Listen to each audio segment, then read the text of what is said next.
logging in games, we lit the squadron. Ballin', dodging, these moves they hit, we got them.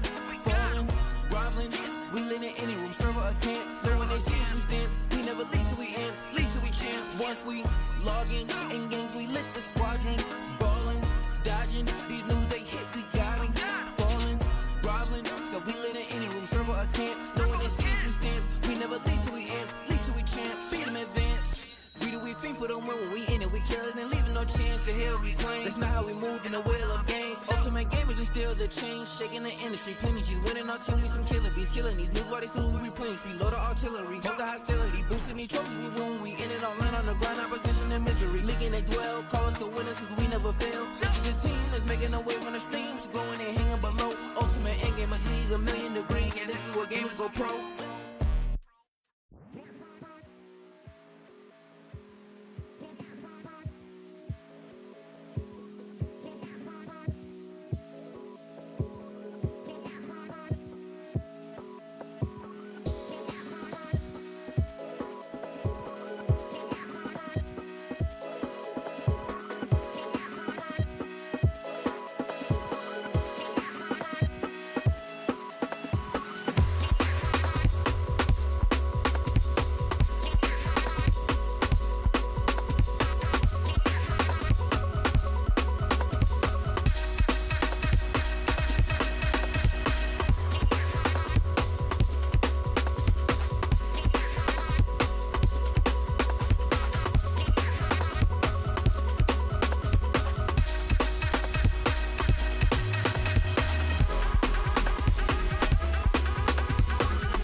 Welcome everybody to the UEL Northern Conference quarterfinals. This is the last game of quarterfinals for the Northern Conference. We have the Reapers and the Ghosts. I am Speedy, joined here today by Strix. Strix, you sounded pretty excited for this matchup before we started. How you feeling?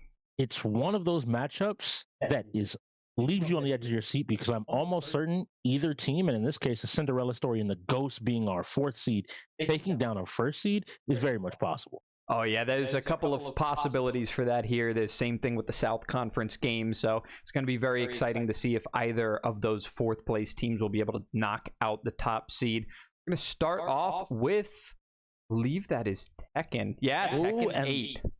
The day is starting off with the fighters. I'm always happy to see that. The big thing about it, though, in this matchup, this is something that is great for those Ghost fans at home. With players like Dev, LJ Skater Girl, Hydro, they have a strong fighting core that is the key to this matchup. The Reapers have had one weakness all season, and it's been fighting games. They haven't had that standout fighter they usually do. Even Scarlet has taken some time back from the league. He hasn't been in as many lineups as we maybe are used to, and that's definitely put us in a position where I think if the Ghosts are going to win this game, it's going to start and end through those fighters. Yeah, and when you look at the Achilles heel of the Reapers, they only weaken it more by fielding 5 players. They have brought the minimum that they can have, and it looks like whoever won the rock, paper, scissors there did decide for a Reaper. I'm going to take a wild guess that it was the Reapers. You don't want to see it. And Gears of War 5 Oh, man. coming up as our first game. For those at home that don't know, we start off with a game of RPS. The winner has the opportunity to either say, hey, we're going to play this first game, put it back, spin again, which I'm going to take a wild guess that it was the Reapers. Yeah. Devs, especially his strongest fighting game is Tekken, actually. And so it doesn't surprise me for them to be like, maybe we just don't want to see that. But on that flip side, we have Cuddy revved up, ready to go with a game of Gears of War. This is probably the strongest Gears team in the entire league. Oh, absolutely. And it only really takes one player to get them there. It's just Cuddy himself. He trained up this team who's already a fantastic roster of shooters. So when you put them into a game where one of the players has a specialty, it is no problem at all for that team to get trained up. And they've showed that this is one of their takeaway games. We have to start talking forfeits already because Gears of War might be a time waster for the Ghosts unless the Ghosts are trying to use a couple of these shooters as a secret weapon. Maybe they're not 100% confident in their fighters, so they want to attack the Reaper's strong points too, because if they can start taking those, they're not just winning games they're expected to, but subtracting from what the Reapers are supposed to have at the end of this. One of those big ideas is always presented. Every win is really 2 points. It's a point your opponent doesn't get and a point you do get. And on that shooter front, I have to look at the Ghosts and look at their strong rookie core they've been building up this entire season. And Connor, Mystical, and Radismat, all 3 are shooters through and through. They're excited, they're willing, and they want to show off their skills whenever given the opportunity. And I think if we see some of those surprises, those upsets in the shooters, it's going to be off the back of those players. Absolutely. Yeah, it's no doubt about it. That's what the eyes are on right now. The Reapers, we already have our expectations for them, so everybody's going to be watching the Ghost side to see how they react to every single one of these shooter strategies that they get hit with, because it's really up to them to counter what the Reapers are bringing. What the Reapers have works. They've proved it over and over and over. They went 9-1 this season. Their shooting record is outstanding. So they're very comfortable, and there's a huge chance that's not where the focus has been for their practice. Everything that the Ghosts have watched warming up for this game is likely going to be very similar to what they've seen in those VODs that they looked at. So the Ghosts are going to go ahead and throw a forfeit out right away. If there's a shooter on the wheel, I think we can kind of give to the Reapers. It's gonna be Gears. They are another level team. If you think you have a chance, you probably should forfeit. You should know whether or not you should even begin to play it. And it looks like it was the right call with Street Fighter 6 coming up. This is another 5v5, leaving up their 2 strong anchor and leadership players in Mr. OG and Hydro. Is a really good option here, and Hydro has been one of those consistent Street Fighter players and fighting game players that I know you're happy to have here. Yeah, and the cool thing about it is that they're going to be available again after this. So that was really, really great roster management. The 2 of them are going to go in for this game and then be available for the next rotation. That's going to be fantastic for a situation where these fighting games continue to roll. They can go on an early streak here. It could be a really great time, but even what's better for me as a fighting game fan is Street Fighter 6 actually had its biggest patch a week ago, a little over a week ago. People are still figuring out and really learning what the new systems are. A new character in Akuma came out, which many people feel is extremely strong. So I'm looking to see how much time have these players put in, knowing that, okay, I got a matchup in a week. How much time of the 33 do I want to maybe devote to some of these new patches, some of these newer systems in the fighting game? Can I be prepared? And that's why, again, I have to look at Hydro, Dev, and LJ. I'm really going to be looking at the 3 of them whenever one of these fighters comes up, because bar none, they should be the best in the building. And I think that if either of these teams or both of these teams have been working on this game because of the patch, it's going to show, and there's going to be a difference maker. It is a team-based game, so it's not going to be just 1 or 2 people hopping on Street Fighter in their free time to practice up the new system. This is something you have to get your team prepared for. When there's a patch in Guilty Gear, you can maybe get away with just having your Guilty Gear players figure it out. Maybe communicate it to the team, but they're the ones who have to play it and get experienced with it. With Street Fighter, however, most of your team is going to go in, has to go in. So it's something that you have to get your team practiced up on when you all get together for team practices. Yes, 100%. I'm really looking at it because of that format that we play, that team battle 5v5. You don't get health back after you lose. You have to kind of play through that gauntlet individually and get as far as you can, trying to build your team an advantage. But you do have to still manage your resources because some of those you get back, some of them you don't. And if you're in a position where maybe your best player doesn't have anything left, where their best player does, because at the end of the day, the Reapers are the 2 times champs. As much as I say they're weak in fighters, you have to be able to prove that you're strong in fighters. You can't just walk into like, well, they don't play fighting games, so we just win. No, this is UEL. They have found the last 2 seasons ways to beat out 4-time champion New Moon at the championship game. They have to have prepared something, especially in the downtime. Yeah, one interesting thing to look at is that the Reapers, with Gears of War, they had to put 5 players out, which is their entire roster. Now we're going into Street Fighter. 5 players, once again, using their entire team. They're going to go into the 3rd game not having to work with what they've got. They're going to go into the 3rd game of this match here with the full roster lineup. So they got really lucky with the first couple of spins. Yes, 100%. I'm interested when we start to get some of those 1v1s, maybe 2v2s. How well can they manage keeping up players? And I'm expecting to see a lot of Kitten, a lot of Twig being held. Those are their general anchors overall. Now let's see what this Ghost lineup looks like. We know Mr. OG and Hydro have to go in. If I'm looking at Street Fighter, you're then probably wanting to send either Dev or LJ. They might feel that maybe 3 of them is good enough, just in case that second fighting game rolls right after this. You don't want a full send necessarily. And so I expect to maybe see some of the rookies step in here as well. Luckily, still having Hydro and OG, as you highlighted before, means that I think they can be a little bit more willing to go a little bit heavier on the gameplay. We're coming up to the end of our setup timer. For those at home that don't know, teams do have to get these games set up within some time constraints. Again, you got to get into the game to be able to win the game. You can't just expect everything to be done for you. Even in this 4-hour match, a lot of it is time management, people management, as well as how well you play the game. That's why we focused on roster so much here in the opening as well, because that really is going to matter as we go on. One thing I want to point out is this is the Reapers' first playoff game, whereas the Ghosts played in a wild card match already and have some preparation, some practice, more recent in-game experience. Now, that being said, the Reapers at the UEL Awards took home a lot of very significant categories. They have some serious award winners on that side, such as season MVP, the regular season MVP Kitten, all the way on the left side of your screen. Cuddy taking home a shooter award as well. So when we talk about their specialties, it is now backed up by a golden statue, not just our opinion. So these players are packing a lot of power on their side right now that the Ghosts have to be really weary of. And it looks like, I thought they might not full send, but it looks like the Ghosts are realizing that these are points they need to get and fully ready and willing to just jump in full board. So taking a look here on the left side, based on these character picks, I can tell you that is the Reapers on the left side with the advantage. Life lead, the first Ghost looks about to fall. Doesn't have a whole lot of health to work with here. Doing a great job of throwing these fireballs out. Oh, it's you, and that is the first Ghost down. I guess that being Mystical, I saw going in for the game, so maybe one of their less comfortable players going in.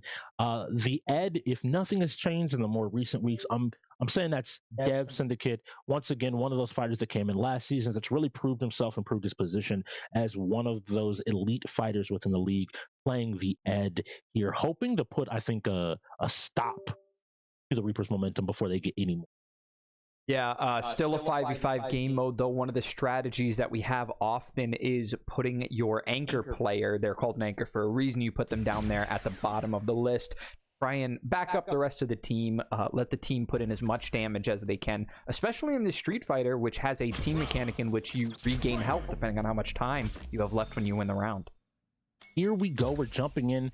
Not just yet, just got you there at home. We got to get our button checks in, make sure that these players have everything they need exactly where it's got to be. So Ed is one of the newer characters in the season.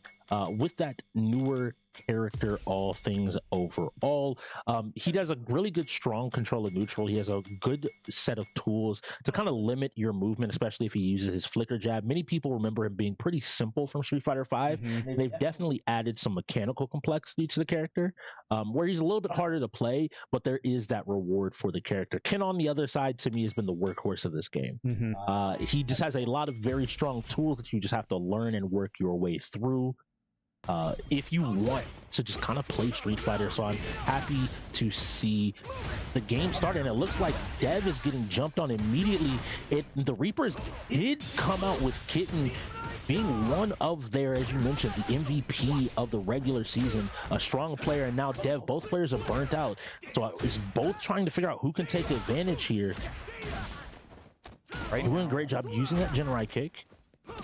But Dev is trapped in this corner, and he has to find his way out. And overall, I'm looking more and more at this. Dev finally trading places. He has now managed to go ahead and put him in. And just like that, Kitten has taken out 2 players. With Dev being gone out, we now have the Zangief players. The big thing about the Zangief player and in the league is you have the ability to get a lot of good damage, but it looks like Kitten has really shored up his Kin gameplay, has put in a lot of time into ensuring that he controls the pace of all these fights. He's not getting too low on health. So even if he gets grabbed maybe 1 or 2 times, nice job throwing him, pushing him back towards the corner. Nice job with SPD to get out. And here we go again, the spin. Holding these blocks. I'm hoping somebody's going to turn it. The whiff throw leads to another grounded situation in the corner. Good job blocking.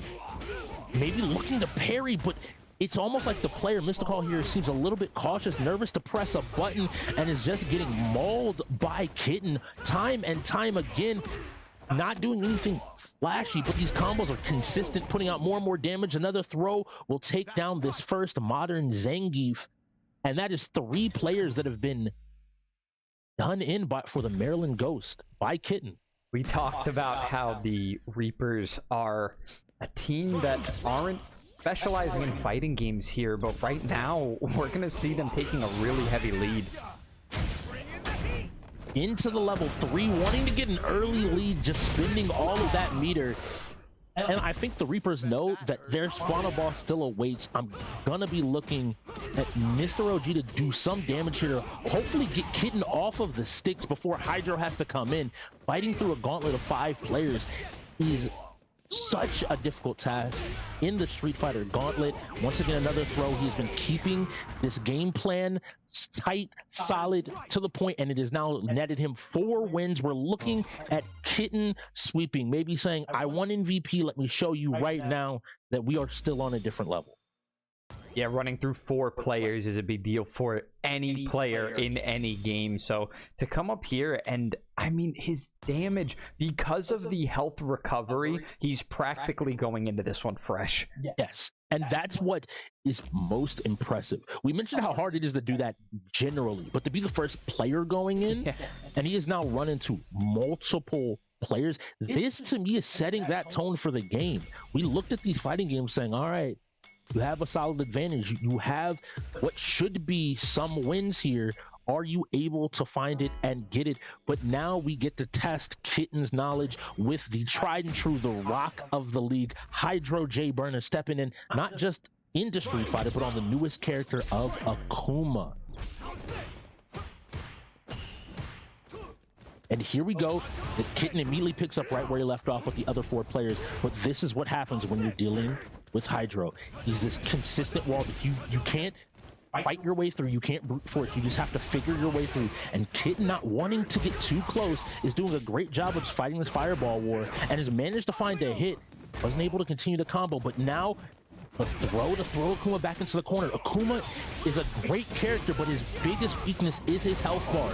A super low health bar, the lowest in the game, means that any mistakes Hydro does make can easily result in his death, and it looks like it's one more guess. A nice drive impact. This could be the start of something big. Goes for the reset, gets thrown, and that's the end of Street Fighter. A sweep by Kitten. Oh my goodness. Yeah, I mean, what we saw there, unfortunately, I think that Akuma pick was less of a this is the character that I've been working on and I specialize in, and more of a, this is the character I expect you not to know. So I think that was the issue there. I have a feeling that Akuma pick wasn't based on comfort, unfortunately. I know that Hydro didn't have a specific character he loved in Street Fighter 6 just yet, and maybe he had been playing and doing a lot more and hoping to go from there and to get more over with. But now we have Wreckfest next coming up, and this is another 5v5. The Reapers haven't been forced at all to play the lineup game, and with Wreckfest on the table, I want to see how maybe these teams have, what they've cooked up, what they've put together, knowing that as well that there are players that have to go in. We know Mr. OG and Hydro were left off of that rotation, so the two of them should have to go in, along with, it looks like, Rad and Connor, and picking up their fifth. It all depends who you think you might need going into the next game. Yeah, Ghosts are going to have a trickier situation here. I think not only did the Reapers run into a really fortunate situation where they caught Gears of War right off the back, they were able to defer Tekken first, and then they got Gears of War as the first game that they were able to play. That was forfeit immediately. It was a given for them. Street Fighter, not a game I would have expected them to take so heavy-handedly. I didn't expect to see Kitten as the first player taking barely any damage over the course of that round. Everybody put in just enough to start taking that health bar down, but not enough to really get past the health regeneration of the timer. So Kitten was able to dominate that one, mostly based off of the team play mechanics.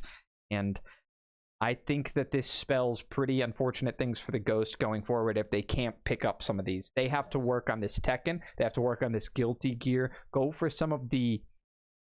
I mean, now we have to look at the weaker fighters, because we can't just say fighters in general. We know for a fact that the Reapers have a decent grip on some of these fighting games on their own. I think if you want to talk about, they haven't played just yet, but the biggest thing is that they managed to watch the Ghost. They've watched the Ghost the entire season. They've known that fighting games. This is a historic move for the North Carolina Reapers. Every season, people know the handful of games they don't play. But that's always up until playoffs. They always get ready in playoffs, recognizing, all right, we have to be able to play almost everything. There's one thing if you have to forfeit one game or if it's in a specific matchup, but you need to be touching everything. And so it's showing me here that they at least prepared for this matchup, saying, okay, we know the Ghosts have some strong fighters. We need to be able to take this, this, and this. We don't need to be able to win every fighter, but if we can win 2, that's 6 points. Yeah, I mean, I almost wonder if it's a strategy that they have from season to season to let themselves have a few weaknesses so that the opposing teams will practice that way. I don't know. It seems like a risky thing to do, but I'm wondering if maybe they were hoping that the Ghosts and some other teams would try to pinpoint these games that they've been practicing. It's useful early in the season to limit what you have to practice. You're trying to play 33 games. Might be making knock a few of those off. Maybe have one specialist here. Because we do have to highlight Pebble is on North Carolina Reapers. Did take the fighting game. Was facto league. He doesn't currently hold it anymore, but it did show that they had people working on it. They championship team, you can't just give up every. And now I'm looking at the Ghost as the underdog. Is how do you recover from a game you thought was you? How do you get your feet back under you? Say, okay, in this Wreckfest, how do we win?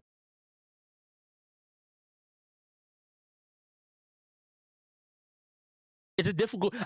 I trust me, I understand, because even as someone that's been on the floor playing, takes that extra.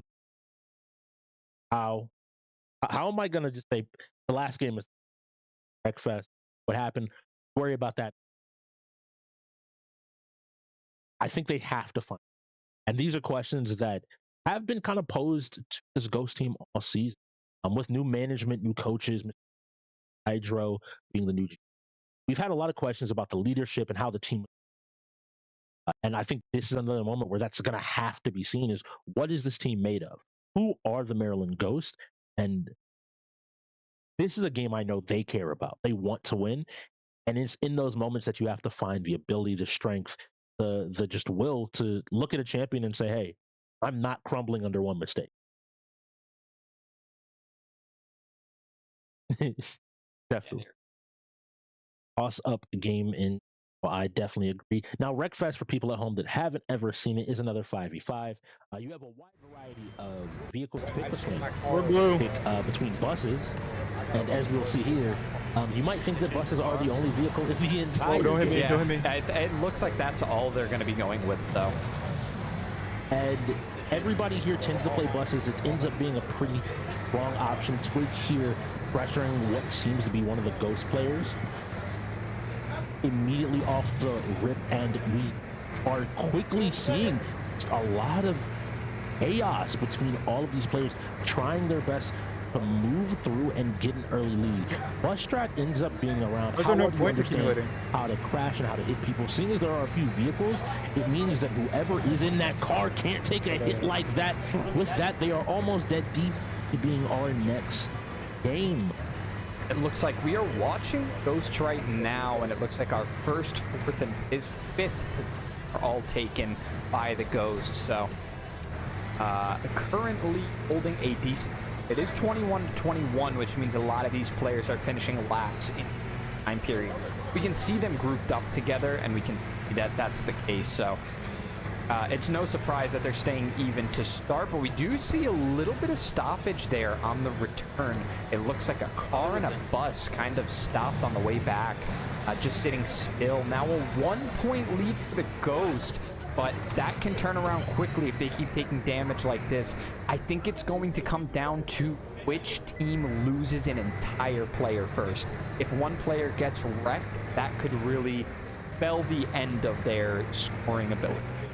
Yes, that was a great hit onto Hydro there, where he was rolled, took a bunch of damage, but big was the Reaper player opened up their hood to possible damage and possible weakness. If they take another big hit there, and it looks like one of the cars and a bus is down, I do also like the Reaper's cheekiness to make sure that they picked blue buses as well, making it a little bit harder to distinguish friend from foe. And in this middle area, you might think that this is just a demolition derby with all the chaos between these buses pushing back and forth.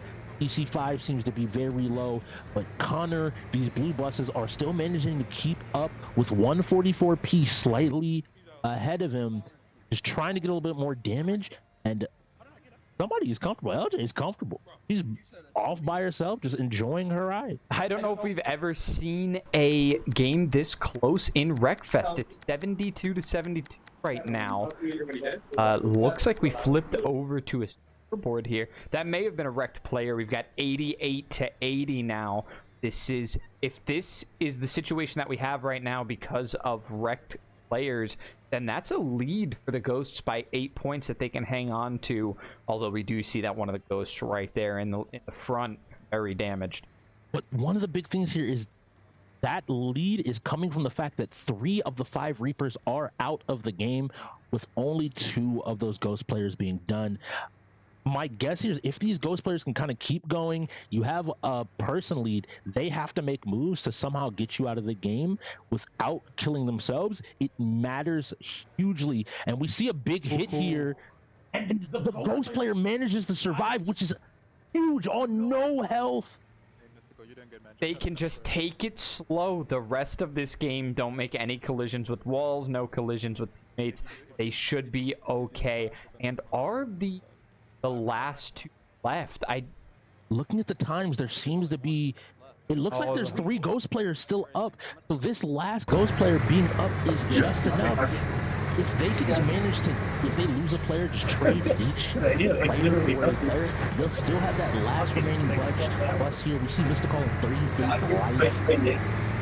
I was at 50. Out of there, just in a dangerous position. But definitely pretty happy. Do they realize those are teammates possibly for one another, and realizing maybe low on health and not wanting to worry? All that's left is res for the red team. It's 1 Reaper versus 2 Ghosts.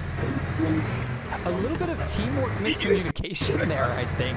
They just took out one of their own. The Ghosts still do have 2 left. Thanks. Like we were getting updated. That was in fact 144P. So it looks like the Ghost made the call to take him out, realizing he was the last player. But he managed to be a player and now can find a nice simple hit. But with 2 life left. Oh, Double tap coming out. That should seal the game and put the Ghost on the board. yeah.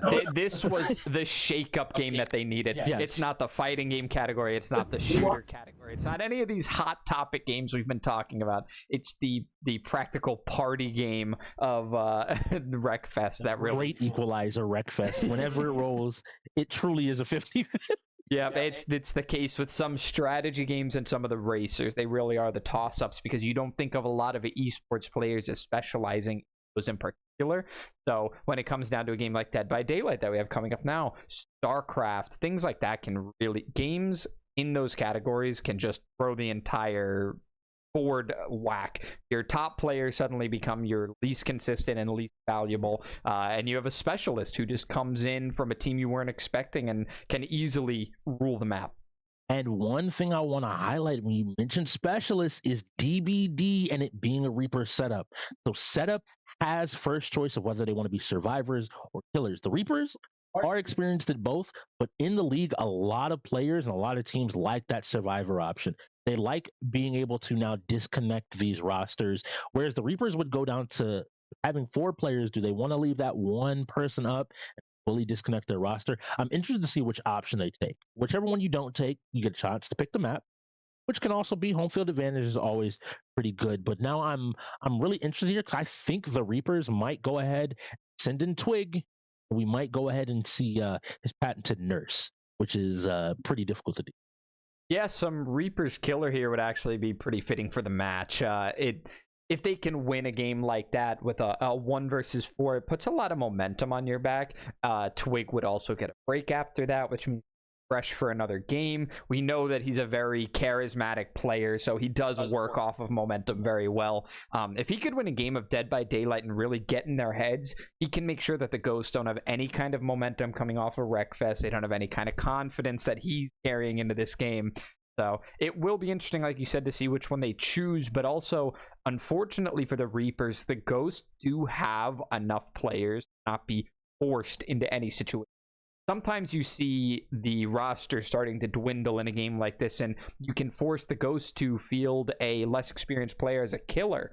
But I don't think that's going to be able to happen because they have 6 available. Yes, we've seen Mr. OG come out and actually sending in a Rez here, or 144P coming out of the Reapers. He has played as well. But on that flip side, I wanted to highlight that the Ghost players as a whole have played a good bit of D. I know last season, especially, they grinded the game pretty hard, just continued in this. You have even players like Deb Syndicate. He streams the game regularly on his own personal channel. So I know that they're experienced on the survivor side of things, but Rez has come out and I believe he's played a few different killers. So I know that he has that experience. So don't let the 144P fool you. He's not that low resolution that you might be worried low about. resolution, right? I believe we most saw the Reapers fielding Rez as the Dead by Daylight killer. So this seems to be the strategy they built during the end of the regular season, and they're sticking to it here as well. That's a very good strategy. I think in a game like DBD, being the killer is a lot more fun. I'll be very honest with you. Yes. Being the killer where I don't have to worry about what are my teammates doing? Are they helping me finish the game? No. It's kind of amazing to just sit here and to look and to be able to say, I just got to worry about killing them. I just have to find each and every single one of them and just go ahead and hook them one at a time. We'll be getting here into this DBD game. I'm most interested in seeing exactly which killer we see out of Rez. I was super happy. I believe last time he played Pyramid Head, the Executioner, which is always a fun killer. Silent Hill just getting, announced a new game and a new movie. So, maybe it'd be fitting for everybody here on the stream to find a little bit of torment in their lives. A little bit of an underrated game, I believe, as well. Yes. I do think Pyramid Head is an underrated character. It's one of the ones that you recognize everywhere. It's one of the characters that you recognize everywhere, but at the same time, I don't think people really know where it comes from. Yeah, people might not know where it comes from, but what I have to give a lot of credit to, and knowing where we come from, is these SurfThing PCs.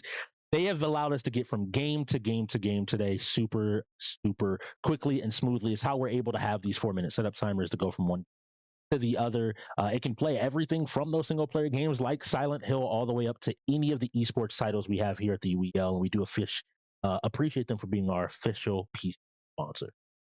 Absolutely. Couldn't do it without them. All of the players, of course, very grateful as well. All the equipment they. So, huge shout out to SurfThing. 144p. I I don't know. I'm a little bit worried about this because while it's the most recent thing we've seen, we didn't see it against a very notable team for them to have to beat. The final team they played of the regular season, not a team that they had to bring out all the stops against. So I don't know if 144p is their optimal strategy or if this is reserving another player for other games. I'm really curious to see what he plays, if he stays consistent from what he did last time, or if this is something they've been working on. Because if it does stay consistent from what we've seen from him before, then I believe this is something that they're actually confident in. This isn't just a backup strategy that they're running into. However, if we see a lot of changes from the last results, we just see him not winning, then I think it's pretty obvious that this isn't the optimal strategy. And that is something that is the strength of the Reapers. They're out of game since. Kitten and Twig have worked together now for seasons over seasons about playing the game of UEL, not playing these individuals. Maybe they see an opportunity where, given the right circumstances, 144p can go ahead and take this game for them at point.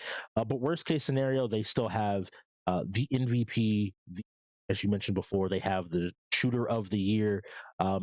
They have the young goat himself, Ricky Rockham, aka Pebble, out here, as well as Twig in and of himself, a player that you have to be worried about. He's always here ready to show out and show up on the big stage. So it might just be that, hey, Rez, you're in your sophomore season. We're going to put this Dead by Daylight work on you. Do your best. Get the win. We have expectations, but we'll win whatever comes next. I think Twig is one of those players that doesn't really need any kind of title to be recognized as a serious threat to any team in the league. I think everybody knows that Twig is a well-rounded player. He will pick up any kind of fighter that he needs to. He's already great at shooting games. He will fill for a sports game for anyone else's position if they were even going to take it. So a super well-rounded player. Sometimes that does get in the way of taking home a little trophy that has a singular category on it, but it doesn't stop you from being from striking fear into other players that run into you in game. When you're across from Twig on that battlefield between the PCs, it's really hard to hold any confidence in yourself. You're not thinking about your game plan anymore, because I think with a lot of the guys over here, I think with Kitten, Twig, Cuddy, I think all three of them have like this confident aura that just makes you play against them and not play for yourself. You're just thinking about what you're almost certain that they've got something locked in that they're ready to pull out against. And we are jumping in the game here. We see 3 of the offerings that are going to go ahead and spread out the hooks with one offering to bring it back in. So it will be a little bit more distance to some of these hooks, but we still will have to see exactly how well Rez is able to play off of the changes. Both sides kind of picking the standard meta here in the UEL. We usually use a lot of players opting to spread those hooks out just a little bit more. You never know when 1 or 2 steps might help out. And it looks like we actually are going to be dealing with a gen regression build, and we're looking at the artist, which is a very interesting killer, and that looked like we were on RPD. So a pretty interesting setup, I think, overall. If that was intended, I'm guessing we're backing out. Maybe map wasn't set correctly. We will have to see exactly what is the problem here going forward. And it looks like we've also got a ghost timeout at some point that which was likely in between these 2 games because there was a lot of stoppage time. So I imagine the ghost there wanting to take some time for setup. be really unfortunate if they ended up. Although is this a Reaper setup game? It's a Reaper setup game, but one of the big things that is important, people don't realize these SurfThings PCs are quick. Even if you have 4 people to get in game, you can get them all in game in no time. If the ghosts were not on top of their setup, maybe they were still chatting. We talked about how do you maybe recover from that Street Fighter win? Well, did you over celebrate your Wreckfest win and not realize, like, I have 4 minutes to get into this next game. I need to be sitting down at these PCs and getting it on, because it's not the PC. It is absolutely you. And if that is the case, they might have had to burn a timeout, because if you don't set up in time, you lose it anyway. So you might as well be able to control the situation. That is an advantage to picking the killer side of Dead by Daylight, is that you have one player to get into the game that has unlimited resources from their teammates to help them out with that. Whereas the Ghosts have to get 4 of their players using 5 of their PCs. They have to have almost every PC occupied. And if everybody needs help at the same time, they don't have enough players to back them up. It'll be interesting to see here. Now, looking at this lineup, we talked a lot about 144p. Stepping back over here to the Ghost, Mr. OG showed up on Killer, so we know that he has some experience, maybe able to bring some of that insight. I already mentioned Dev plays the free time, and Hydro being the Rock. I have no question about the 3 of them knowing their jobs, knowing how to perform. It's coming back to that rookie, the rookie factor. How good and how much time has Connor put into DBD? Where is he? Is he strong enough to be able to keep up, not with his team, but with a top tier opponent like the Reapers? And that's going to be the deciding factor, because losing a teammate early in DBD is absolutely the difference between a win and a loss. Yeah, this is a test of metal right here for sure. It's going to be a difficult situation for the Ghosts. I think the Reapers have something that they've been working on here. Once again, we'll see if that's for certain, but I believe the idea here is that 144p is their new lead for Dead by Daylight when they get the opportunity to put him in as a killer. The idea behind that is that the Reapers get a lot of practice time together, and because of that, they get to switch up their strategies when they want to. They have more time to work on things in the middle of the season so that they don't become a one-trick pony in every game. They don't always have to run the same composition in Overwatch. They don't always have to use the same killer in Dead by Daylight. They don't always have to play the same 5 in Gears of War, because I'm sure Cuddy is trying to get anyone to practice anytime he can. So there's a lot of opportunities, I think, for this team, and that's what makes all the difference. Yes. So we are seeing the artist come out of 144p. This is a super interesting killer. She has the ability to place crows.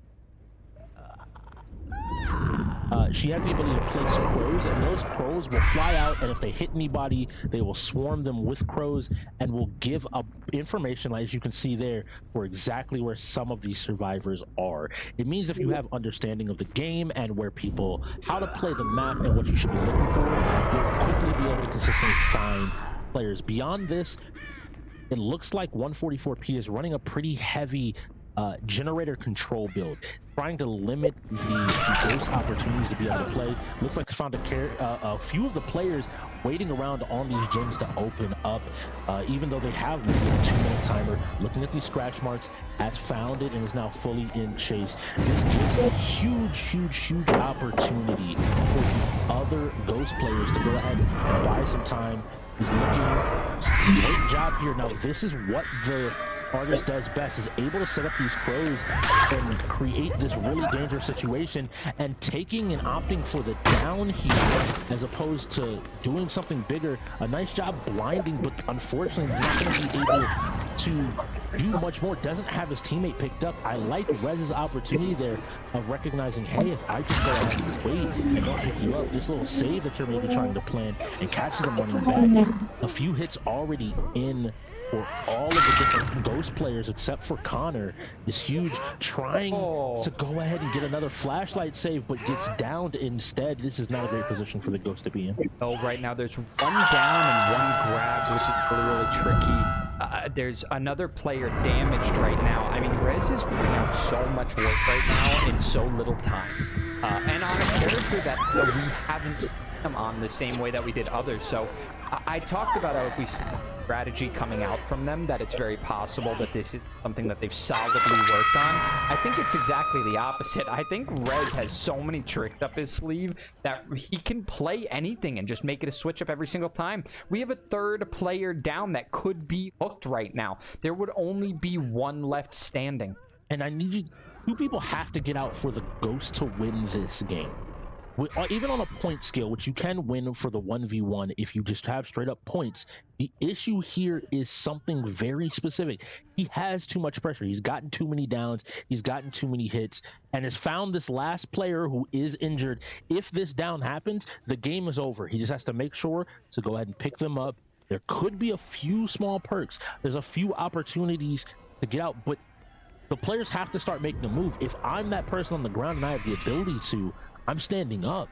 I'm getting my teammates off. Nice job dodging one of the crows, but it does mean it's still caught up here. And this is the difficulty of dealing with the artist. She has the ability to cover multiple angles and force you into a bad situation. And with that down, the hopes and dreams of the Ghost players are in a difficult spot. Now, Rez making the opportunity to look around just in case, make sure there are no problems, no people gone.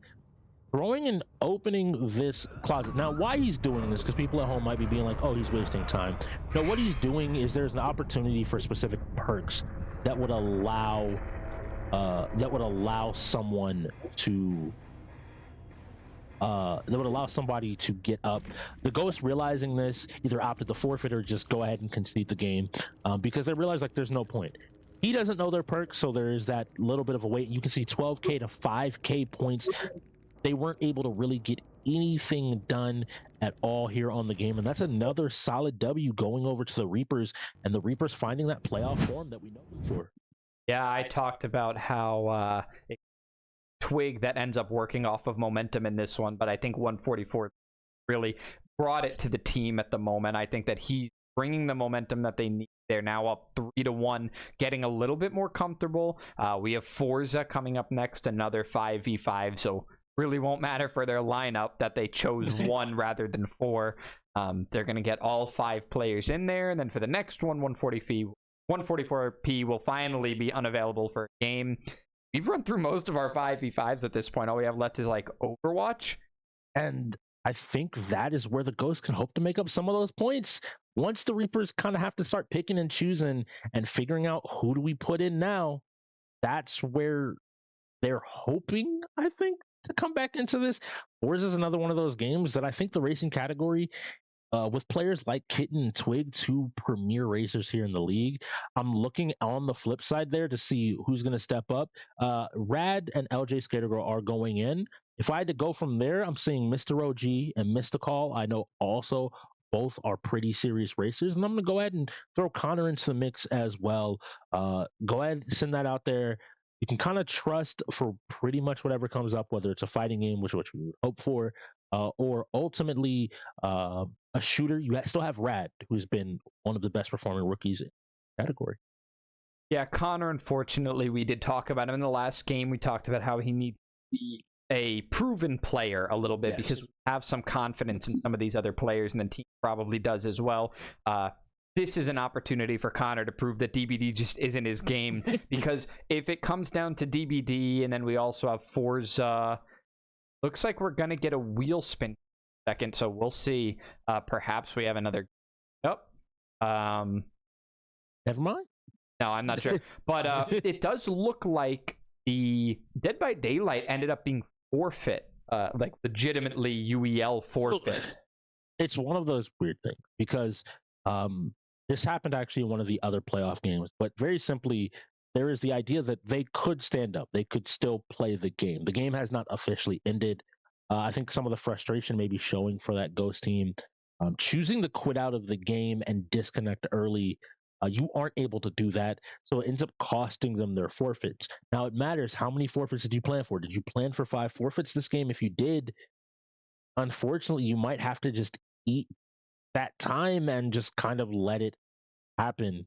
Unfortunately, by them leaving the game early, it looks like they have been penalized, a forfeit, and now we're down to only 3 with this first half. We're almost an hour in, 20 minutes left here.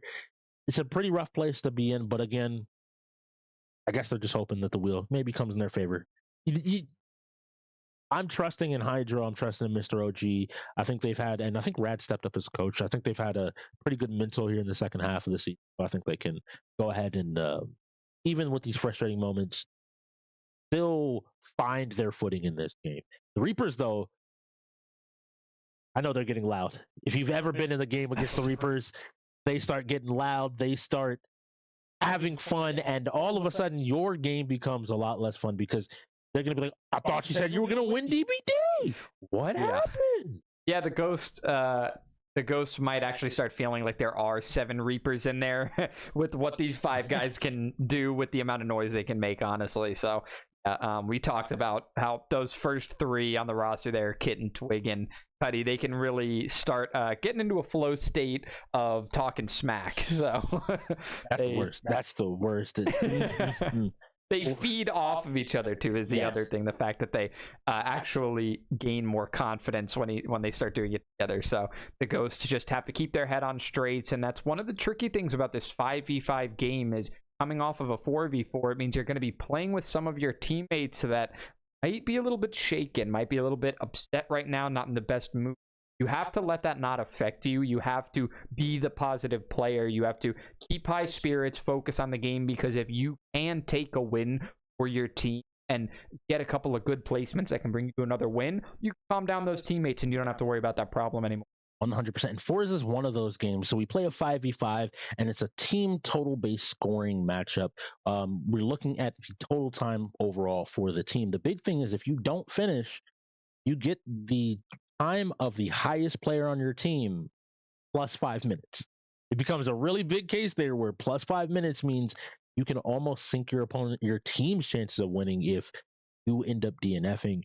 On top of that, you can't just all in on one type of car. Everyone needs to be using their own unique car on your team. So you may see similar team compositions, but you're not going to necessarily see the same 2 cars on the track from players. And if there was one place Ghost could make it, I'm still looking for. I gotta find it. I have appreciation for the Ghost and this team. The Reapers accidentally picked the same car in their one loss this season, and that was one of those situations where Kitten and Twig didn't have that normal level of communication. Do I expect it to happen here? Like you said, they're in a flow state. Yeah. They're in that moment where they're having a great time. But I think if you're the Ghost, you're just going in, you're playing your game, you're locking in, and the Reapers on the other side are just like, okay, cool. What's next? What do we gotta do? And I only hope they're not looking too far ahead too. Are they looking at the bots, looking at New Moon? Is that who they just expect to play? You got to make sure you finish what's on your plate. Yeah, I do think that the Reapers are in a situation where they're expecting to take a certain amount of games, so they're not really accepting loss as a possibility right now. And that's where the Ghosts can come in, sneak between the cracks, the things that they haven't practiced, the things that they're not prepared for, or maybe taking too lightly because they're too confident. We're just going to have to see if Ghosts can keep their head on straight, stay relaxed, and also if they put in the practice in the right game. Yes. Here we go, setting up. I see Rez going in here. He's found his car. Lowering down the I already did overall to hopefully, hopefully. Because when I did it, it popped up with other cars. Make sure that he's just over that limit that he needs to go ahead and finish the match up here. We are on Hakone, it looks like. This is one of those early game tracks that I think the tutorial puts you on, so people have plenty of experience on it. I see some Ferraris, I see the Radical. Everybody changing teams, making sure the setup is good. Make sure you're on the right team. Make sure you're on the right team. I see Lotus, Aston Martin. So a good variety. A good variety of cars here. Overall, Are you on team 2? This Forest I'm game. on You have any team two. preferences? Listen, You have any cars that you specifically love, like? 2. I God enjoy seeing a damn, lot of the this street is them. cars. I think they're a That's little them bit for- flashier, a little bit more fun to watch. They're the kinds of things that most players would want to drive if they were racing in real life. So I think when I see the type of, you know, any kind of Mustang or any kind of luxury racing car like the Ferrari we see in front of us right now, those street cars are what are really calling me whenever I get my option. F1 is always fun to play as well. Playing F1 against NASCAR in a game is always pretty hilarious. So, all right, here we go. We're jumping right into it. Loading in here to Hakone. I bet an E you on the one end? of them Yes. isn't in because they didn't What- ready up. the language of origin? It's Japan. It's Japanese. It's Japan. Oh, Hakone then. Yeah, it's northern Japan, the mountain. Oh, okay. Yeah. Hakone, yes. Yeah. Here we go on the racetrack, and Rez immediately jumping out to the middle. Everybody trying to line up going into this first turn. Seems like some early damage coming in, and somebody spun out. And everybody trying to jockey into this first position, but a lot of cars have already started to fall decently far behind. And this first turn, not a huge map. Nice job not running into your teammate, spacing out the best you can. And we're looking at Twig here, ripping, racing, and running in first place. You can see how much control either he or this particular vehicle have as well, because even when it was starting to get a little wobbly there for a moment, the recovery was really quick. So a combination of his experience with this vehicle and the F1 vehicle that he's using in general. Of course, F1 cars known for taking the lightest bit of damage and no longer being usable in any way. So holding a lead like this is probably optimal for him because he doesn't want to come in contact with anything. He wants to make this his race and just be free to take it at his own pace. Right now, it looks like that's going to be able to do. It is amazing, and I can tell you something a little bit cheeky that the Reapers, I believe, who had set up may have done here. This is Hakone, but they've reversed the map with the decision of the map. So if you're used to maybe running that normal turn, that normal setup on the map, you won't be able to do it. And Yu-Gi-Oh coming up next. Let's see what we have as we drift on over to the far side here. So watching this lead player, Twig, here, very comfortable lead at the moment. It looks like the closest player is almost 3 seconds behind him at the moment. In fact, he's gaining distance. You can see by it is a quite blue bit. dot though, which means it's a teammate. But it looks like Twig doesn't care if it's teammate or opponent. He wants to finish this race and finish it in style, being up there in the front, far away from any and every other player. He's picked up so much speed on that straightaway that he gained 3 seconds of time on his own teammate. And then you can see that, I mean, even 3 players back is almost a 15-second difference. Twig has so much control of this F1 car. He knows that you have to hit the brakes a little bit earlier than some other cars because they don't take as sharp of turns.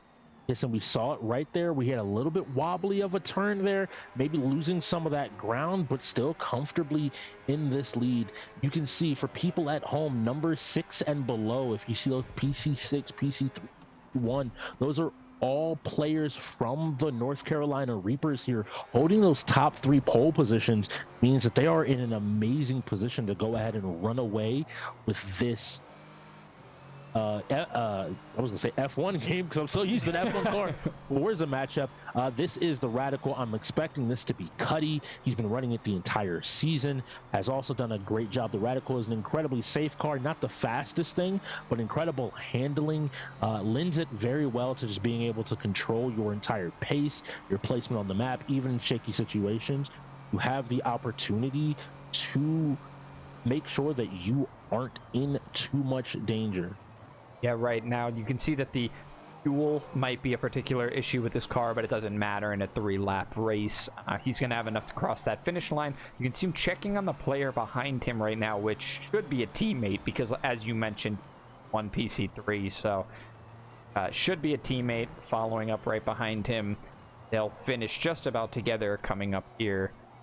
You know, sometimes it's fun to try your teammates. Just tap them on the back, like, hey, buddy, good job. And as they spin out. Kitten, actually, I think, not Cuddy here.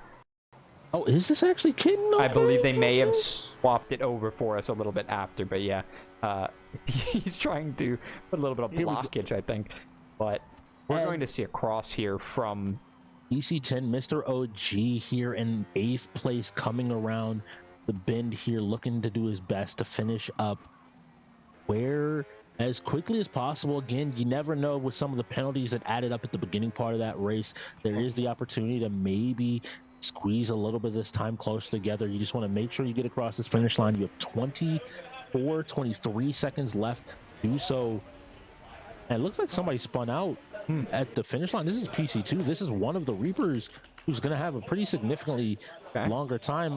The Reapers have turned around on the track before to maybe slow down some opponents, buying their team the biggest lead possible. But as you can see, Mr. OG crosses with 3 seconds left. There's going to be a few DNFs. The big question is going to be is how many of these players, one player PC7 that will one of the Ghost players, and that pretty much signs, seals, and delivers the game to the Reapers. Yeah, because of having those top 3 placements and also not having a player to DNF, that combination puts you at a guaranteed win. Yes, you would have to have I don't know the world that you could in F1, to be very honest, if one of your teammates DNF and no one on the other team does, a 5-minute difference means one of their PC weren't on. Yeah, exactly. Or the screen was on, yes. The PC was on. It would have been amazing. And we're moving into Yu-Gi-Oh! And this is a big game. Again, another 1v1. This is an opportunity for people to make up and to get some ground in the game. One thing I do want to note from talking a little bit earlier, Zack Attack is not a coach for this game. He is seen as one of those more knowledgeable Yu-Gi-Oh players in the league, especially in a game like this. I think you might feel it if he's not in. And I want to know how much research they've done into Kitten. Kitten's played the same deck all season. He's played a lyricless strategy, this XYZ strategy, where he plays a bunch of monsters, gets them on the field to go into these bigger and bigger creatures and ultimately control the pace of the game. And he's lost before in the game, but it requires you to really pay attention and know what's going on. That's honestly the big difference with is how many people are paying attention versus just, it's my favorite deck. Dark Magician, Blue Eyes, that's what I love to run, so that's what I'm going. Yeah, there's a lot of counter cards that come into play in the better built decks in the league. So when you can utilize those counters, when you can shut down spells mid-turn, we oftentimes see turns going longer on the side who are just trying to counter some spells and not actually putting out cards of their own. It's not even their turn, and yet they're running down more of the timer. And that's what I'm looking at here. I also expect teams to maybe have cooked up something for playoffs. I know it's not up here right now, but same for you and Pokemon. I think we both are very much aware that there's a lot of things in the background of the league cooking on the back burner. Everybody kind of was preparing for playoffs, saying, yeah, I might be working on something. And maybe, just maybe the Reapers, and that's where I think the Reapers might trip up. Reapers not wanting to show anything, right? If you expect to be in the final, why would I show if I have a new team deck, a new strategy, as you mentioned before? Why not just hold it? Right now, we're up by 3 points. Why would I need to show anything at all? I think that I expect to see the literally. Just from a fundamental standpoint, I don't think they're worried about the Ghost in Yu-Gi-Oh! I think that they feel pretty confident in just being able to win the game. So unless maybe the Ghost cooked up something, I would love to be proven wrong. I would love to see something different, something dynamic. And I would love to wonder who they're going to send in here. Mr. OG going in, actually, for Yu-Gi-Oh! Here. Oh, no, we're updating rosters. We're making sure rosters are correct. Yep. But Kitten being available and able to go in, this goes back to that 5-man, is huge. The difference between, as someone that was coaching, play this versus me just having the time to go boom, boom, boom, boom. Okay, I want to do this, and then I want to do this. You can probably think the same for Pokemon. It's trying to be like, click this move. Oh, why do I want to click that move? Yeah. Can't tell you that right now. Click the move, and then we could talk. The disconnect is more difficult because then you almost don't have your entire timer. You have to preempt everything. And what we were talking about with Pokemon, it's possible that it could be the same way with Yu-Gi-Oh! Although I I haven't seen any Yu-Gi-Oh strategies quite as significant as what we've seen in the background of Pokemon. Right now, it feels like with Pokemon, there's a nuclear option that is in the back pocket for every team, and it's kind of been whispered under the shadows, and we're just waiting to see the team that's going to put their finger on the button and start. Everything is going to be finished. For people at home that maybe are wondering what he's talking about, I would recommend checking out the Cobras bots game and looking at the very last game. Few different options. It may have started a chain reaction. We'll have to see, but right now we're starting off with this Yu-Gi-Oh and are watching the side of the ghost right now, so we can see what they've brought. So it does look like going first went on over to the North Carolina Reapers, and it does look like they are playing their Tri-Brigade Mirrorless deck that they've been running all season, like I expected them to. And on the side of the Ghost, they are running their Time Lord kind of stun stall strategy, which can be kind of effective overall. We see Cat already moving through his turn here, linking into Samorg, and ready to bring out more monsters and continuing to climb higher and higher and ensure that basically next turn, Ghost won't be able to play anything. Yeah, I think an effective strategy against Kitten, maybe not even the entire roster of the UEL, but just Kitten in general, and the deck that the Reapers run, is to shut them down mid-turn. As many interruptions as you can possibly have. That is the key. I love that. Interruptions is the key to modern Yu-Gi-Oh! It is how much can you limit your opponent from doing what they want to do. Especially in a going second situation. I'm looking at the Ghost and I don't see any hand traps. These are cards that even on your opponent's turn, you could play to stop and mitigate whatever they're trying, the onslaught they're trying to build. And for specifically the league, I would tell people to look more into ideas like that, because this is since week 2, I believe, of season 8, the Reapers have played this deck. These are not new cards. These are not different cards. This is where I'm saying, hey, you need to have some interruption. You know kind of what the deck wants to do. You need to be able to, in some way, I'm looking for maybe a Nibiru that based on summoning a bunch of stuff, you can clear off the whole board and make a token for you to do. But here we go on to the Ghost turn. We will see what they are able to do here with this hand. I want to see maybe they've worked with Zach Attack a good bit and know exactly where they want to go. Going ahead and activating the Sanctum of Parshath. Usually you've seen like fairy strategies. Again, the Time Lords are a deck where generally they can't be destroyed by battle, but every single turn they shuffle themselves back into the deck. But what they do is they go in, they fight, and they have an effect, whether that's to deal damage that they took to the opponent, whether that's to blow up a card, spell or a trap card in the back row, or many other effects. But it's likely meant to be, hey, it's a wall that you can't deal with, and immediately there we go. We see the first negate, immediately a difference in play. So now they can't activate the second card. They can try to, but many cards, okay, so it's not a once per turn. Fair, good job. A lot of cards in modern Yu-Gi-Oh are once per turn. Bringing out another fairy card and setting up, it looks like they're going for, the Ghost have pivoted to a Sanctuary in the Sky strategy, it appears. There isn't a counter trap for you to go ahead and attack here, so looking to maybe pick up a kill here on the Tri-Brigade Karis. Yeah, it would start with a life point lead, but I think we can still see that right now Kitten has a more comfortable board position, even if there is an opportunity to knock one of these monsters out. Yes. So I want to see using to go ahead and get rid of this XYZ monster. These are monsters that are generally pretty strong, but you have to remove, they only have a limited number of times they can actually activate their effects. We see an effect coming out of the graveyard, bringing one of those cards, allowing him to kind of repeat the combo we saw in turn 1 once again by pulling that resource loop back. Is going to set a couple of these traps to hopefully be able to do something next turn, but is definitely in a rough position. Giving someone basically a free turn in modern Yu-Gi-Oh is asking to play from the back foot. almost immediate. You don't ever want to start that slow, especially not against a deck that builds as quickly as we've seen the Reaper's deck. And here we go. Even before the end of the Ghost first turn, Cat is going ahead. Kitten is going ahead, excuse me, and activating another effect to bring out another monster. When this card is special summoned, it allows him to add another card from his deck to his hand, meaning you have more resources next turn when it is his opportunity to go ahead and play. Draws another card. He has 7 cards in hand. The field is his. I want to see what he is going to be able to do.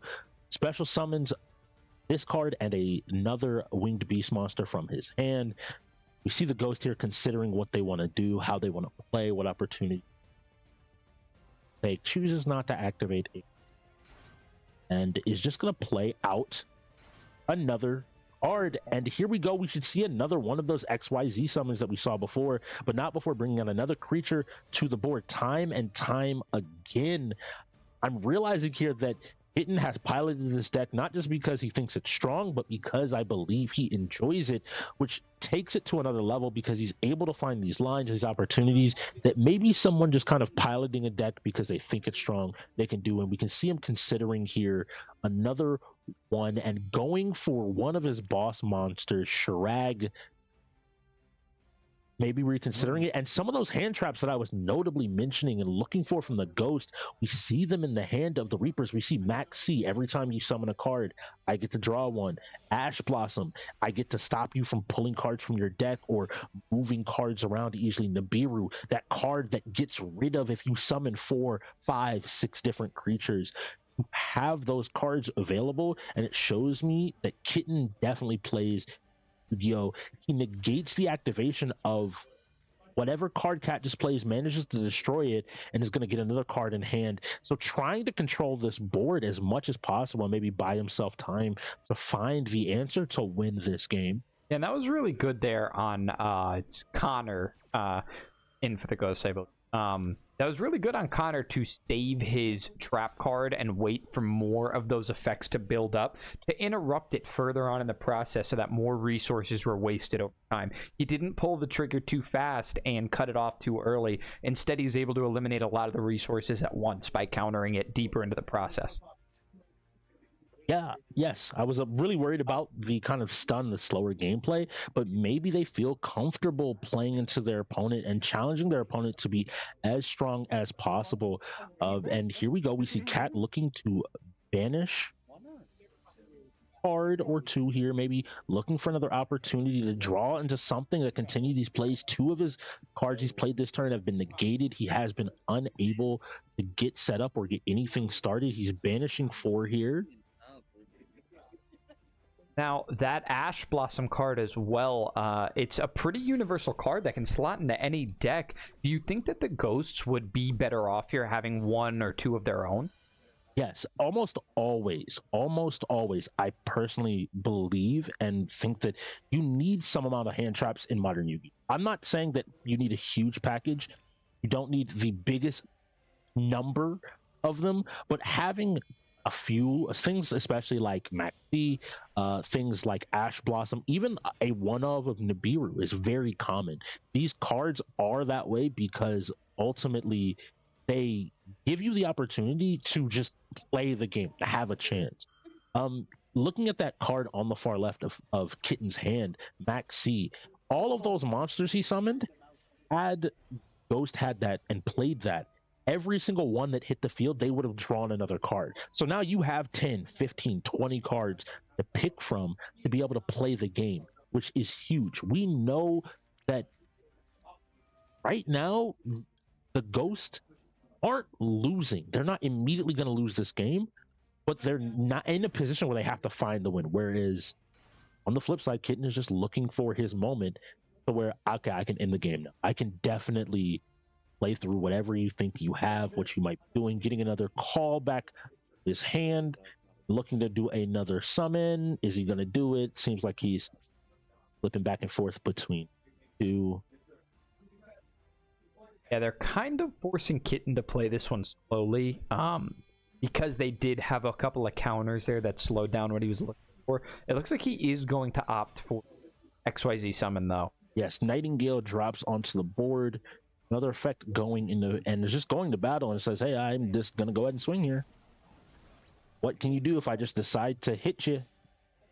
The more damage coming through, and I think we have a turn. The Ghosts have one turn to find their answer, to find their out.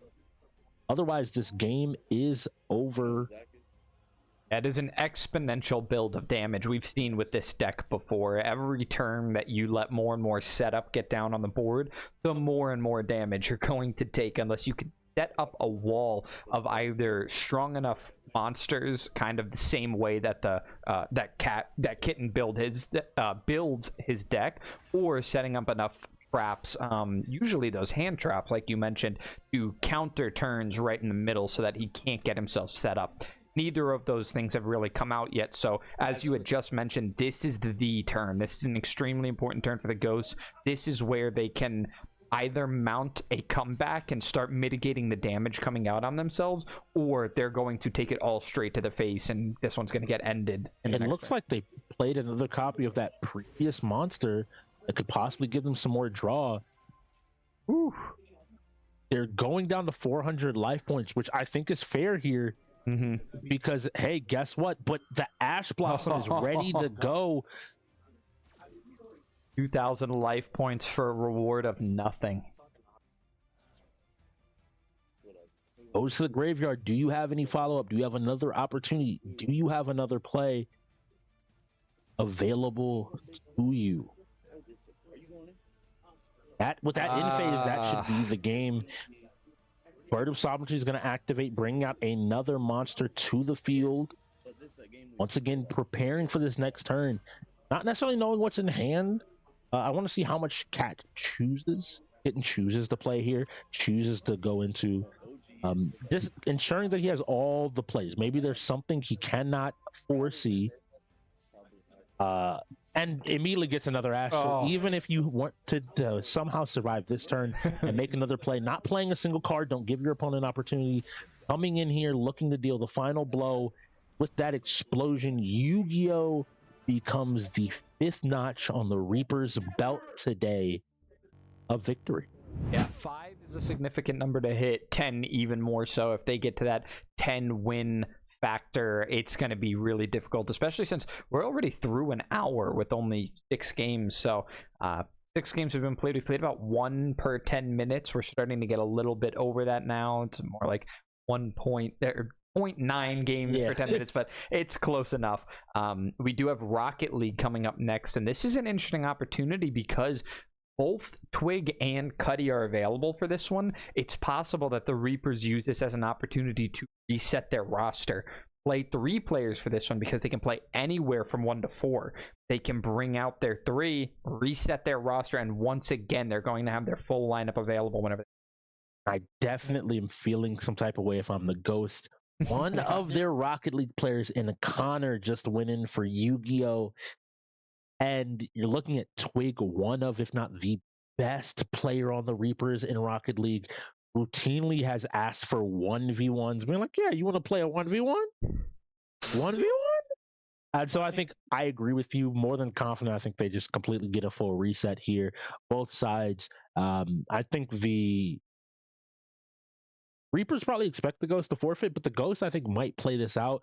I'm hoping that Rad, LJ, and Dev, maybe they cooked up a little bit of something, because you never know when you get into that situation where you're expecting that one player to be so good to carry and take over the entire game, that maybe, just maybe, they find that gap that they're able to win off of.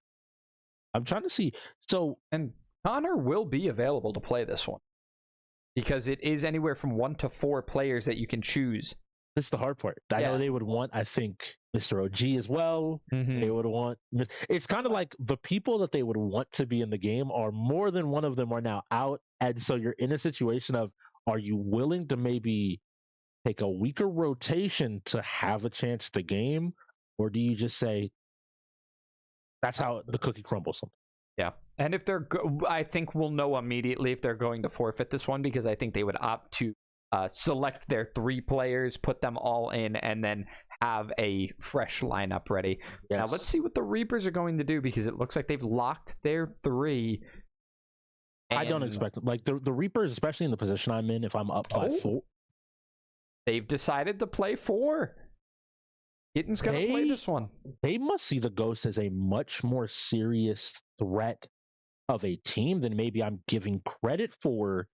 If they are absolutely sending all 4, they probably think like, well, Overwatch, he'll be available.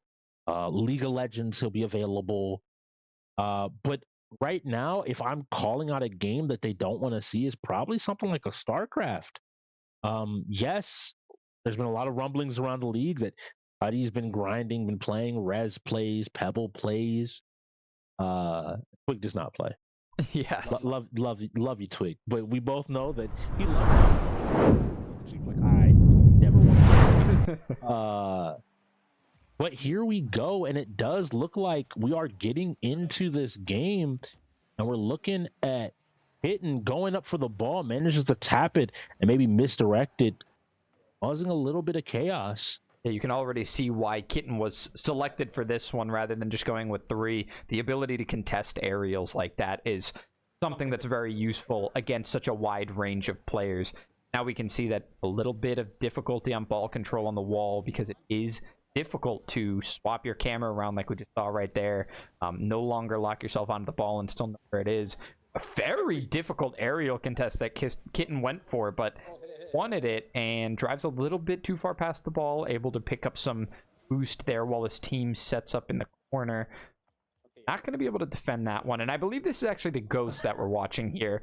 Gonna make a FPS settings change in the middle of the match and paying off. And I believe this blue team here is the Ghost, so... Well, I highlight that is one of those beautiful things about these SurfThings PCs. They can handle whatever settings you need to change, how you like your game optimized. Why having such a great PC sponsor is important here in the UL, and we have one of the best out there. And now this Ghost player playing on 120 FPS, hopefully a lot more comfortable in that situation there. Not able to make contact. It's a real slog for this player that we're watching at the moment. This may be Rad that we're watching right now. Having difficulty making contact with the ball. Finally gets it up in the air there, and it was a decent pass to a teammate. It's going to come off of the wall now. They want to keep control, but it gets tapped by a Reaper. It's going goal front now. The contact made, and that's in. Rad with the first goal of the game, just approaching the 3-minute mark. Rad is trying his best to make a case here, showing that, hey, don't just assume because you haven't seen me play. And to Rad, I say, I was not familiar with your game, sir. I did not know that you played like this, but is already showing out and being able to do this with a set of players like the Reapers on the board. This is one of those games that they only ever worry about, from my understanding, is against New Moon. Rad back here on defense. Not able to get this again. They got to get this away from the front of the goal. Interestingly enough, a lot of the field position time has been the Reapers putting pressure on the Ghost, but the Ghost, the only ones actually scoring on the board so far. This could be a case of maybe there's just too many players on the field for the team to handle this correctly. Too many players wanting to make contact, wanting to score, wanting to pass. But the Ghost handling it just a little bit better. See that Rad keeps setting himself in position, but he's jumping the gun a little bit much on a lot of these plays. You're going to see it centered in front of the Ghost goal, and contact is made, and another one goes in, but this time for the Reapers. So as we approach the 2-minute mark, we have a 1-to-1 game. Beautiful pass from Twig on over to Kitten. Seal out that play. Tie this game. I can't hear them at all. Left on the clock. And those kind of team plays are what we're going to need. You need to prove to us why Kitten came in here in the first place.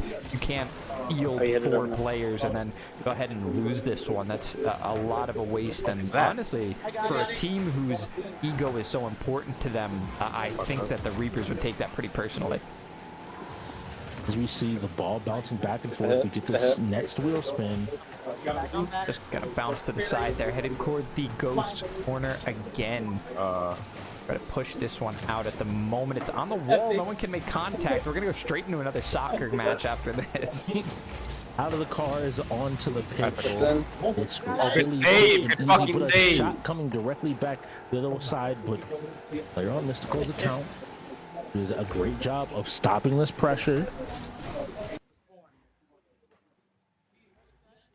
Brad looking to try to maybe take over, find this opportunity on a play, looks at his teammate, sees an opportunity at the goal a little bit high. Now trying to get back on defense, trying to find that magic from that first goal once again.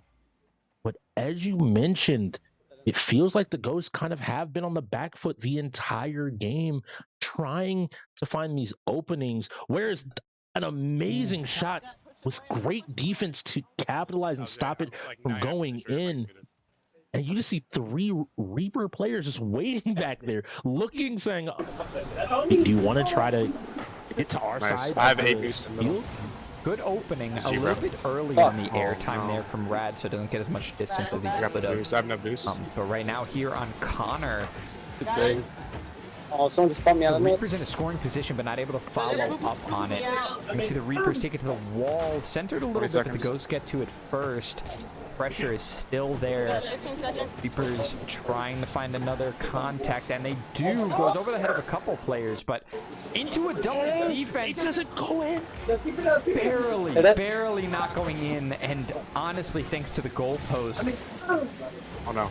This one is going to touch again. Okay, I'm going for it. My goodness, but it almost didn't. It does touch the ground and sends us into an overtime at 1-1. We'll see now which of these teams is able to get the first goal. You can see that the time is now ticking up. Oh my god, The Ghosts have opened up their goal a little bit, but they're able to keep that one from going in right now. Maybe Dev, maybe Connor, I'm not certain which player this is. We see gets a demo on the Cutters. So now the Ghosts have 4, but they're not mounting a defense yet. Now we finally see it, but pressure from the Reapers.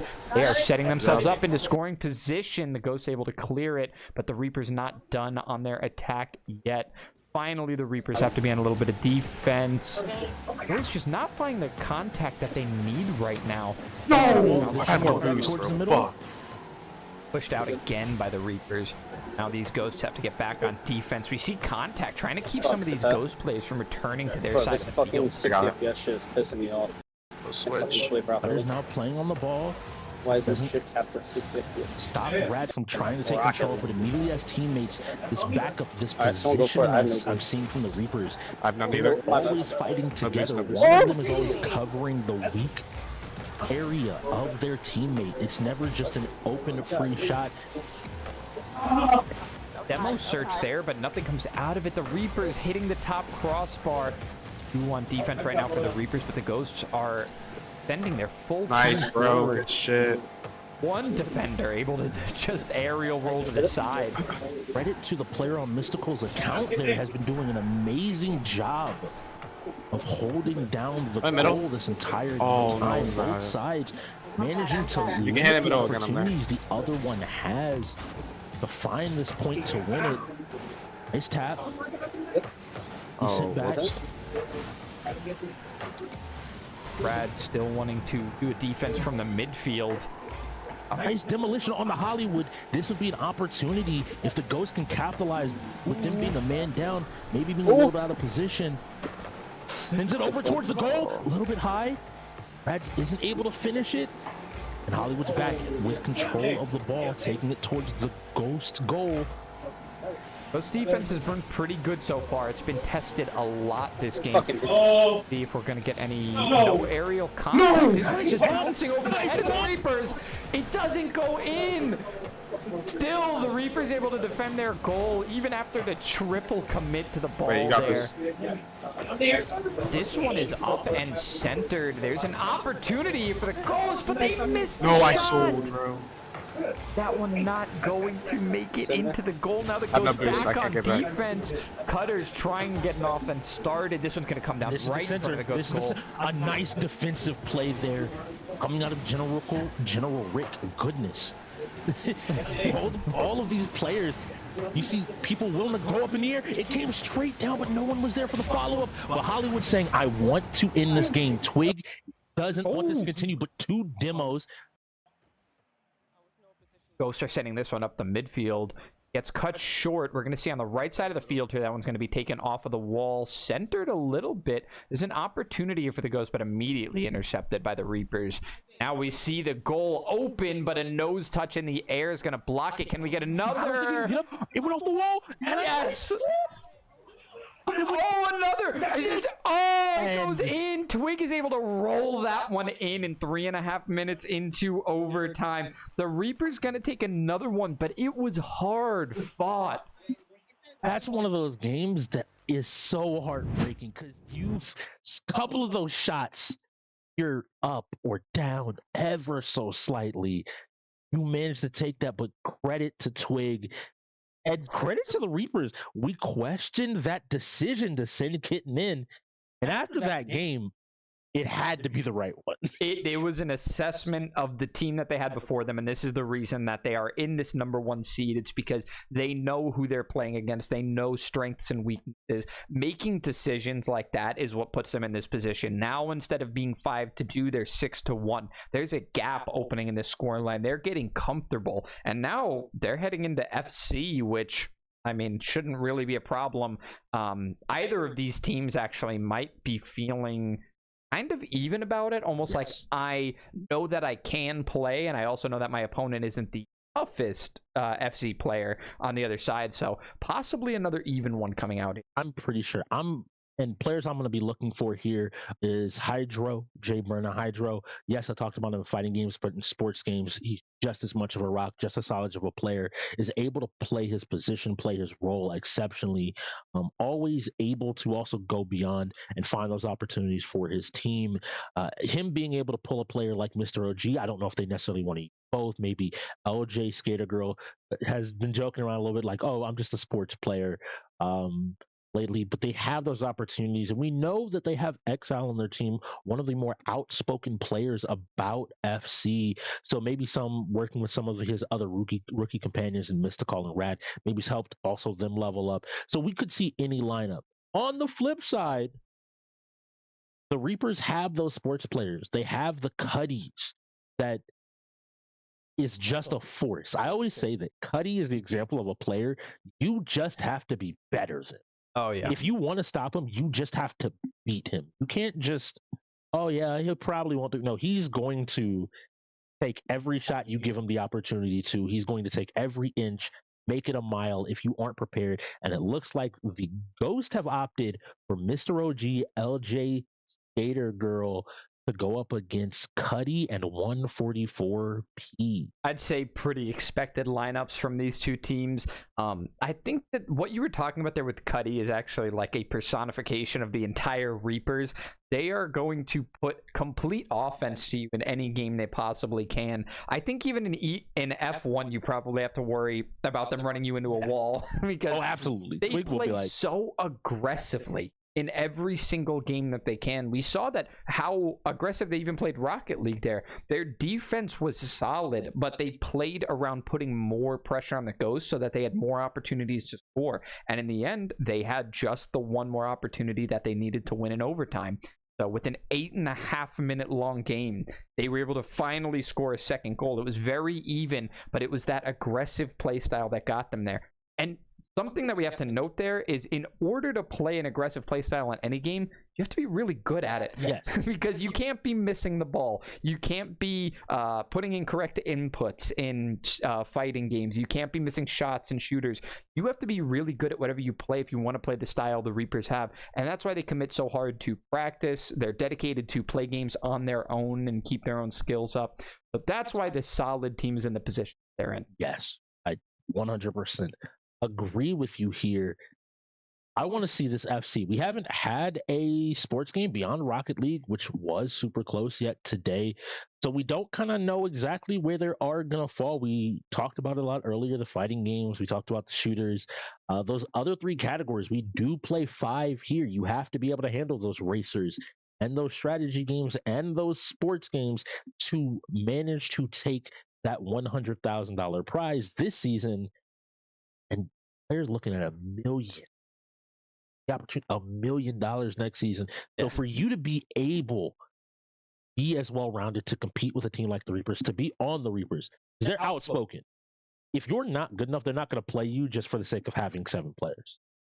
Every single player on this lineup has earned their starting spot, and they have done so considerably, putting in effort and time, and they're looking to take another championship. So I want to see what this FC, because maybe this FC might tell us a little bit about 2K. Maybe this FC might tell us a little bit about NHL, some of these other sports games that we don't necessarily know which side of the fence they're going to fall on just yet. Yeah, and I mean, you talked about how many games, how many categories, everything that we have. You need equipment that's able to run all of them. And what we have here is SurfThing. All of these players working off of these SurfThing PCs right now, the equipment that they need to run the 33 games that they have to run through, it gives them the opportunity to play optimally in every single game. So we really appreciate the ability to do that. We have a lot of players here that specialize in certain categories, though, and I think that when it comes to sports, I wouldn't call anybody a specialist. Maybe you did talk about LJ Skater Girl, but that's more of a joke. There are a lot of fighting capabilities from LJ Skater Girl as well. So, I want to put it out there because I do think she gets slept on some. yeah. In her rookie season, back in season 6, she did win Rookie Sports Player of the Year. Notably, a lot of people surrounded her about her 2K play, but has constantly worked on improving. And my opinion, and I am a little bit biased possibly, I think fighting game players, because of the time, energy, and effort fighting games take, do lend itself well to just learning other games, learning other genres. And so out of a fighting game player like LJ, I expect her like to be able to be like, all right, what do I want to learn? I can go ahead and do it. But every time I see Cuddy on the other side, I've seen way too many people come in and Cuddy's like, beat me. He's not going to immediately start joking with you, not just go. He's like, beat me before you start talking any mess. Beat me. The Reapers and Cuddy especially are a benchmark for how good you are at particular games. The Ghosts so far are able to beat them in only Wreckfest. So the Ghosts, we're finding out, are a pretty good Wreckfest team. Yes. They really are a benchmark. Any game that you're able to take off of the Reapers is a game that other teams are going to start looking at you for, because if you're able to take it off of them, other teams are going to have to start building strategies around you. You suddenly become one of the best teams at that game. At 100% agreed. Because when you said that, my brain went like, oh, some of these games have been, and then I realized Rocket League was the close game. Even Wreckfest, which they won, came down to a 1v1. Yeah. And like a very good play from the Ghosts. It was tied halfway through the game. They were at a tied score of like 81-81. Yes. But I look at Street Fighter, which we wouldn't have said. And here we go. We got a visual here. It looks like both players tell by his head. This is Cuddy looking ready to play. And the first goal being scored, a quick adjustment there. And teams and the players have kind of adapted over the course of the season. Meta for UEL.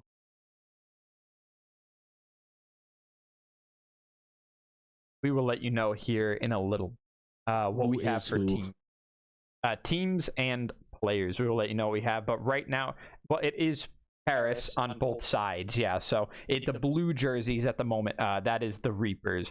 So we can see the blue jerseys there defending the left side, which means that it's actually the Ghosts, I believe, that got the first goal, but that one just got evened up. Really quickly, straightforward. Once again, sometimes teams do start off a little bit slow in some of these sports games, just kind of refinding their synergy, maybe not games that people are immediately familiar with. And that means that we see this overwhelming offense once again now coming out from the Reapers. Guilty Gear Strive coming up, and I believe Dev is available, and I expect to forfeit out of the Ghost. But the Ghost got to get this point first, make this into a 4-point game. Are we able to see it? Not able to find the goal there. And the Reapers just waiting here. They didn't back up. They weren't worried about the defense. And it pays off with an immediate goal into another point, taking the lead. They're going to take the lead now. So 2-1. See that they're going to have another opportunity as well. I thought it was a little bit late on the release, but the patience was actually worth it. Pape for the Reapers going to go ahead and score their third goal. A little bit of communication from the teammates, Cuddy looking over to 144p, going ahead and saying like, hey, job. We got it. We're in the lead, and it is, funnily enough, you mentioned that we were coming to this from Rocket League, but it looks the same. I see all three of the Reaper players on the side. They've almost abandoned their defensive options to opt for more offensive pressure and just keeping this ball squarely locked on the Ghost side of the field. Oh, and just off of the left post as well. Oh, the Reapers had a lot of opportunities to score there. They're trying to play smart, trying to use a lot of passing opportunities. 2 aggressive shots, and that one ends up rolling right in. So that's going to be 4-1 now. The Reapers in the lead still. Just furthering the gap, kind of like they've been doing in this match against the Ghost. Another shot attempt. I think just kind of maybe seeing if they're able to go ahead and get there. Not absolutely sure which way on either side if they were able to take that goal. And now we finally see the Ghost. They're managing to push them back a little bit. They're not trapped in their corner as we saw them before, but every single one of these passes back, I feel like the Reapers are just waiting for that opportunity. They're a shark smelling blood in the water. Oh my, the rainbow flick into the header goes straight into the goal. Oh, the Reapers are kind of flexing on them now. Yeah, no, this is where you can start to see that Cuddy is going to start talking. He's going to be like, oh, y'all were good enough to win. Y'all were good enough to beat us. Y'all wanted to play us in this. Oh.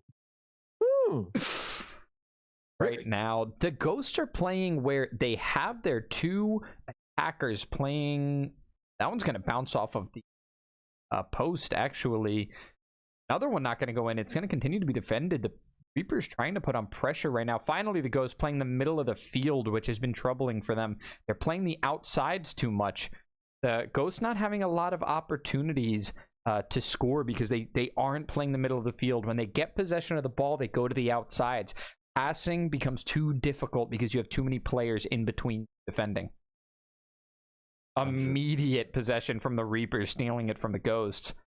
Another good passing play. That one gets intercepted on the pass. We will see. Oh, and bounces off the inside of the crossbar. What a tough angle to make a shot from. I was questioning the play because you let the defenders get between you and your teammate, but clearly they've worked on that angle, and now the Ghosts are the ones on the attack. And as quickly as I say that, I may have cast a curse. They immediately, the Reapers are back into position now, just kind of playing with the ball, trying to keep it out of the possession of the Ghost and get a nice 1-2. And you just push this gap and push this. It was a 1 versus 3 on the top side of the field there. And what we saw was 1 is better than 3 because once he found his passing opening, there was no defense to get in the way of the shot. So they committed everything they had, similar to what we saw in Rocket League on the Reapers defense. The Ghosts are just committing a little bit too much to one thing at a time. He'll even looking back at the camera, he looked back with it. They wanted to play this. They wanted to play this. Remember that. I didn't tell anybody to come play me. And a nice cross. Oh, and just was that a foul? I think that might have been a foul. No. That was a header. That header made it in. They just skipped it. Okay, they skipped it. Okay. I'm used to seeing the little instant replay. And immediately, though, unshaken, the Reapers are back on that offensive move. I believe that was in their goal. My man. I think they're telling Cuddy to move his head. And he's just like, hey, you can see when I score. You don't got to worry about it. Each and every single time. And again, oh man. And now I feel like the time pressure, that time crunch is starting to get to the Ghost players. They have to start making moves. They have to start doing something. And an immediate penalty, I think, sends the ball back to the Reapers. A nice little arc, and it ends up going in. Frustration from Cuddy here. Not such a one-sided game now. Come toward the end of this second half, it's becoming a more back and forth. Unfortunately, the Reapers started with such a lead that they'll take a back and forth any day. And immediately, the Ghosts have found some life. They're finding these goals, these opportunities, each and every step of the way. Nice job defending. I think he'd be looking at a 7-4. Hey, let's see. And they find another opportunity. Each time they've come up, they've now managed to put together a scoring. A nice flick, isn't able to get it to a teammate, but manages to get the ball back. They're putting that pressure on time and time again, and another score. I mentioned starting off a little bit slow, but this really is both teams kind of finding their moments time and time again into an immediate goal. Once again, every time the Reapers get the ball, it feels like neither side, the Ghosts found the holes in the Reapers defense, but now it's coming down to who can stop who more. Who is going to be able to, and with two defenders back and in a 2v1 situation, I gotta feel like... Oh, and another from the Reapers. I think they may be up to 11 now. Looked like it had double digits on their side. So is that and another? And I think that was 12. Oh, the Reapers just taking this one away. The Ghosts, for a minute there, had such a strong offense building up. They were able to keep it away from the Reapers' possession. Another play that goes in for the Ghosts. They've got the ability. They just got a little bit weak on defense while they were trying to make a comeback. They wanted to play that same aggressive play style that we talked about with the Reapers, and they just don't quite run away with it the same way. Here we go. Ghost with possession. Clock's coming up. We're in the yellows. That means that we're coming up on that last minute to 30 seconds of the game. Not a whole lot of room left to work, and it looks like that work is not done yet, though, from the Reapers with another goal going in. Yeah, this is a Reapers runaway for sure. Not a one-sided game necessarily, but the dominance was very clear from the Reapers in this one. It didn't have much to do with their defense. Their first half defense was much better, but it was really just based on the fact that they were constantly scoring and didn't have to play back that much. And there we go. That will be another looking around like, is this your king? Wow. Hi, Cuddy. He does kind of look like a kid posing for like a yearbook photo. It did a great job. And so as our professionals here transition back over to our SurfThings PCs to get ready for Guilty Gear Strive, I want to just stress to the people at home, these SurfThings PCs are amazing. They're able to cover any genre that you could ever possibly want to play, be able to play it at a professional level, and to compete with the best players in the world. Please head on over to SurfThings, check it out, get your stream gaming PC. Quick look. Yeah, it'll be everything you need, which is kind of what the Reapers have on their side right now. They've got 5 players that make up everything they need, so we're going to see that tick up to a 7-1. They're actually in the lead by 6 points now. No timeouts, no forfeits used for them. They're going to have a lot of room for forfeits and anything they just don't want to bother playing later on. The Reapers aren't playing this. I'm almost certain the Reapers aren't playing this, unless they have done some serious grinding. I think they see Dev Syndicate, one of the best players in Guilty Gear in the league, and they're just like, we don't have a reason to play this. Now, I'm sad. New character came out for Guilty Gear super recently, actually a few days ago. I would love to possibly see that character in action, but it's going to come down to it. The Reapers don't have a reason. Right? The Reapers took Street Fighter. They're like, we'll trade Guilty Gear for Street Fighter. Oh, yeah. Y'all thought y'all had Street Fighter. Yeah. And I'm sad. I want those fighting games. Please, guys, don't fight outside of the games. Keep it in the game. But Guilty Gear, another fighter game coming up. I mean, we were talking about it. The Ghost would need to take every fighting game just back to back to back.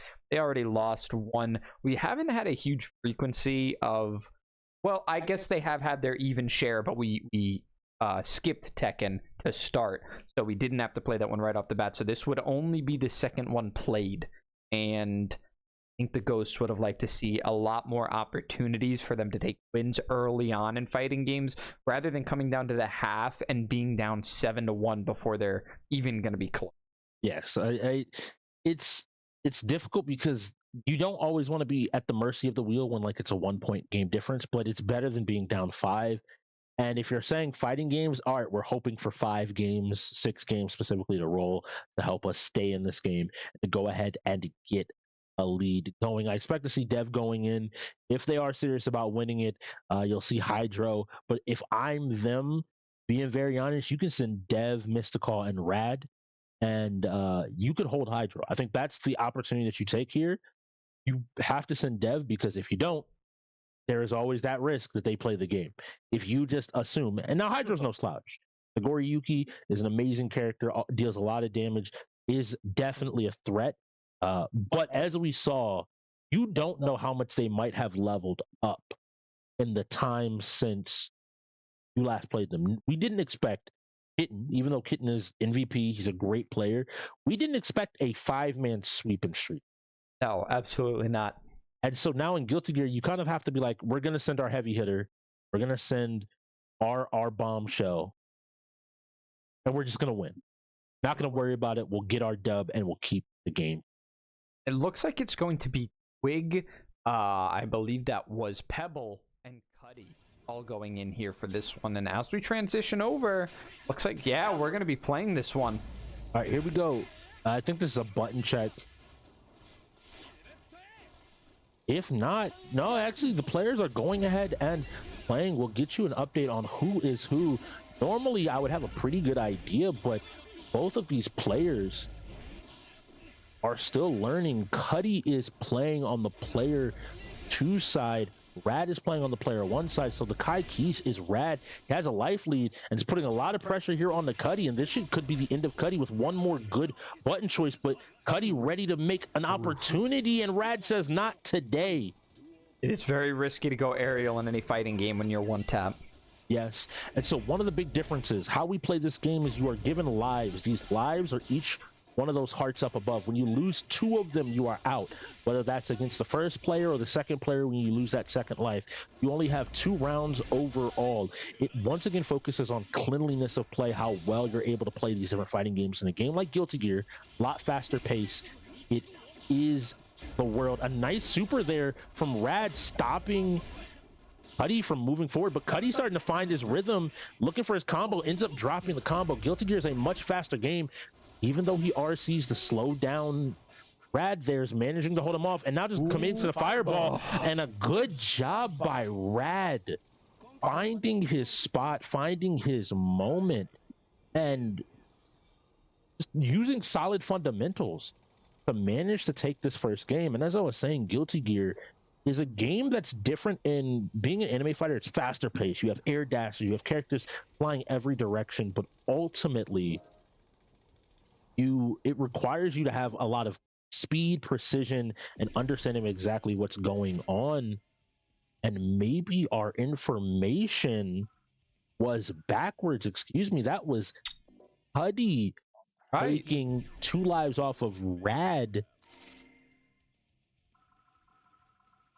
Cuddy on the Kai there, and it looks like the Rad went down, and it looks like Hydro is actually going to be coming in on the same.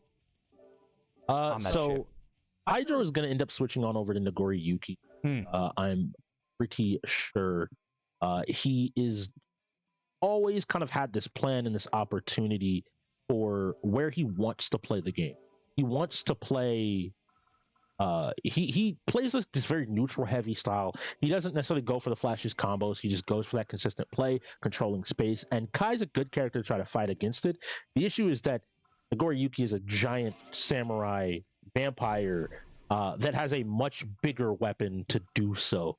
And while he has that worry of if he uses too many of his blood moves, he could end up taking damage himself, ultimately is able to, with a player like Hydro, control space so well that you sometimes feel trapped, like you don't have the opportunity to move at all. Shout out to Cuddy, though, putting in the time. I know he's been practicing some Guilty Gear, trying his best to get better, and a great job taking 2 lives off of Rad.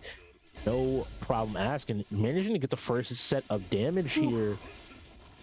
Boom, and here we go. We see the combos, and this is that immediate response we see coming out of Hydro, hopping around a little bit. One of the big things about being a bigger character in a game like Guilty Gear, you don't have those same air dashes. Nago has the ability, though, spin around. And what you're looking for here, both are looking for their pokes. A nice job beating the projectile, and he's slowly walking them down. In Guilty Gear, as you back up, if you back up too much, you lose a bunch of meter. Looks for the command grab, doesn't hit it, and this might open up for Cuddy to be able to play the game, but Hydro says no.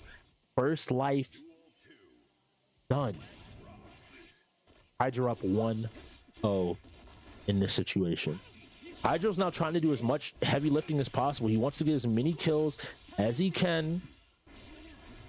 Nice shot blocking, and is just finding his opportunity to jump in. You can see that Cuddy is aware that he's trying to do this. He's looking for these anti-airs, looking to do his best to take him out, even poking there, realizing like, hey, I can take a turn there. Tries to walk up, gets thrown himself. Big damage. Hydro keeping up the pressure. A good burst, but also kind of greedy. He doesn't have a way to get out of a combo, but one more combo is the end of him anyway, which is why you see Hydro fully willing. Nice jump in, FD, but it's taking a little bit more damage here. Nice jabs. One more hit will do it. And that is the end of Cuddy. But Cuddy and Hydro both doing jobs here, taking 2 lives off of their opponents. But Hydro, I have a feeling, is going to try to have a longer streak than Cuddy did. He wants more than just the ability to take his one. I think he wants to take a second player out from the Reaper. Well, now the Reapers routinely do this thing where they put who they think is one of their stronger players first.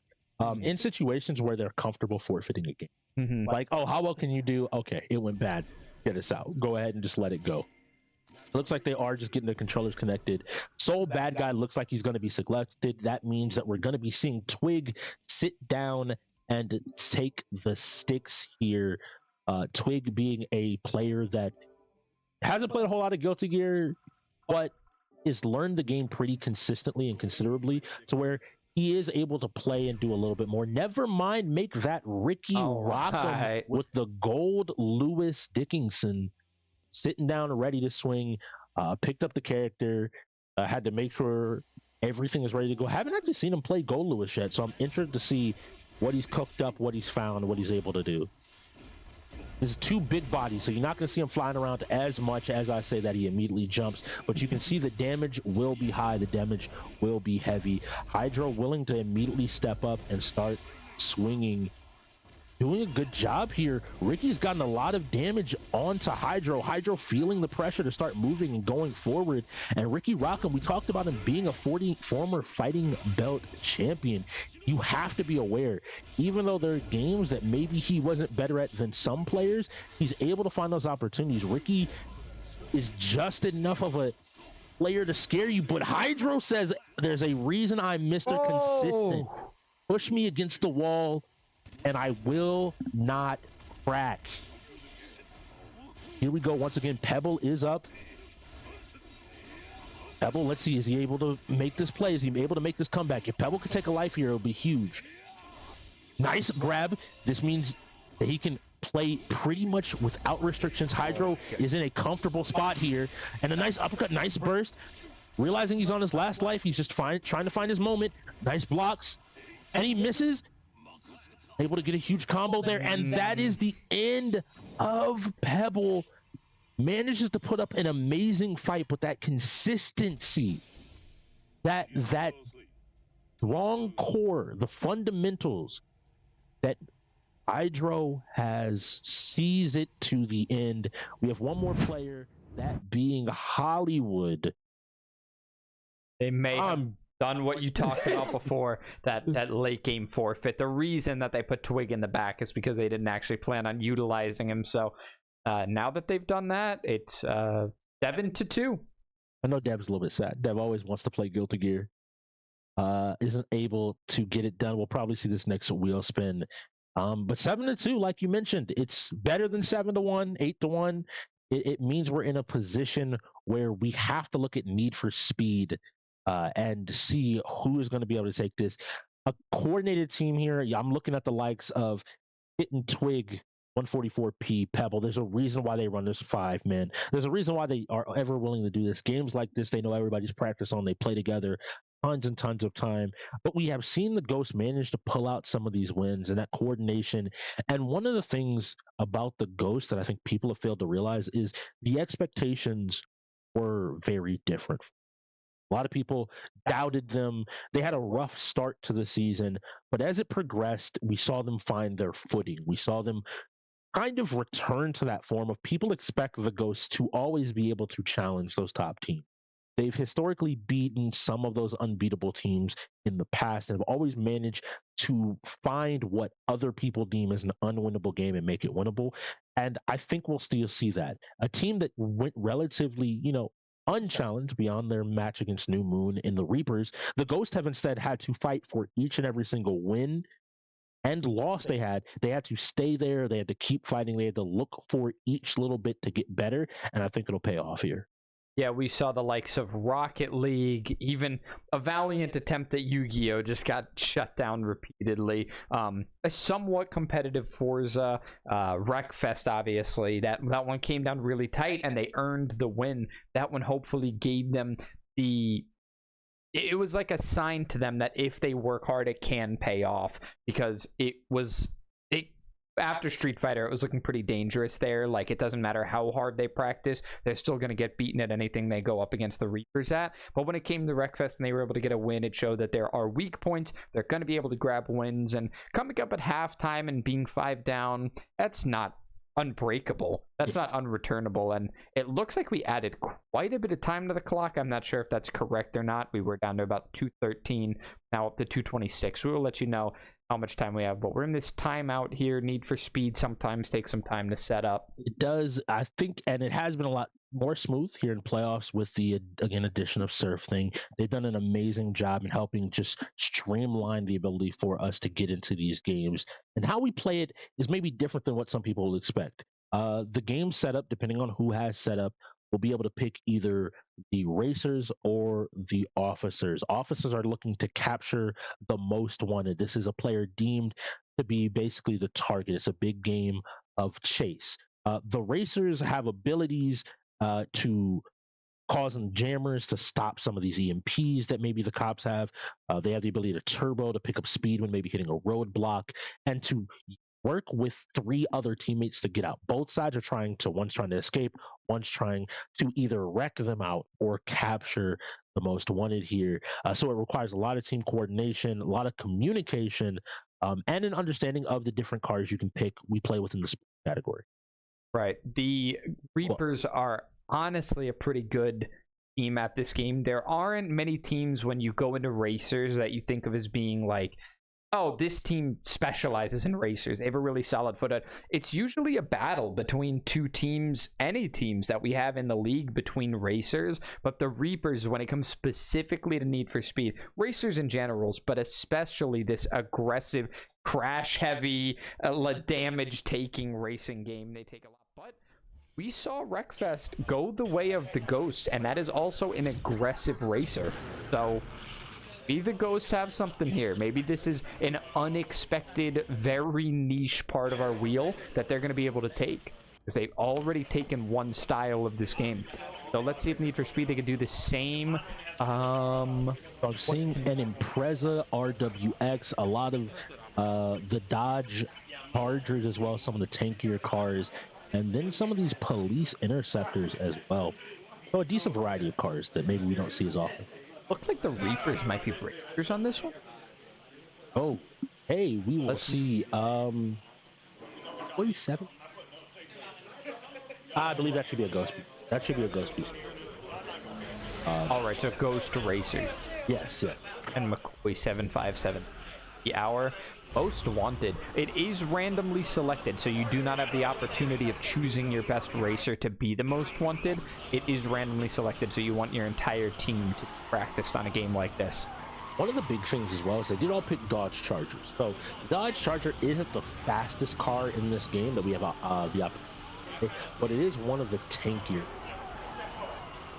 And what that means ultimately is that players will more than likely, like this most wanted, should be able to take a few more of the hits, but we're definitely in a position where it is pretty dangerous to play out.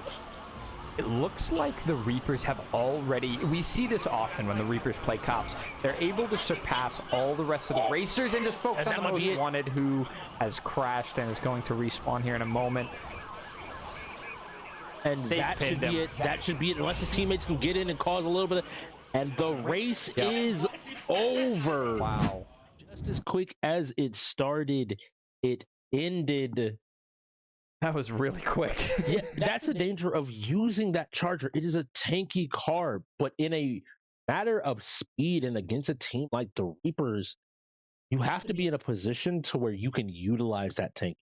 When 2 or 3 cars are there pushing you around, and in that case, I think he just got pushed off the road. It was like, all right, well, I'll just return to the main street, not realizing that that median was right there. It's so terrifying and so sad. And I'm sorry, Speedy, I mentioned the fighters and I was really heavy about it.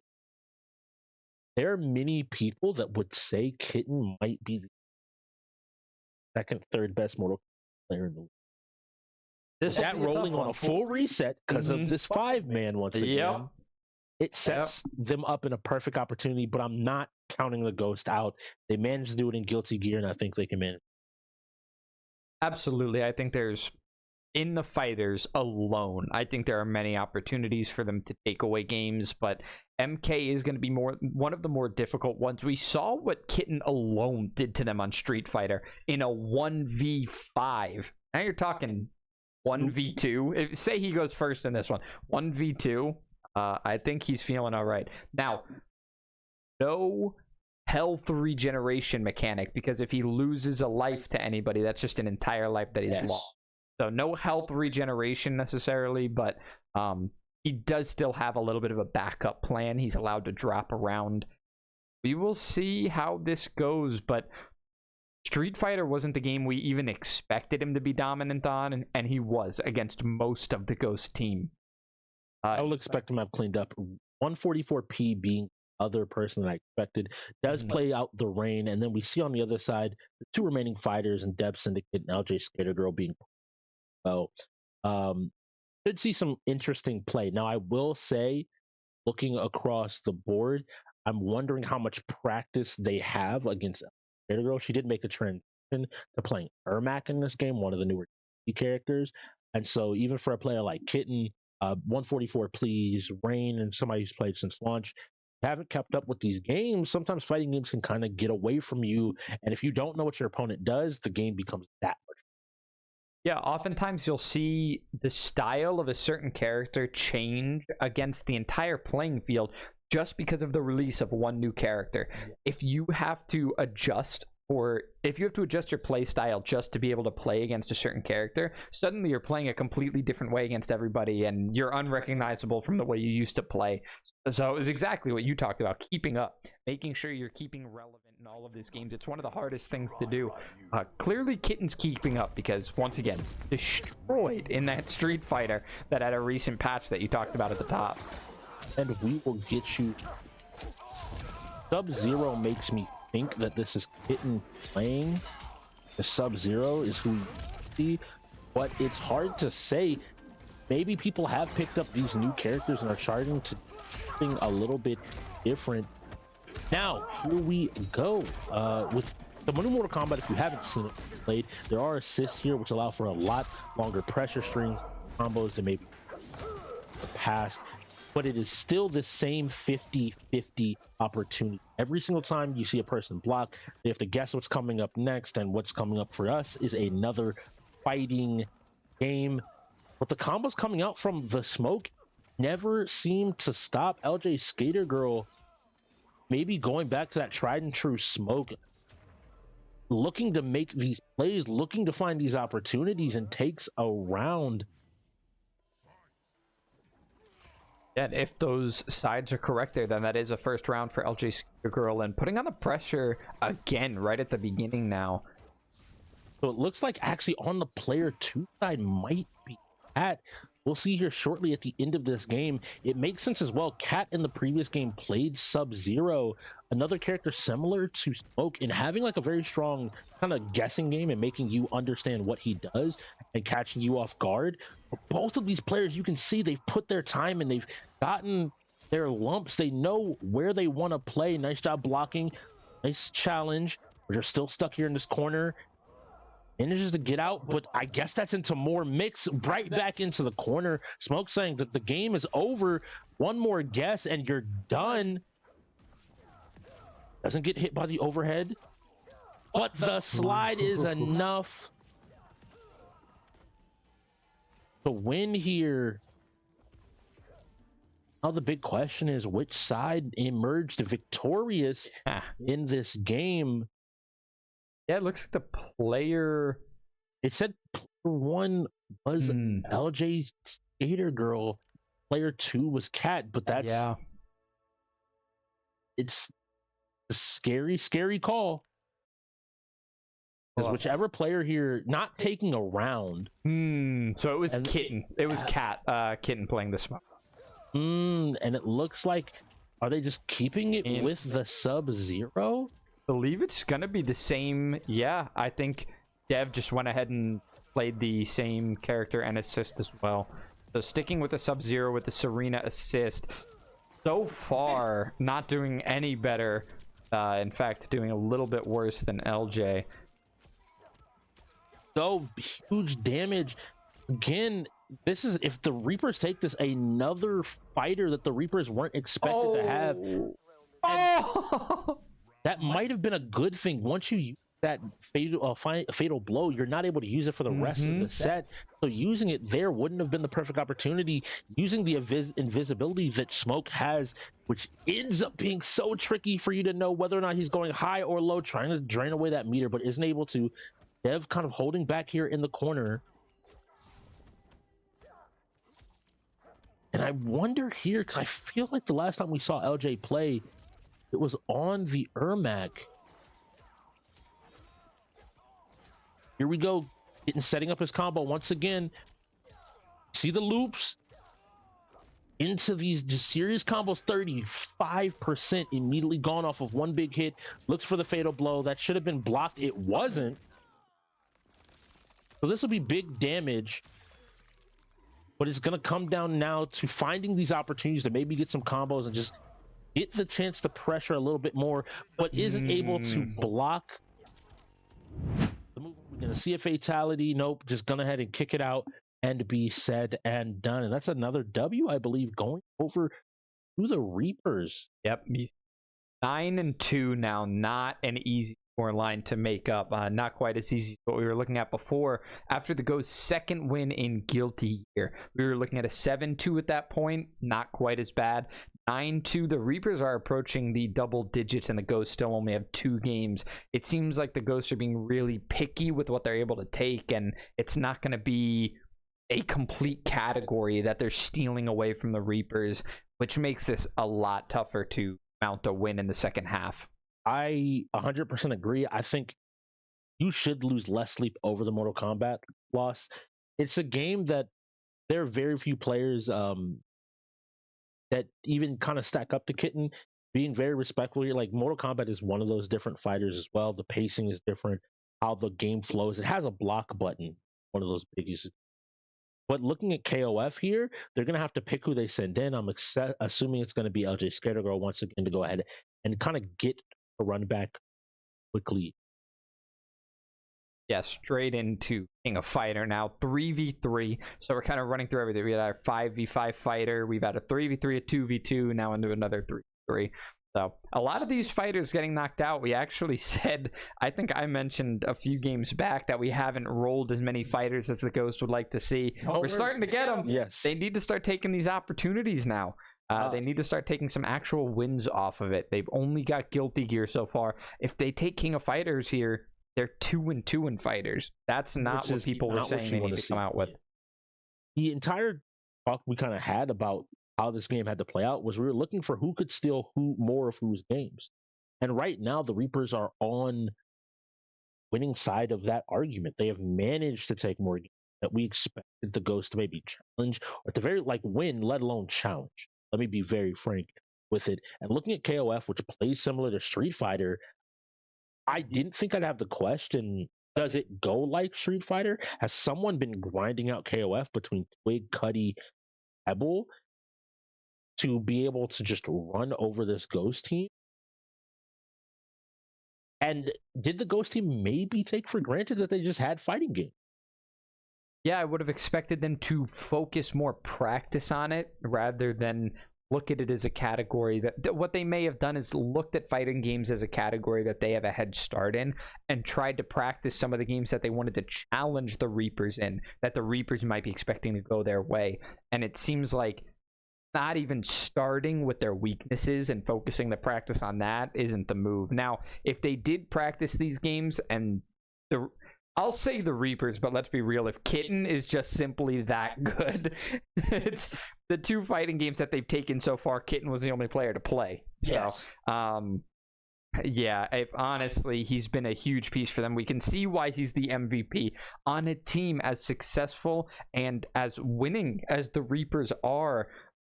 Him being the one guy to carry an entire category, that's a tough thing to do and get results like this. LJ is going in. Okay. Is going to be going in here. We're getting these lineups set up, finalized. My question is, where do they place her? Any of these games where you have multiple people, maybe they say, hey, Street Fighter, we messed up because we should have had one of our stronger players go. Don't let them get moment. And will we even see it played? That's another question. I think at this point, when you're up 7, the Reapers are down to play whatever. They're like, yeah, we'll play every single game that pops up on the wheel.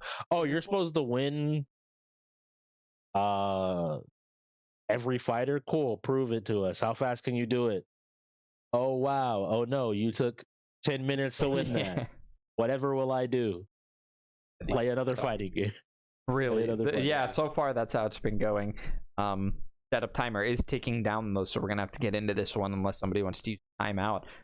And there they go. You called it out. Now we do see timeouts usually used at this point. We are 10 minutes out of half. Before half, teams do lose any timeouts beyond their last 2 if they haven't already. So it makes a lot of sense here. Like, go ahead, use the timeout, get the game set up. In my opinion, sometimes just have a conversation. If I'm the ghost, like, maybe you need a breather. Maybe you just need that moment, that second to take it. Just absolutely take it. Go outside, get it some fresh air, grab something to drink, and just relax. Come back in, new eyes, new mindset, maybe refocused up, and maybe start to find a few of these. And halftime's going to be another opportunity for them to do that as well. They're going to have quite a while, about 15 to take it easy. They just need to talk about a game plan going forward and whether their strategy is working or not. Because if their strategy was to take the fighters, like everybody in the community was talking about, that's what they need to focus on, then it's not working. Not as much as you wanted it to. If they could take this king of fighter, they'll actually have a good representation of what to do and what not to do.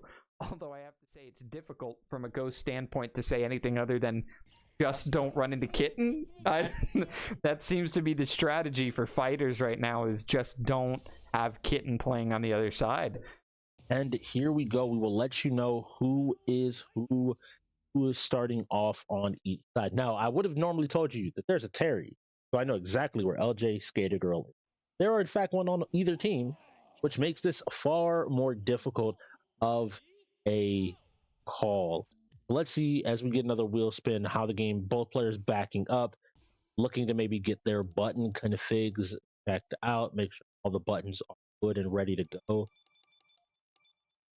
And the wheel landed on StarCraft 2. This more than likely as well. We'll see if it gets played before half. If the Reapers have the opportunity, they will absolutely before half. Yeah. And let's see. Even though, I mean, you might want to wait. It's a guaranteed 15-minute game unless you end it earlier. But I don't think the Reapers are looking to just win. Mm-hmm. We see just using these full screen normals and just saying, you don't know how to play the game. I don't have to be super worried about whatever's happening here. We just have to kind of beat you up. A nice throw there to get some good damage. Steps back. There's a throw. Both players kind of trying to find their ranges. The King of Dinosaurs here realizing whenever he's close, maybe getting these throws in could be huge damage. Nice use of the auto combo to go ahead and get some more guaranteed damage. And we see our first KO. The King of Dinosaurs has fallen, and as or per tradition, that change of player will tell us who finds themselves in the driver's. Looks like it's Cuddy right now. And that would be huge. Cuddy having picked up the Terry, looks like ultimately they opted to play the game out in a very specific way. They opted to put LJ Skater Girl at the end of their lineup as Terry, the holder just in case. And I think it was the right decision, seeing as she's now gonna have to go through the three-peat. She's mentioned before, and we've had the conversation about her knowing the insta kill, the one hit kill, and she's gonna have to show it off here if she's able to find an opportunity, because she's gonna have to minimize her damage on each one. Nice job trying to punish there, but Cuddy ready with the duck, able to use these plus frames to consistently challenge, maybe recognizing like, hey, you don't know what to do here, you don't know how to deal with this problem, so I'm gonna just pressure you down. And LJ, I don't know if she's lost. KOF all season has been able to consistently find these opportunities, using these jumps to get in and deal a little bit more damage. We see the combos, but Cuddy just keeping to his fundamentals, saying, I know how my tools work, I know when it's my turn and when it's not, and I'm just going to keep on pressing time and time again. I'm going to keep on putting this pressure out. Nice job blocking. And once again, this is way closer than LJ Skater Girl once. And the combo into the super means she's losing a ton of health. Is Cuddy looking for a sweep of his own? Nice job managing to stop. Using the auto combo. Nice sweep. Knock him down. Both players on even life. Nice hop over the fireball. You got to find your hit. Just looking for that one hit, and LJ manages to stop the sweep. Yeah, but with not much health remaining, doesn't get a lot of recovery here as the Mai comes in now. We'll see. Is going to try to wrap this one up. And this should be Twig playing on the Mai Shiranui. This character has a lot of movement, is able to put a lot of pressure out. And Twig, I think, is just looking for his opportunity for damage. Each and every single time, nice jump in. Isn't able to get a punish, but luckily doesn't get punished in return. Nice DP to get him out of the air. Not pressing buttons, just this patience to block. Knows he needs one more hit. A nice DP. And manages to find it. Twig taking another W for the Reapers. A third fighting game goes their way. So now the Ghost 1 and 3 in the category that they needed to put a pin in and just lock in for their team. This would be a dramatically different game if it would be 7-5 right now. Yes. If the Ghosts would take those fighters, but not enough focus on those, not enough, maybe not enough practice, or just maybe not the ability to get a good resource to practice against, because you have to play better players to get better at the game. So if they're playing in-house, there is a limit to how good they can get in some of these games. Please be reaching out. I'm every time I get on the desk every season, I've had more and more opportunity to say, like, I want more scrims. I want players to compete against each other more. Find those players you don't maybe play as often in the season, don't see as consistently, or you don't have to play anymore, especially now that we're in the postseason, and get those games in. And with StarCraft on the clock, I expect this clock to run down. That only took us 5 minutes. I expect this clock to run down, but I do expect us to see a timeout coming from the Reapers. Or the Reapers are down to 2 timeouts. They might not want to use this. They might just use the game clock in general to go ahead and get into this game and play. Looking at both sides here, both sides kind of have their pick of the litter in terms of who they want to play. LJ not being available, but I think ideally, I'm looking at Mr. OG and Dev coming out of the Ghost, Kitten and Cuddy, knowing Cuddy's been grinding the game pretty heavily since the postseason started. I told him even before the game that I was excited to see maybe how much he'd grown and how good he was at the game. So gotta just see who people send in, see where the work is, see who has this opportunity. StarCraft is one of those strategy games that does actually require 4 players. If one person's good enough, they can carry this game. But that is a very big if, in terms of if they're going to be able to play or not. We're going to be getting these lineups in, I think, pretty soon. I think that's going to tell the tale of how the Reapers still want to play this game.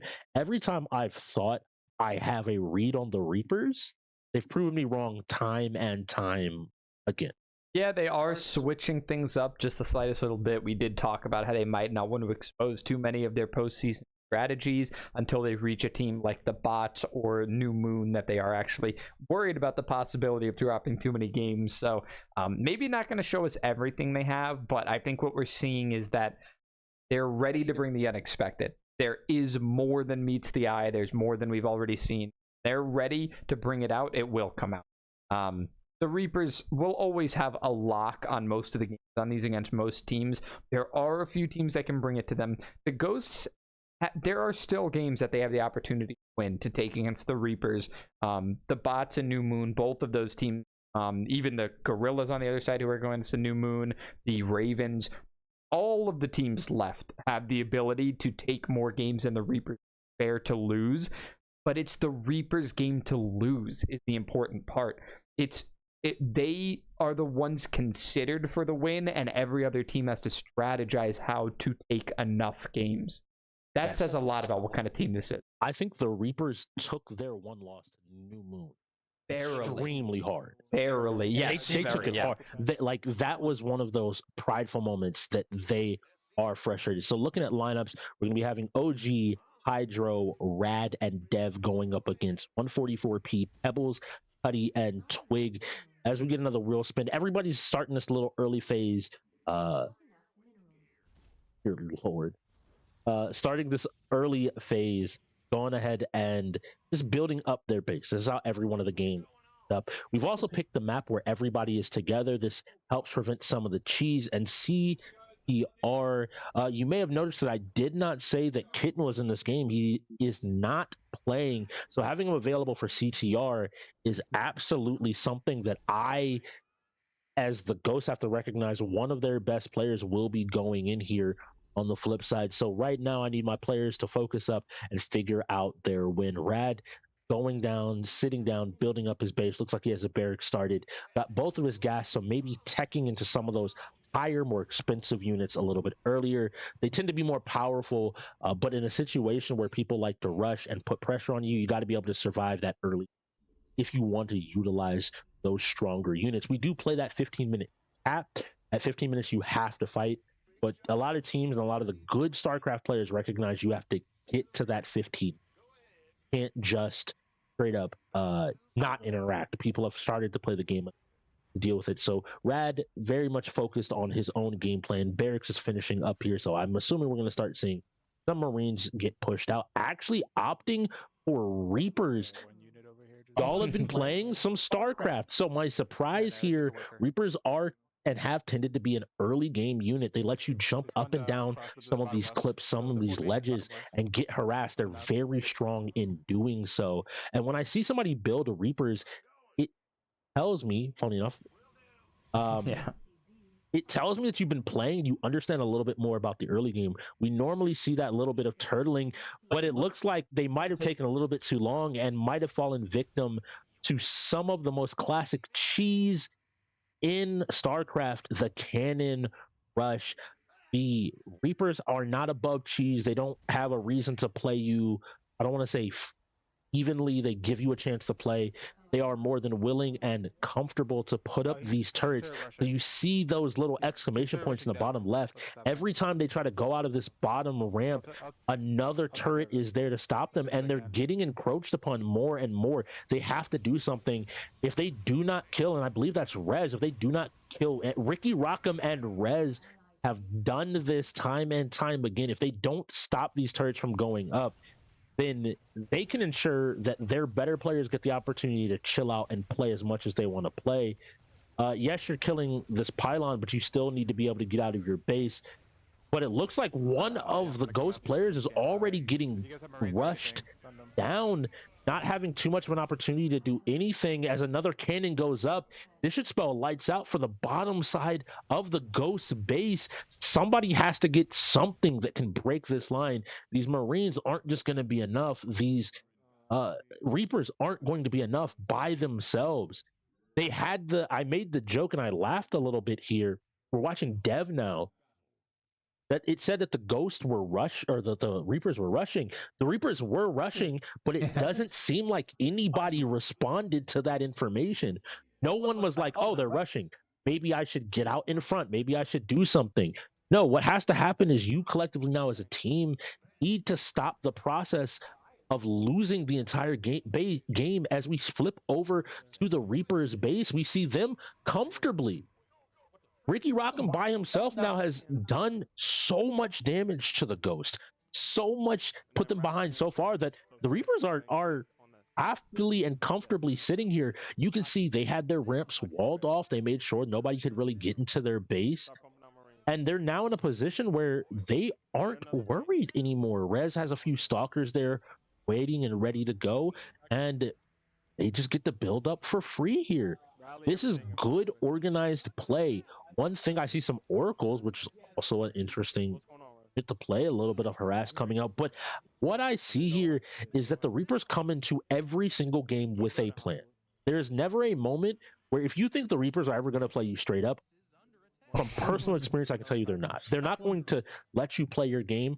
They're going to see how good you are, and it goes back to that pressure situation. Talk about that offense. You have to be this tall to ride. Oh, yeah. Before we even think about playing you, you have to. We will do everything in our power to throw every punch just to see if you can stay standing.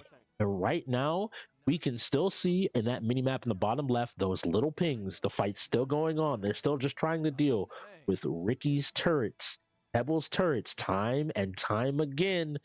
And now they've expanded. They have a second base. They're building to bigger and better things. They're looking to get those high tier units that we talked about before. Not at all worried, air free in the world. They're just looking. You see, look, Pebble smiling there in the bottom right hand corner of your screen, happy. He knows the chaos he caused. He knows what he did. He knows that he's the greatest. He is putting on a show and is now teching into some of these later game structures, already has some upgrades for his units, and is just looking to maybe build into some robo play. These are more units meant to target the ground. Now, this map as well, we oftentimes see that underground cavern map being played in UEL. Does this map pick have anything to do with the aggressive playstyle that's coming out, or any reason why it's happening? So normally when teams are comfortable with it, this is actually the map you pick to prevent what happened. All four of your teammates are with you. If one of you get pushed, other three come to help the person that's in danger. But it seems like everybody was still kind of playing their own game and maybe weren't ready just for, in general, the cannon rush that came out of Ricky was done exceptionally well. Time and time again, onto a second base, doing his best to expand, to get more workers out here. And as I look in the bottom right-hand corner, I think one of the Ghost players might be having to rebuild from scratch, just looking around, saying like, "Oh, what you do? Oh, okay." Going back to doing what he was doing before. These SurfThings PCs handling all of these units like a champ. And it's 7 minutes in. And why that matters is at that 15-minute mark when you're not allowed to build any more units, you just have to fight it out. Putting your opponent behind 3 minutes is 3 minutes that you have more and more stuff, but I don't think the Reapers are letting it get to that point. We see the tanks and the Marines start to leave the base, start to march forward, and I think we're going to see conflict pretty quickly here. Ricky maybe being like, "Oh wait, where's everybody? Oh, everybody going? Okay, cool. Let me go join up. Let me go help." But Ricky's job is done. He was meant to be that early game pressure. He was meant to stop them from pushing out and from causing damage. The big thing, though, is that the Ghost have historically always run Void Ray. And if you can't stop the Void Ray ball, the massive Void Rays, as we see the Ghost having recovered from this fight, starting to step forward, looking to take another fight themselves, and these Marines and Siege Tanks just both setting up these lines, it looks like the Reapers Siege Tanks got up first, so they're going to be able to deal a lot more AoE, and we go back to Ricky working on his base. He's comfortable. Getting these Immortals to deal with the opposing Siege Tanks, also grabbing some Colossuses. So believing there's going to be a heavy ground army coming out of the Ghost, but it looks like the Ghost have maybe set up decently well in the front, are managing to take down some of these Reaper forces. But the Reaper's just setting up, saying, hey, if I get a little bit more time, I should be okay. A little bit more time, and I should be okay. That damage might not have been enough. I thought being able to take a player out usually is enough, and these carriers are starting to roll out, and this would be res. So making sure they have a mix of some of these late game air and ground units, Colossus, as well as carriers, they should be able to do plenty of damage here. But again, I'm looking, Mr. OG is in this game, and I have seen Mr. OG time and time again have that cluster of Void Rays ready to end the game by himself. If he has that, this can be a very dangerous game to try and for Reapers to think that they just have in the bag. They don't necessarily have the Marine take out a huge ball of Void Raid. They have a lot of siege tanks that don't hit up. They have a lot of Colossus that don't hit up. They have a lot of Immortals that don't hit up. This running theme of they have a few things that can hit the sky, but if they aren't ready for this huge sky push that could be coming in, they're not going to be able to defend possibly what's coming out of the Ghost. The longer this game goes on, I honestly am starting to favor the Ghost because only one of the Ghost players got really hit. Yeah, the Reapers have managed to do something, but the Reapers didn't get a hugely, like an impossibly big lead. They have these bases, they have their minerals. I'm not seeing them in a position where they could have ended the game, honestly, if they had just gone on after that push. But it looks like they may be giving the Ghost an opportunity. Yeah, they have siege tanks. Find their opportunities. Buddy here, checking on his enemy base, checking to see what they have, has a good mix of Marines and Marauders, has a good amount of units. I can see that time he's put in is paying off. He has these siege tanks, but again, he is counting on a teammate to deal with whatever is in the skies. 11 minutes, 4 minutes. These players have to start finalizing some of their ideas. Are they going to push out and take a fight, or are the Reapers ready and willing and letting Ghost come to them? I think this is going to be one of the most action-oriented, most unit-oriented endings that we've seen in a little while. A lot of these games have come down to really one-sided fights, but I think because of the way you talked about earlier, these teams are clustered together and all their units are going to be working from one angle on all of the bases at once. This is going to just be a mosh pit of action at the end. People at home, this is you will get to see the fun of late game where it is just lasers and explosions and guns going off everywhere. But the upgrades that Ricky has gotten does have me wondering. They're trying to figure out where the Ghosts are. Why have they not shown up? Why haven't they come to take a fight against us? Not realizing that the Ghosts don't mind playing the long game. Yeah, but they don't. And we see on the other side, we saw this person being pushed back. Their buildings were being destroyed, but here they are, having been able to build more and more. We see some Dark Templar, some of these invisible units. I don't know if the Reapers have the detection to be able to get and deal with it. They didn't. They used up a bunch of scans just trying to find them, and now don't necessarily know that, hey, I have an invisible unit that's just waiting to run you over. Dev Syndicate here playing out of gateways pretty heavily. Maybe we start to see some Archons, or he's just going to go heavy into the Dark Templar.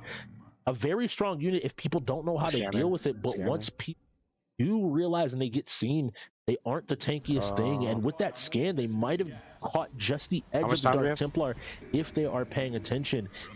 This looks like just a few units, but these units can do so much damage so quickly if they aren't stopped. So both players here relaxed, waiting and willing. But we are watching Mr. OG. He's actually playing Dark Templar. I'm moving my tanks over. Maybe not. I would prefer and wish he'd built a Robo with a Warp Prism to kind of attack, but it looks like the Reaper said, no more waiting. We gave you the time. We gave you the chance. We're here to end this game before it gets to 15 minutes. But as they run in, you see their units just exploding. Not attacking at all, just running to their deaths. And there is detection in the Reaper army. Those Dark Templar immediately have to back up. And here come the Colossus. The Colossus able to get more and more damage. Are your dudes attacking? But there isn't detection. Yeah, mine don't think those attacking either. Dark Templar are managing to get so much damage done, but I don't think it's enough. You have this small group of units trying to fight, but they can't do enough to kill the enemy army. I had to manually click them. They usually just go. A great unit, but they work best meaning that, like, those guerrilla enemies warfare. around, they would just proc to the enemy. They run, they distract. They can't just be this main force, and you see the overwhelming energy. The scan comes down. When I went to the Dark Templar can be seen, and as they run towards the Colossus, I think this is the end of the game. I didn't shoot a single one. And in that moment, I talked about the Reapers being built by the Ghost. And now we have seen the Reapers build their own victory here in StarCraft 2. The game is over. Unfortunately, the Ghosts weren't able to find their opportunity here. And the Reapers making the call that Kitten does not need to play for us to take this game. Like we actually got a they're coming out at the end. Well, but I think that shows just how important that early game rush was. It mitigated the resources that were going to be available in the late game just enough for there to be a minimal amount of Dark Templars to deal with, and that's a resource that could have gone crazy if there were a lot more of them on the field. They could have done quicker damage. They could have taken things out a lot faster. It could have been a lot scarier. Oh, are we running right into... Okay, I thought they got CTR set up. The game is technically not ended yet. No more units can be built. But if the Ghosts do not want to forfeit this game and give up another forfeit, they do have to watch. Their base is slowly destroyed. The Reaper's making sure this is the last thing they see before they go into half. A little bit of a mind game coming out here. As we go into the next half, we will start with CTR, which we had mentioned before. The Reapers have a fantastic CTR player in Kitten on their side. So could be a rough start for the Ghosts in the second half, but we'll have to see what they talk about as we go into halftime and what kind of strategy they want to use now that they're actually here, now that they're actually playing. They know that fighting games aren't a given. So what do they have to do? What lineups do they have to be trying to set up to be put into different games? What players really need to be in reserves for particular games to come out?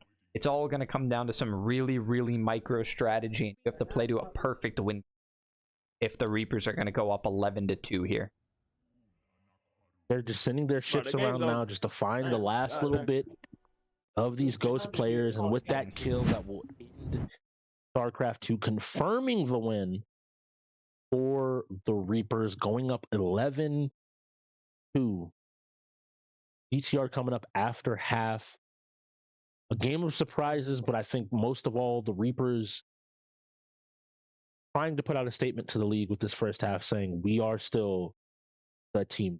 Absolutely. They want to be there at the top. They want to prove that they are the top. So they're going to try to take a team like this and really just crush them as much as they can. But we're going to have to see if they can make this still just as one-sided after the half. So we will see you once again after this halftime, brought to you by SurfThing.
in the industry. Plenty, she's winning our team, we some killing bees. Killing these niggas while they still we replenish. We load the artillery, hold the hostility. Boosting these trophies, we win. We in it all line on the grind, opposition and misery. League they dwell, call us the winners cause we never fail. This is the team that's making a wave on the streams. Growing and hanging below. Ultimate endgame must lead 1,000,000 degrees. And this is where games go pro.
Welcome back, everybody, from halftime to the UEL Northern Conference quarterfinals. This is our final quarterfinal match, so this will decide who will be in our semifinals for the Northern Conference. So far, it's very clear that the Reapers are really handing it to the Ghosts. So why don't you give us a rundown of what we have so far in all of our games? So today we actually opened up with Tekken. It was the Reapers winning RPS, so we put that back and looked like it was the right call because Gears immediately rolled, and that was just an instant forfeit from the Ghost. They recognized, hey, we're not going to even jump into it, and Street Fighter 6 immediately rolled after. We had a lot of hope for Street Fighter 6. And, that's an F. CTR, again, if Cat and Hollywood are up, CTR is a fair FF. This is one of those games that you don't waste too much time. And why I have my co-caster incredibly happy we get to see some solid Pokemon. But we got Street Fighter 6, and this kind of set the stage for the game that we're currently in. We had the Ghost pegged to win a lot of the fighting games today. But Street Fighter 6, we saw Kitten come out and just sweep. And it took a lot of the air out of the room, I think, for a lot of people, not really recognizing that. But they were able to equalize it pretty quickly with Rex. After that, it has just been DBD into Forza, into Yu-Gi-Oh! Win after win after win. Rocket League, we went into overtime, 3 tense minutes that still ended up in the camp. And we kept going into Football Company only to be stopped by what ended up being an FF by the Reapers Guilty Gear. And they picked it up again. Need for Speed, quick win. Mortal Kombat, hit and sweep. KOF, Hollywood, getting on my case a little bit there during halftime, but managing to close it out himself. Some impressive StarCraft 2 play, and we started off with CR being an FF. The Reapers are putting on a masterclass and showing to a lot of people at home what it means to be a UEL, what it means to cover 5 genres games, 33 games on this wheel, regardless of what spins. You're confident, ready, go in. All the players out there, Spirits, I mean, we both kind of interact with them. The Spirits are various places. You can see some frustration from the side of the Ghosts. Rightfully so. Like, I think this is a frustrating game in a frustrating position. But I think you put that down and you start here with Pokemon and say, cool, we win Pokemon, move on from there, ready to go ahead and take. Dub, anything from the first half, though, that and I love to pose this question because I know you aren't a player. Mm-hmm. How would you approach talking to your teammates coming into the second half? So I think there are a couple of games that were dropped by the Ghost that were close that they shouldn't have given up either so easy or shouldn't have given up at all. I think that Need for Speed was a really, really weak point for them. They can't be playing any games like that because then it doesn't open them up for an opportunity to win at all. Yu-Gi-Oh! They didn't really play optimally, but a game like Rocket League where they were really on top of it, they played a great defense, but at the same time, they didn't win, so it doesn't matter how well they played. When you hand over games like that, it's hard to figure out what you can actually win. They have 2 wins on the board right now. One of them was a forfeit because the Reapers simply didn't want to keep playing Guilty Gear. So now, to their credit, they were winning that one well, no matter what. But Wreckfest is really the only game that they played all the way through and won. So right now they have to take the games that are close and turn them into wins. They can't just be having... They're not a number 1 South team. They're not a number 2 North team. This is the number 4 North team. They have to win everything they're given if they want to beat the number 1 and prove that they're the best. They can't just say, oh, we have some games we're really good at. No, you have to fight for everything you're going to get. And when they were working well, they were able to, but it might even be the fact that they have a 7-man roster. Sometimes they run into unoptimal roster lineups, so they haven't been finding those opportunities. They need to turn close games into wins, not losses. I think that's spot on. As we get ready here for Pokemon, I simply am now wondering what exactly we'll see, right? What note does this game open up on? Do people bring out new teams, different teams, something dynamic, something legendary. Let's just get a little bit on the nose here. Yeah. Just having a little bit of fun because I'm not sure. Honestly, I don't know what either one of these teams have cooked. The Reapers have played a ton of different teams, almost like the day of being like, oh, what do I do? Okay, cool. But they do have some of their other teammates in Egg as well as Cinnabar here. So I know they probably consulted and they've definitely worked some of those finer elements of what they want to do for Pokemon. So hopefully you have a great game. Like we're both sitting here and I'm like, I just want something fun and interesting. The time here has run out. Let's see if they can't go ahead figure out how to get this set up and go. But as we wait, I guess we can look ahead because like this is not a foregone, but I think this playoffs has a different tone to me than previous play. With the announcement of free agency opening everybody up, the changes coming to the league, along with the $1 million prize pool that exists. Some of these players, and just talking with players, have kind of started to have this conversation of this may be the last time we get to play. And I think that's added some stress to both sides of the coin. Right? It seems like the Reapers might not change as much as a team. Right? The Reapers, like, we make it to the finals, at least we can say we're still making we have a winning formula. But the Ghosts, I think, trying to still decide what their future looks like. And it's why I want every one of these games to be, I want this to be that highlight game. Everybody gets their moment to shine and to go in. The rookies have played amazing seasons. I want them to be able to play more. I want them to be able to show off more. I want to see those moments where they look back and like, yeah, cool. I got this. Worry about the next thing. Handle it. Down. And it's amazing that season 9, for me to think that like season 9, we'd have an amazing PC sponsorship and SurfThings. We're looking ahead to $1 prize pool. Yeah. Like we have PC. The insane thing to me is how well those PCs work. If you haven't actually had a chance to test them, like regardless of what game you touch, max settings, run it, you can enjoy it perfectly fine. And the fact that like I could go from StarCraft to playing Valorant to playing Forza to 2K and then bounce right back into League or whatever game. You can do all of that and these PCs run itch. Is nuts to me. But I'm thankful that we have an official PC of the UEL in SurfThing.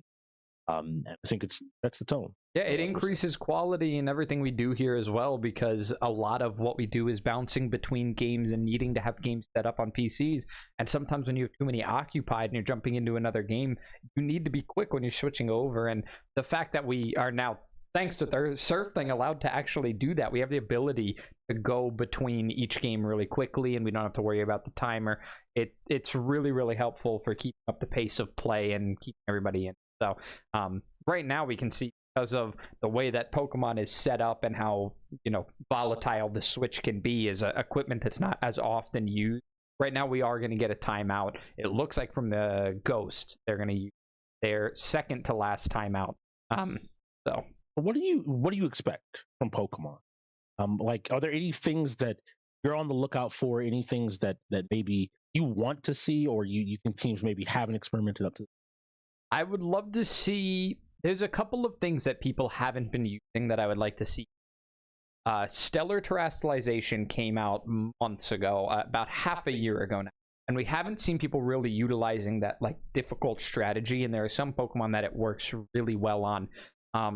Another one that we're not seeing a lot of actually going right to that is the likes of Terapagos, the likes of Koraidon.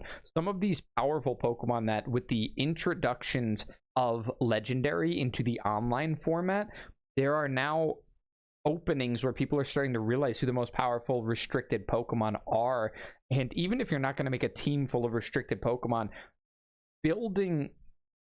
I actually have an argument for why you might not want to build an all-restricted team, because then you're not supporting any of those restricted Pokemon to their fullest.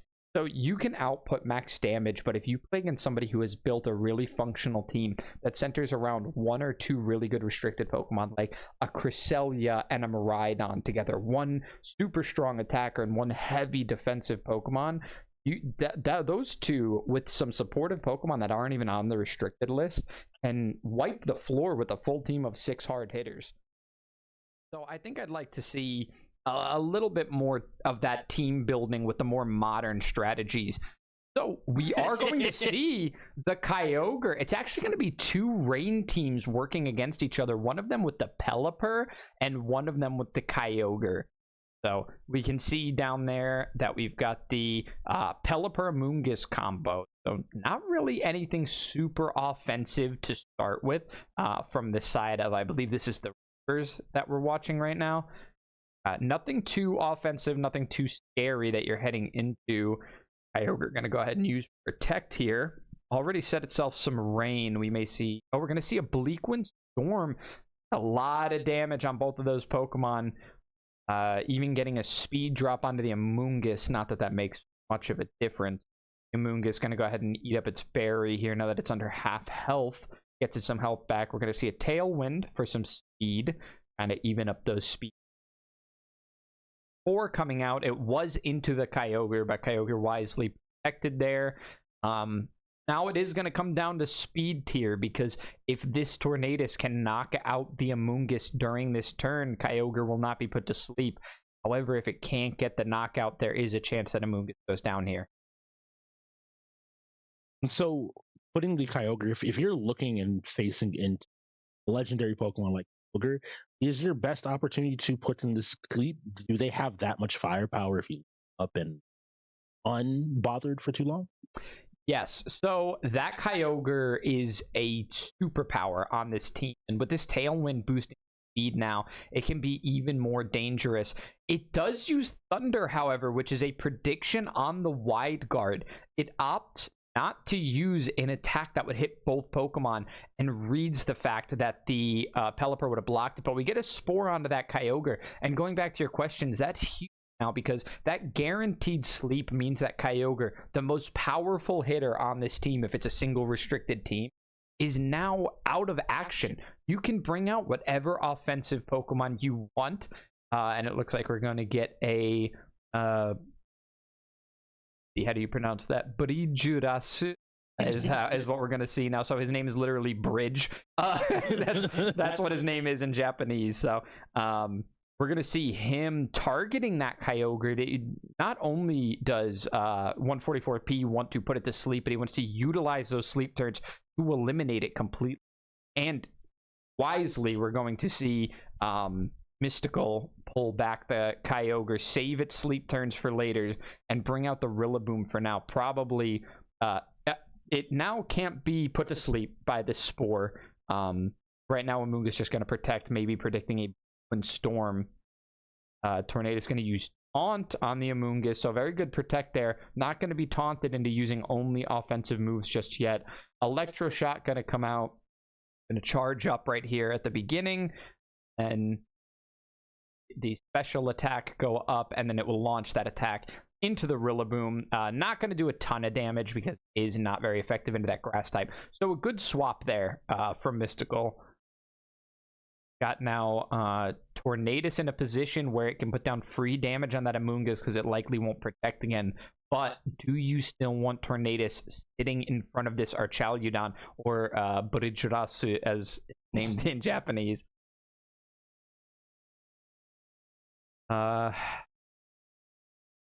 Positioning wise, who would you say has the lead? Obviously, that's Sleep. Neither one's lost a Pokemon just yet, but is there starting to like make a move a little bit further? Obviously, take out pressure. Oh, and that Amoonguss just barely not going down. I think it does depend on this turn. Let's see what happens in this turn, because our Chalyodon there is starting to really build up a lot of defense, a lot of special attack. It's starting to become a really hard hitter, and it's going to be really hard to kill. So this is going to be a knockout on the Tornado Fist. Not Focus Sash. Yeah, no Focus Sash and a critical hit. So I would say right now a really good position at the end of that turn going to 144p. I think he's found himself in a lead that Mystical has to try and overthrow. He has to get his Kyogre in a decent position to wake up, which means he has to get rid of this Archaliadon first. He has to use up a lot of tools just to get his restricted back on the board. So he's definitely sitting on the back foot right now. He has to be the one strategizing while he gets punches at him. So now we're in a position where the Archaliadon maybe not going to hit as hard so easily. Could have the likes of a Dragon Pulse maybe to hit into that Rillaboom slot, but you're not looking at any super effective damage likely. Yeah, we see the Heavy Slam and Body Press both utilizing the HP that this Pokemon has. Maybe going to opt for a Body Press into the Rillaboom. Yeah, not a lot of great options here, so I think a really good switch in off of losing that Tornadus, although losing the Tornadus and having your Kyogre is really big issue for Mystical right now. Okay, actually, sorry, 144p, because Mystical is the one that we are watching currently.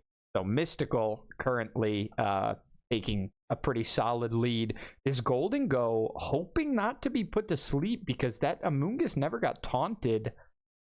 The Body Press on the Rillaboom, chipping it down a little bit. No more rain, but that wasn't really being utilized too much by either side anymore. That Golden Go did get a free Nasty Plot, so now sitting in a position where its Shadow Balls can be really, really painful to take. At ×2 special attack now. This is the last turn of the Reaper's Tailwind. We saw the Ghost Tailwind just peter out. So I think it's a big turn for the Reapers to maybe use that speed boost to, I guess, claw back that lead that you were talking about before. Absolutely. This is going to be a turn where you have to focus. And then Make It Rain going to come out. Very interesting choice because it's not going to be very effective on either of those Pokemon. And even though it gets the knockout, it drops Golden Go's special attack by quite a bit. So really interesting choice, but the Amoonguss being down is very, very good for 144p. Stomping Tantrum doing a little bit of damage, but the stamina just boosting that defense once again, making even super effective attacks not really hurt that bad. Now we're going to see which, it's probably the Golden Go targeted here. I highly doubt that it would go into the Rillaboom slot, so the charge up and that attack will come out next turn. A lot of offensive Pokemon left. All of the supports at this point have gone down for the side of Myth. Yo, the Chien-Pao, and it saw that it had that stellar terastallization that you remember. Or how does that work? Is it different than some of the other? Maybe you've seen. So the typing that it's bringing right now, honestly, it has double super effective. It has Ice type moves for the Rillaboom, and it has Sucker Punch for the Golden Go. If that Golden Go wants to use Shadow Ball, he just has to pick the right target because both of these Pokemon might not stay on the field here. Even if they do, it's very likely we'll see a Protect. So target focus is super important right now. This could be a huge move, bringing out the Chien-Pao, but it could also be shut down if Rez plays this, if 144p plays this correctly. So we'll have to see if he's got the right idea or not. Goes for the Sucker Punch into the Golden Go, and it pays off for a one-hit knockout. So that Dark type attack going into Golden Go there for a super effective one-hit knockout. Now we see the Wood Hammer going to come out on the Chien-Pao. Chien-Pao, a notoriously weak Pokemon, but it did its job. Usually you would see a Focus Sash on that Chien-Pao, so it would be able to survive at 1 HP, but not this time. That was likely choice banded. Oh, the special attack has been built up quite a bit, but it's still not going to be enough for that Archaliadon to kill the Rillaboom. So, Rillaboom, great supportive Pokemon, although it's kind of used up everything that it has. The Grassy Surge is gone. It can't use Fake Out anymore. Not healing up. So, I don't know, this Rillaboom is kind of just taking up space on the field for 144p at this point. The Urshifu coming out, though, a decent pick into such a strong Pokemon as Fluttermane, but Fluttermane is also in a position where it has super effective attacks into Urshifu, and with this dual targeting, can knock out Urshifu and Rillaboom in one turn. And here's the Dazzling Gleam that's going to do it, and Urshifu survives with 1 HP. Critical hit brings it down to its Focus Sash there. That's going to let it survive on 1 HP, but our Chalyodon is still going to attack this.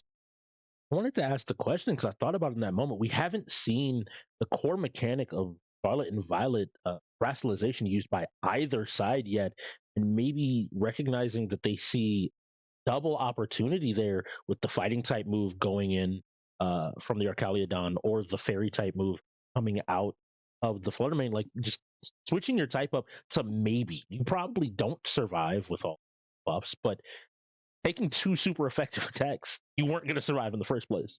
Yeah, absolutely. I think both players right now are hanging on to that mechanic as a last resort. This Kyogre, if it's a grass type Terastallization, which I imagine it is, going to use that to try to survive this Archaliodon's next attack. Although, if this Ogerpon likely, it could be fast enough. This Ogerpon may be fast enough to finish off this Archaliodon before anything happens, but then you still have the threat of Fluttermane, such a strong special attacker, into both of those Pokemon. We'll have to see if it goes for the double target here to just chip these down, since there are still offensive options on Mystical's side. Right now, going to see 144p Terastallizing is Ogerpon, going for the offensive option with this Wellspring Mask. This is going to boost Ogerpon's attack, the Embody aspect, and I imagine this is going to be a Ivy Cudgel.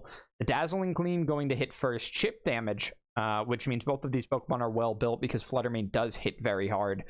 Going to be an Ivy Cudgel, going to finish off this Archaliodon. Now, Kyogre has an opportunity to do something in this game if it can wake up on its second turn. It needs to wake up at the end of this next turn and take a move, because right now it's going to take its first guaranteed turn of sleep.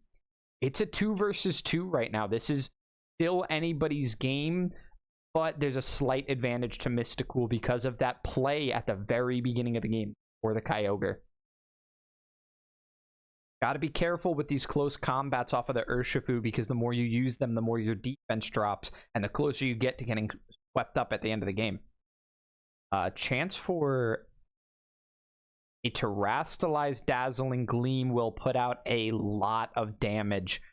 This may not knock out either of these Pokemon, but whoever Urshifu targeted likely will go down if Urshifu is fast enough. We know that this Fluttermane is going to go first, so we're going to see all that damage come out and see what we're left with at the end.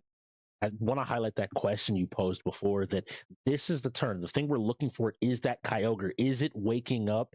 Is it able to finally act to bring something to this fight as that solo Pokemon that we started talking about the very Yeah, it can try to clean this one up here at the end. We're going to see the close combat into the Ogerpon. This might make this attack a knockout on the Kyogre, because this is going to be a single target Dazzling Gleam, which increases its damage. We're going to have to see. This is going to be single target, increased damage, Terastallized on a fairy type Pokemon. Not enough. Can Kyogre wakes up? Let's see what it goes for. Origin Pulse. Going to miss the Urshifu.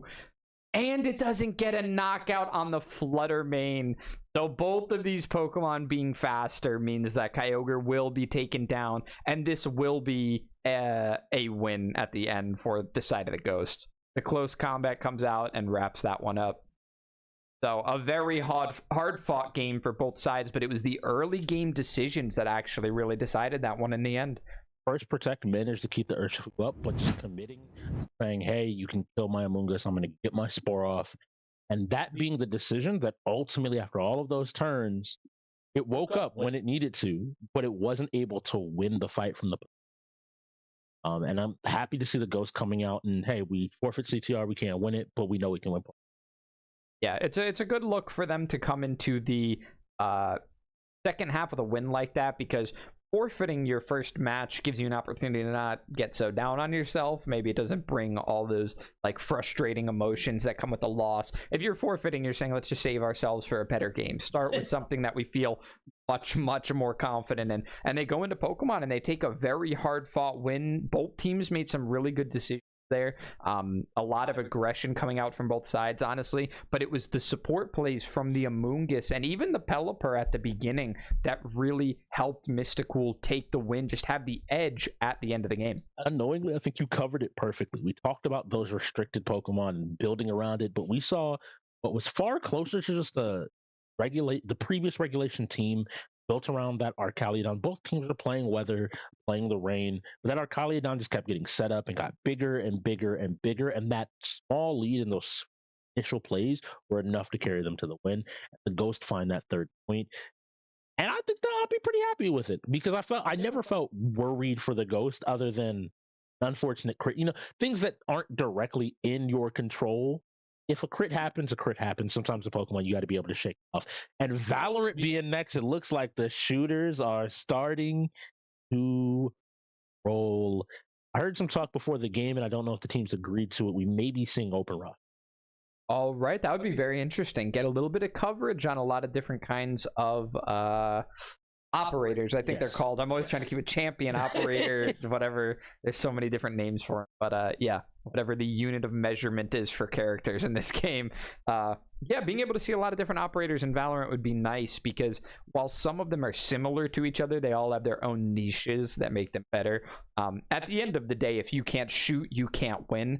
But if it's a 5v5 shooter and everybody can shoot, then it does come down to abilities. So there's quite a few people in this game that can shoot, especially on the left side of your screen. But we will see which way this goes. The Ghosts have a lot of options right now. The only player that they've played in the second half so far is Mysticool in that Pokemon. So you see the roster coming out now. Connor, OG, Hydro, Rad is Mad, and LJ all going to come out together for Valorant. That's a solid lineup. Again, Rad and Connor being their rookie shooters of this season, but have been managed to come out. Mysticool, well, all of them have managed to come out and perform consistently across the board. LJ and OG been in the league now for quite a few seasons. Have played Valorant season after season, so they have their time on it. And then Hydro, another veteran, but again, I always say Mr. Consistent. He's the person you send in unsure, and you need that bedrock to build a foundation. Right. Every team has to have that. I think the Reapers, sometimes it's hard to identify because everybody wants to be that rock all the time, but that only boosts their ability. The more layers of bedrock that you have, the higher your foundation and the more you can build on top of it, right? Yeah, I'm almost thinking like, where's Hydro's that rock that you balance on? Every one of the Reapers want to be the rock that gets thrown at the other person. Like, come on, let me be the person to go in first. Let me take the fight. And we see that in their Valorant play. They play this hyper aggressive. I want to fight you. You're thinking 12 steps ahead. I just aim better than you. Yeah, it really is that way. So it doesn't matter, especially with someone like Twig. Let him get an op in his hands and he will tell you he's the best Valorant player in the entire league without a problem. He's not going to miss those shots. So I think we're in for a pretty good game. Yeah, I think Twig would tell you he's the best player even if you were the worst. So it's pretty 100%. Fortunate that he's actually good at the game. Pretty sure he would tell you he's great at it no matter what. I got second place on the leaderboard, bro. Yeah. What do you mean? What do you mean? Yeah, he did. Dude, I popped off. I got second place. We're like, nice job. Great StarCraft play. Looking at the wheel, and I did this because it was interesting. There's now 5v5 games across the wheel.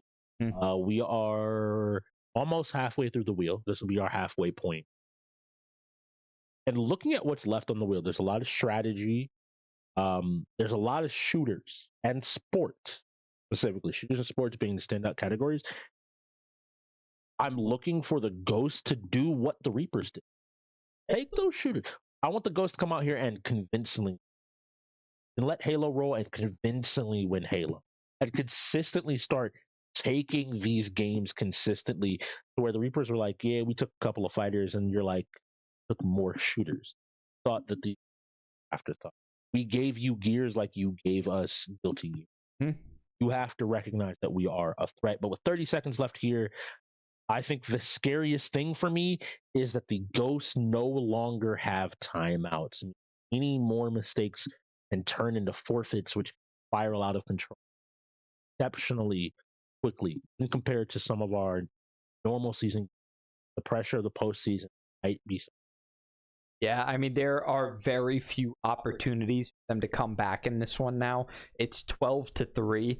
You have an hour and a half left. We talked earlier about how it was about a game every 10 minutes.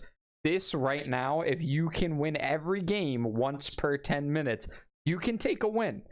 But they have to play extremely well. Just to tie it up, actually. Yes. They'd have to play extremely well. They could do it.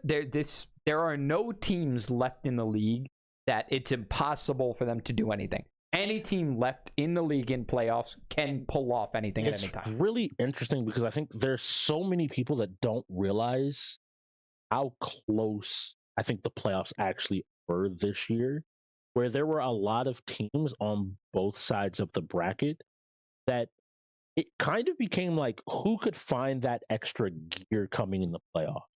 And what we're starting to see is, well, like you have one. In the Reaper's case, the Reaper is saying you have another one. And then when we get to the finals, if we get to the finals, we're gonna make sure we have another one. Can you keep up? So let's see. Oh, I'm that's seeing open. the Ricky Rock'em on. We're swapping over. No, but Ricky's swapping around, and none of this looks. And Cutter's on his classic Reyna. He does play a bunch of Reyna, so it does look like we have open rosters. The one pick that I was gonna say, the Chamber, I'm not as keen on. We do play Swift Play, and I feel like some of Chamber's firepower is in his ability to kind of out-go his opponents with his pistol as well as ultimate. But in a world where like I can just buy a sheriff, every round, like okay, cool. You have a sheriff, so do I. Have fun. Yeah, they do have a lot of blasting ability here. But we do see, yeah. All right, so there we see that they're gonna have a stage, as well as a sky here, meaning that they're gonna have a lot of ability to stay alive. Not only that, but Cutters on the Reyna has an ability to keep himself alive. So a lot of sustain here for the Reapers, which is kind of unusual because we talk about how they're that steadfast, like steady and in your face kind of team. It looks like they want to play a little slower on this one and just play for survivability. I will only challenge that because I think 4 out of 5 of them can heal, and that is so they can stay even further in your face and never back up. I will guarantee you that Cutters and Hollywood will be walking forward, and Rez is there, and Ricky is there to like Pebble and 144p are there to heal them a little bit more. Just hey, yeah, cool. Keep going for it. If you want to keep fighting, keep fighting. Because the only person that cannot heal, and he can smoke for himself, is hitting there. We see we are on the perspective here of Mr. Twig himself. Trying to see what skins everybody has, skins for wins. Apex Legends. All those shooters are showing themselves now. They've been hiding the entire time. Gears rolled at the very beginning. Cutter's upset that he didn't get to play it. And now plenty of them are coming out. So Cutters, you're going to have your fun. And Icebox is the map pick. The best map pick. I have a disagreement with my co-cast. It's a controversial opinion. It's a controversial opinion. It has gotten changed in a recent season, and so it does require people to really know how to play. And looking here, he very clearly, Hollywood just holding mid, looking for his opportunity, isn't able to pick up the shot. Rad proving why he's one of those rookies. Very quickly, Rez ready and able. Hollywood may be saying his crosshair is wrong. Already just looking at that crosshair, I'm like, what is this? Bro, my crosshair gets fucked. Looking to fix it, looking to get everything where it needs. Still diving into these settings a little bit deeper. Got to make sure everything's right. Look, the SurfThing PCs are primed and ready to go, so our in-gamers got to make sure they're primed and ready to go. Might as well be playing your best, using the best equipment. Yes. And it looks like it was a round win for the Ghost. The Ghost are running Sova, Killjoy, Sage, Reyna, Clove. I'm gonna leave that there for a So minute. it is right because we saw the Reyna, so we know that it is open. Yeah, seeing that Clove Reyna. The Killjoy is an interesting pick because that tells me it's a well-balanced team. So I think they want to play a balanced play style in general. They're prepared to play a lot of attacking rounds and a lot of defending rounds. I think they know that this could very well go the distance. Cutter's taking down LJ Skater Girl. There's Rad trying to find an opportunity to take a fight. Get the kill. Mr. OG picking up Cutters as well. Rez trading back onto Mr. OG. So we're still down to a 3v3 here. Both sides are evened up. Neither side is pushing, especially the Ghost, in terms of finding a site to play towards. But it looks like they've made an opportunity or seen an opportunity to commit over towards this B site, hoping for some space. Someone should be here. We see the smoke come down by Kitten. Gotta check these corners. Gonna go ahead and throw out a blind. Doesn't see anybody. Checking behind yellow.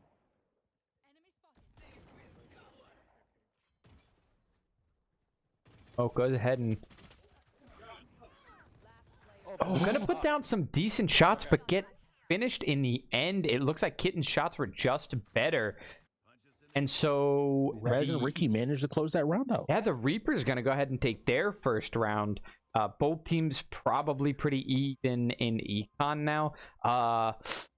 Maybe not. The Ghost might be a little bit less economically prepared because they bought in that last round. It looked like they bought as much as they possibly could. So right now, maybe not sitting as good of an econ. The Reapers winning that round even more impressive because of the fact that the Ghost chose to buy what they could. All right, Pebble putting up the wall here. Yeah. Completely shutting down any possible push-up ramps. Long before they get there. Not even concerned. I think they just want to ensure they can't ever actually push and try to find an opportunity to take this part of the map. Maybe hearing some noise. I see the whole team rotating over towards this B side again.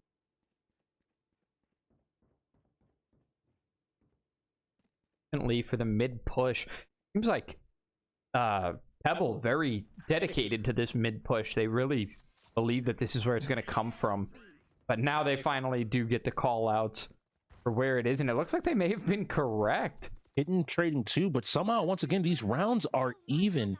Neither side. A Rez coming out on Hydro. That Killjoy back up. Nice job taking out LJ Skater Girl. Mr. OG going down and is on Hydro. Hydro picks up one, but Rez ready to trade out Pebble. 144P and Pebble have been working amazingly together.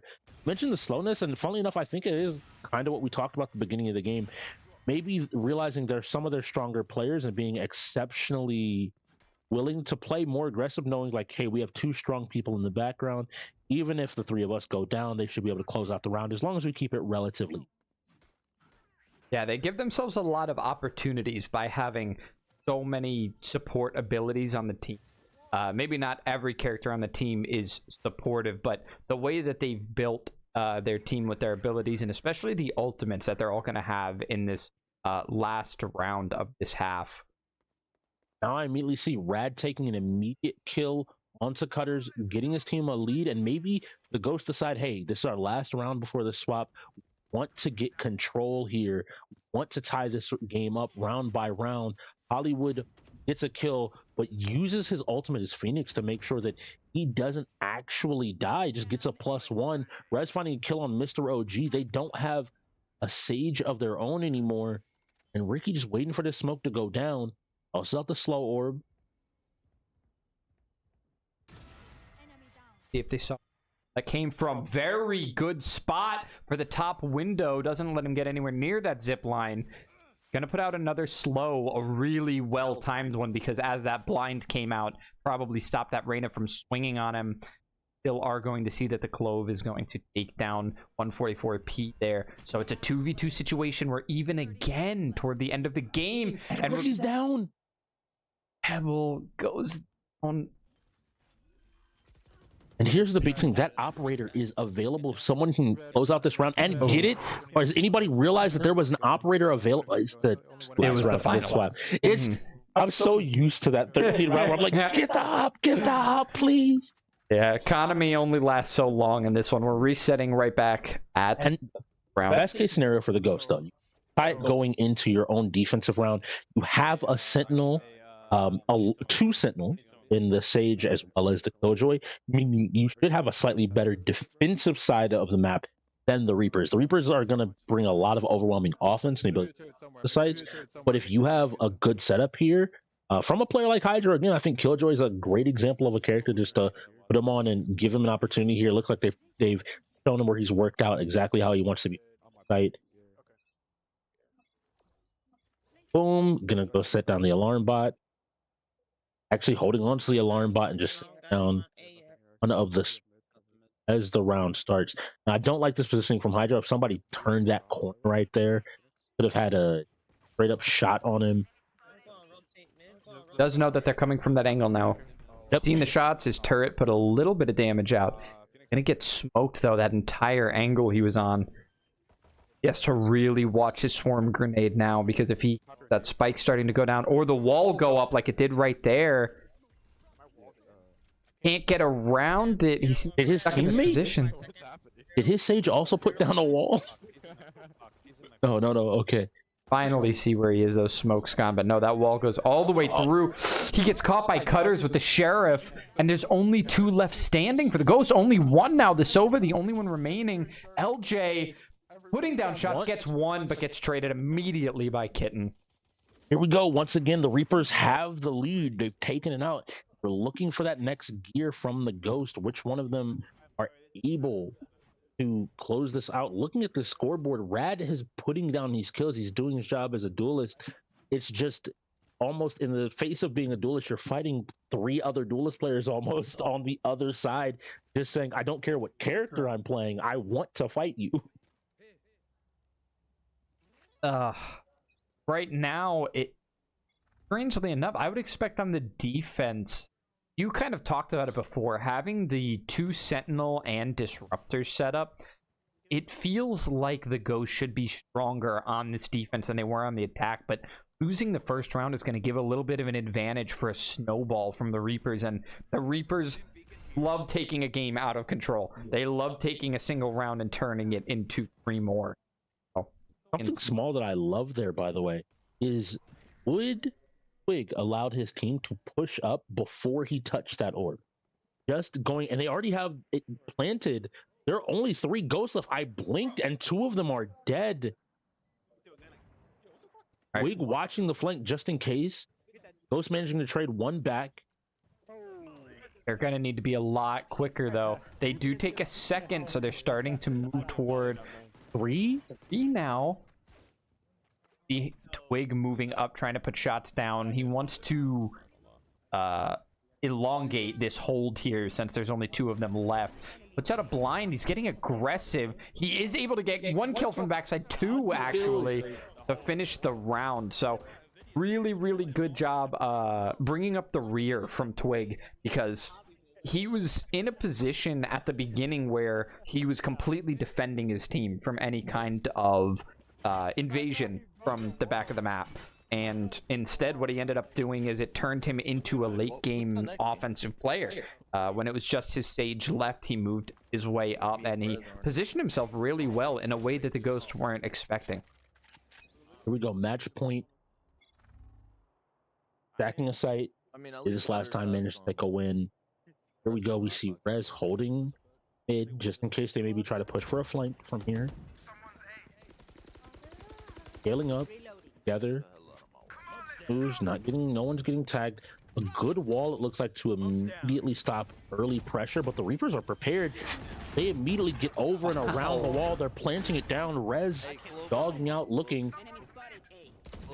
And he finds the Sage on the backside of the boxes there, who does end up going down. And now with a 1-player advantage. Oh, but Rez is going to be taken down there. Most are saying they're not going quietly. Don't assume that this first round. Rad is down, though. Hollywood trading him back. Rock 'em. Protecting this bomb, protecting the wall. That's Twig going down from the player up in the window. Speaking of which, Kitten playing their side window right now. This... Oh, it's a 1v1. He's got to play the Have to check spike. this bomb. A nice job, but is there enough time to get the I spike? don't believe there's enough time. No, A there's nice win. That was the main reason why I think he had to walk back. You have to just check that, even if you think the game is over. Just on the off chance that maybe they halved it when you... Apex coming up next. Another W going over to Reapers. Reapers showing themselves to really be informed. They have absolutely been prepared for this moment. And I think use some of this extra time off to really step up and start to maybe look... I asked the question if they were looking ahead, and I don't think they were looking ahead so much as saying, where are our weaknesses? How do we bring them up? They think we're bad in fighters. Let's level that up. They think we're bad in sport shooters. I don't know. Everything has been so convincing today. I want to be like, it's tricky. hey, like you're bad. Like this is what. And so people at home that aren't here and aren't in playoffs, even if you are in playoffs, this is what a championship team is. This is what a time championship team is. Like they are composed, they're together, they're ready to play. And at this point, regardless of what's been thrown at them, they've played top in class. Not just that, this is only 5 of their players. They're only fielding 5 players right now. They've limited themselves as to how optimally they can play, and they're still winning in such a convincing fashion. For people at home, Scarlet and Dictator Chicken, Egg, and Cinnabar are here. Their best fighter and one of their best strategy players, another gunner, as well as somebody with fire experience. They didn't play 2 of their known players that can play fighting games and are still playing this one. It's a great game, great performance coming out. Reapers, and we talked about it. 10 minutes off the clock. Fortunately, another loss. And it's even more than 10, honestly. They're down.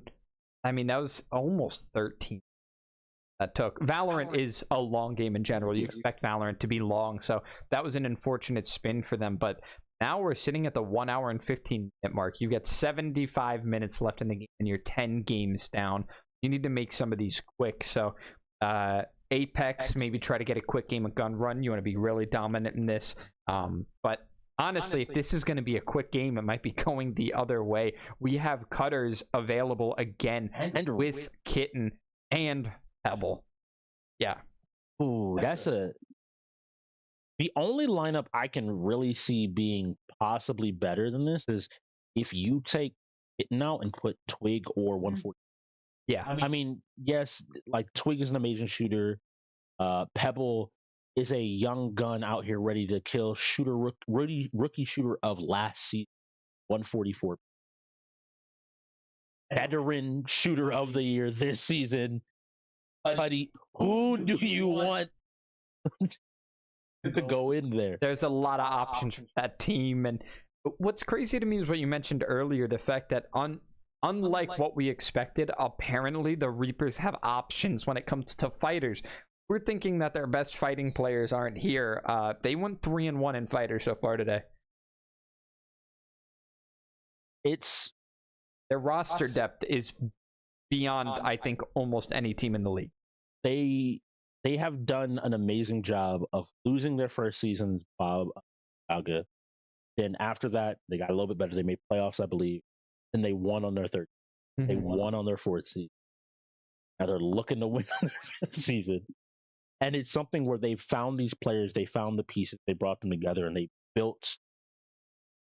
They didn't just go out of their way to find necessarily the immediate best player, but they found the perfect player for the situation. And I think the depth of the roster speaks to, because they have pieces that aren't one-dimensional. They have pieces that truly embody the idea of somebody that can play any genre. You sit them down as with, and they find that victory, find that advantage, take a win. Yeah, and I think there are very few teams that have that kind of well-roundedness that they have. I think that the only other teams I can think of are in the Southern Conference. So in this half of the playoffs, it's going to be difficult for them to run into it, no matter who they really play against from this point on. Although I think it's already decided, actually. It'll be the bots if they end up winning this one, which it looks like they're moving toward. So it's a little bit tricky up until they get to grand finals for anybody to stand in front of them without well-roundedness. Got somebody with. Okay. I see it with the skins here. The Wraith coming out, and it does look like standard rosters here for Yes. Apex. Watson's Pylon's going to be the map. And while you called for gun run, it looks like we opted for team deathmatch. This could be a first to 25 or 8 minutes, whichever hits first. Looking at these loadouts, are you partial to anything personally? I didn't get a chance to really look at them too long, but I do think that the Hemlock loadout is probably optimal for most players, or at least for your main Slayer. You want to have a lot of range, but I do like this Havoc R99 combo. I think what it means is that that's not optimal, because I think what that means is the Ghosts want to be in their face and they want to play this one as aggressively as they usually see the Reapers playing, but the Reapers bringing out a different look this. They're finally making their way up, and we're going to see the first kill go the way of the Reapers. Big thing here is there's a little bit of hesitation from Mystical there. When he came up the ladder, didn't immediately start shooting, trying to acquire his target, whereas looked like his opponent, and they're down by 1 kill already. But I think these fights are going to just keep on continuing. But that little extra second of hesitation, I think, ended up costing him that fight. Yeah, I think Mystical here making the read that this isn't going to be an always close range game. He's got a character cracked there as well. Looks like one of the Reapers just no shields. It will be going back up, but we're going to see another point going the way of the Reapers, and a second. So Mystical, the last one, and he wants to take the fight. Both of his teammates were down, though. It's a 1v3 best case scenario. Now he's in a position where he has to find a way to retreat and not get pinched. Was not chased, it looks like, but that care package is going to be stat on. He's not able to get that kill. He has to land one more shot with his 30-30, and he does. So he's able to pull out another kill for his team. In the meantime, one of his teammates has died once again. This lead isn't shrinking. It's only 2, so a good team fight will lead to them being able to swing this lead. But I need to see the Ghosts maybe playing a little bit close together and playing off one another. Yeah, at the moment, we're watching Honor here. We were talking earlier about how this is a rookie shooter that they want to utilize more for this type of gameplay. So hopefully we can show here why that is using that Havoc R99 combo, so we can expect him to go straight in after these nades. And here he goes on his way in. He's going to go in from the other side. Doesn't really utilize that Bangalore dash for being targeted, but 2 players from the side of the Reapers in focus right now. One very low and one is not. Looking for Kana to heal here. He's in such a dangerous situation. One of his teammates looks to be taking the fight, and he's ready to push up and help. And he's getting scanned once again. You can see that this Bloodhound here pulling out the Keeper, and it does end up finishing him off. So an even larger lead now for the Reapers. Going to switch classes, which is probably a good decision. LMGs aren't as popular in Team Deathmatch because those are used for a lot of like variety of ranged gameplay, where you should usually know at this point in the game what kind of game you're actually going to be playing. Is it going to be close range in the buildings all the time, or are you going to be playing from across the map up top? We have swapped over to the Reapers POV. Willing to hold this room. They have the lead. They don't need to be the people aggressing here. I think a really smart strategy, once again, showing that we've been talking about their aggression all day, but realizing maybe when there's like a smart situation, or maybe just respect of the other team shooting. They don't have to play that always on, that always aggressive, that first one in, first frag out possibility. We see the Ghost trying to hit 3 angles, but really what they're doing is they're isolating themselves into 3 1v1 1v3 fights.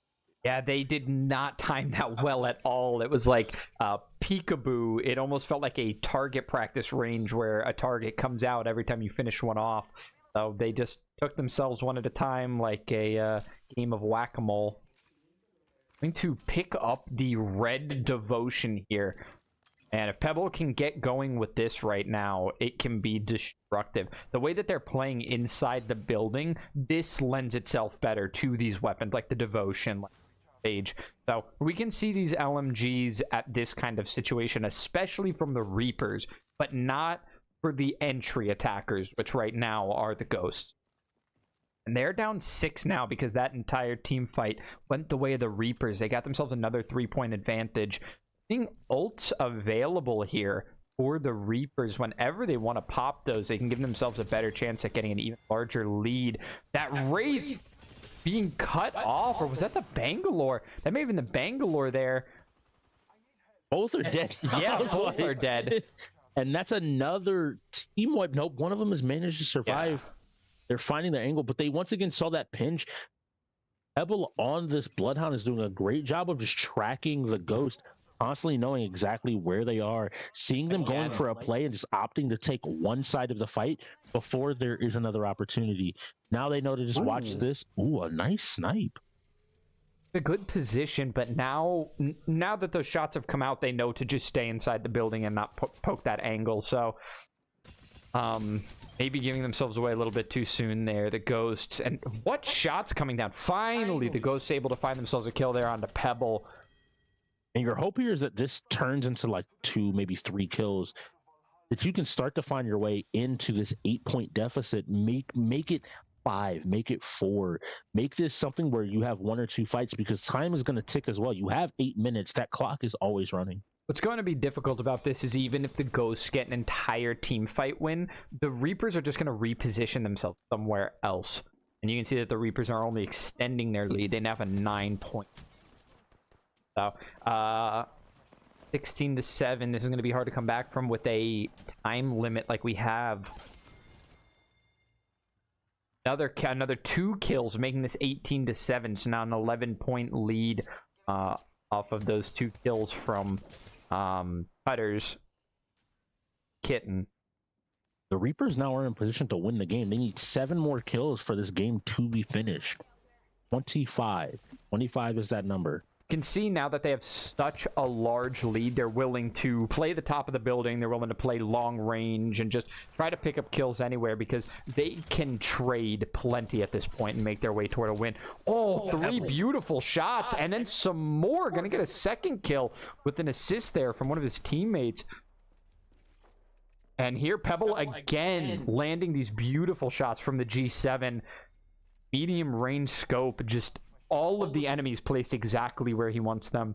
This ultimate finally going to run down all of those enemies highlighted for him beautifully with his semi-automatic weapon. Landed everything he needed to. Now he's got a longbow with a 10 times scope, 10 times digital. Will miss the first shot and land the second.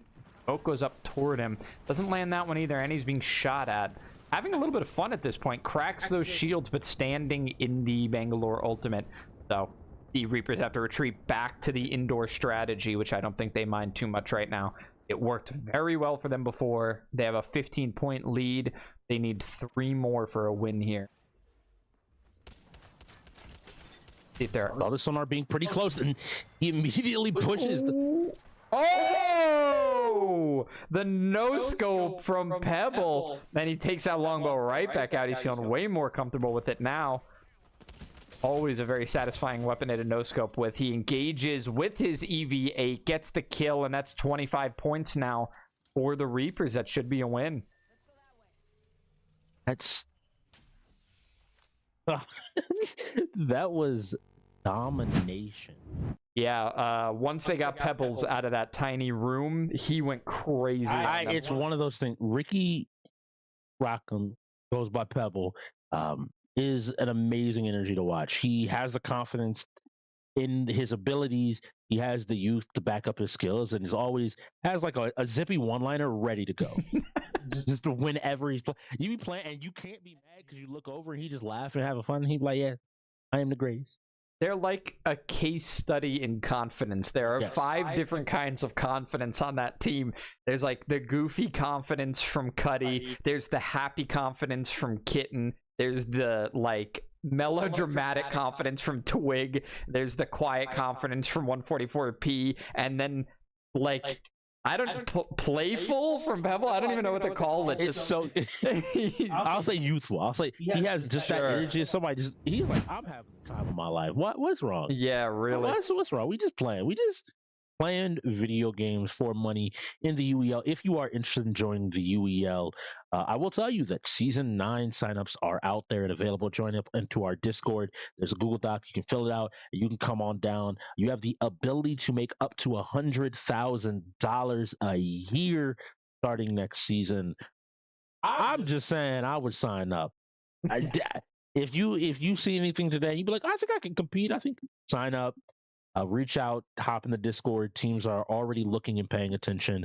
Trust me, effort is rewarded, and you'll get the opportunity to go ahead and try out these amazing SurfThing PCs that we have here at the UEL that are able to play any game in any genre, anytime, covering all 33 of the esports titles that we play here. They do an amazing job. They have done nothing but improve the quality of our league, our show, the players' experience. Everything is on a completely different level now that we are powered by Surf. Yeah, and it's going to be important here because we're going to be using all 10 of those PCs for our next upcoming game. 5v5 Overwatch 2. They're all going to be put to the test. This is going to be a really, really great one. We've got the Reapers, all 5 players going in on a shooter together.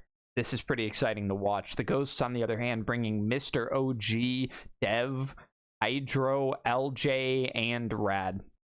And this, I think, has the potential to be a pretty good game. We have strong tank play from both sides. I'm looking at Kitten and Twig, then flipping over. I know Mr. OG plays a mean tank. The shooters coming out, Rad ready to go, as well as LJ and Dev Syndicate, always there on the support with classic help of Hydra. Yeah, and the way that we play it here in the UEL, it is open queue. Yes. So we will have the ability to have 2 tanks. That's why you call out 2 tanks on every team.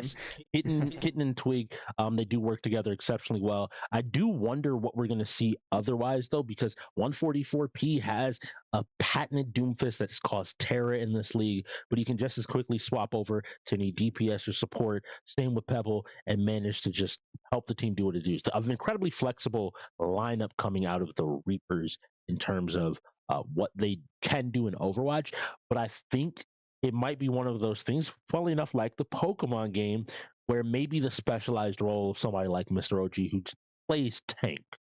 Like he's tried and true. He can probably play every role. He's played a bunch of Overwatch, but he has such a deep understanding of a role like tank that might be able to give him an edge to help him eke out victory. Yeah, I can understand that for sure. When it comes to Kitten and Twig, and you talked about 144p as well, playing that Doomfist. I've seen the way he plays that Doomfist. It's very Overwatch 1 Doomfist. He plays it like it's still a DPS, yes, even though he doesn't have the entire kit anymore. He doesn't have that uppercut. But you would think he still did the way that 144 plays him. He will be in your spawn. Yeah. While his team is pushing the card. 144p has touched the spawn door as Doomfist. He has done it multiple times. Yeah. Enough. I want to see, though, we do have the Reapers, so the Reapers will have choice of map or mode first, and then the Ghosts will get whichever side isn't picked here. So I'm interested to see where we've seen a lot of people opting for, I believe it's Push, the robot. So I want to see, Coliseo. Yes, especially on Coliseo, we see a lot of players picking there. But I want to see if maybe, just maybe, we see something a little bit different. I know that the Reapers tended to have been partial to a more of an escort game. And so I'm really interested to see if maybe. Oh, it's going to be Circuit Royale. I mean, we're going to be hitting the Circuit Royale, which I'm going to go ahead and say this. Probably Hollywood wanted to play this one because he has locked the. Oh no, he was on the Widowmaker, but he won't be anymore. And it looks like they're running a 2-tank composition here. My goodness. We have Mauga and Reinhardt, and Rez, when he's not on Doomfist, if you put him on DPS, I am not ever surprised to see him over on that Genji. And what's that, a Kiriko and an Ana? So Ana should be Pebble, and Kiriko must be Patterson. Yeah. The thing that I'm worried about here is the assassin style gameplay of Genji. I don't know if that works very well in a UEL meta where we play double tank. Genji is not like known to be a tank slave. He's a DPS and support counter. And when you, as soon as you minimize the amount of DPS and support being played, Genji becomes less useful. So this puts a lot of weight on Kitten and Twig to actually do a majority of the frontline damage and try to take those tanks one-on-one. We do see a Roadhog Sigma composition, which is very interesting. And Mauga hooked. Already hooked, but he is going to start burning up some of those enemies. Oh, we see the Mauga now here. Was it a triple tank there? It is a triple tank.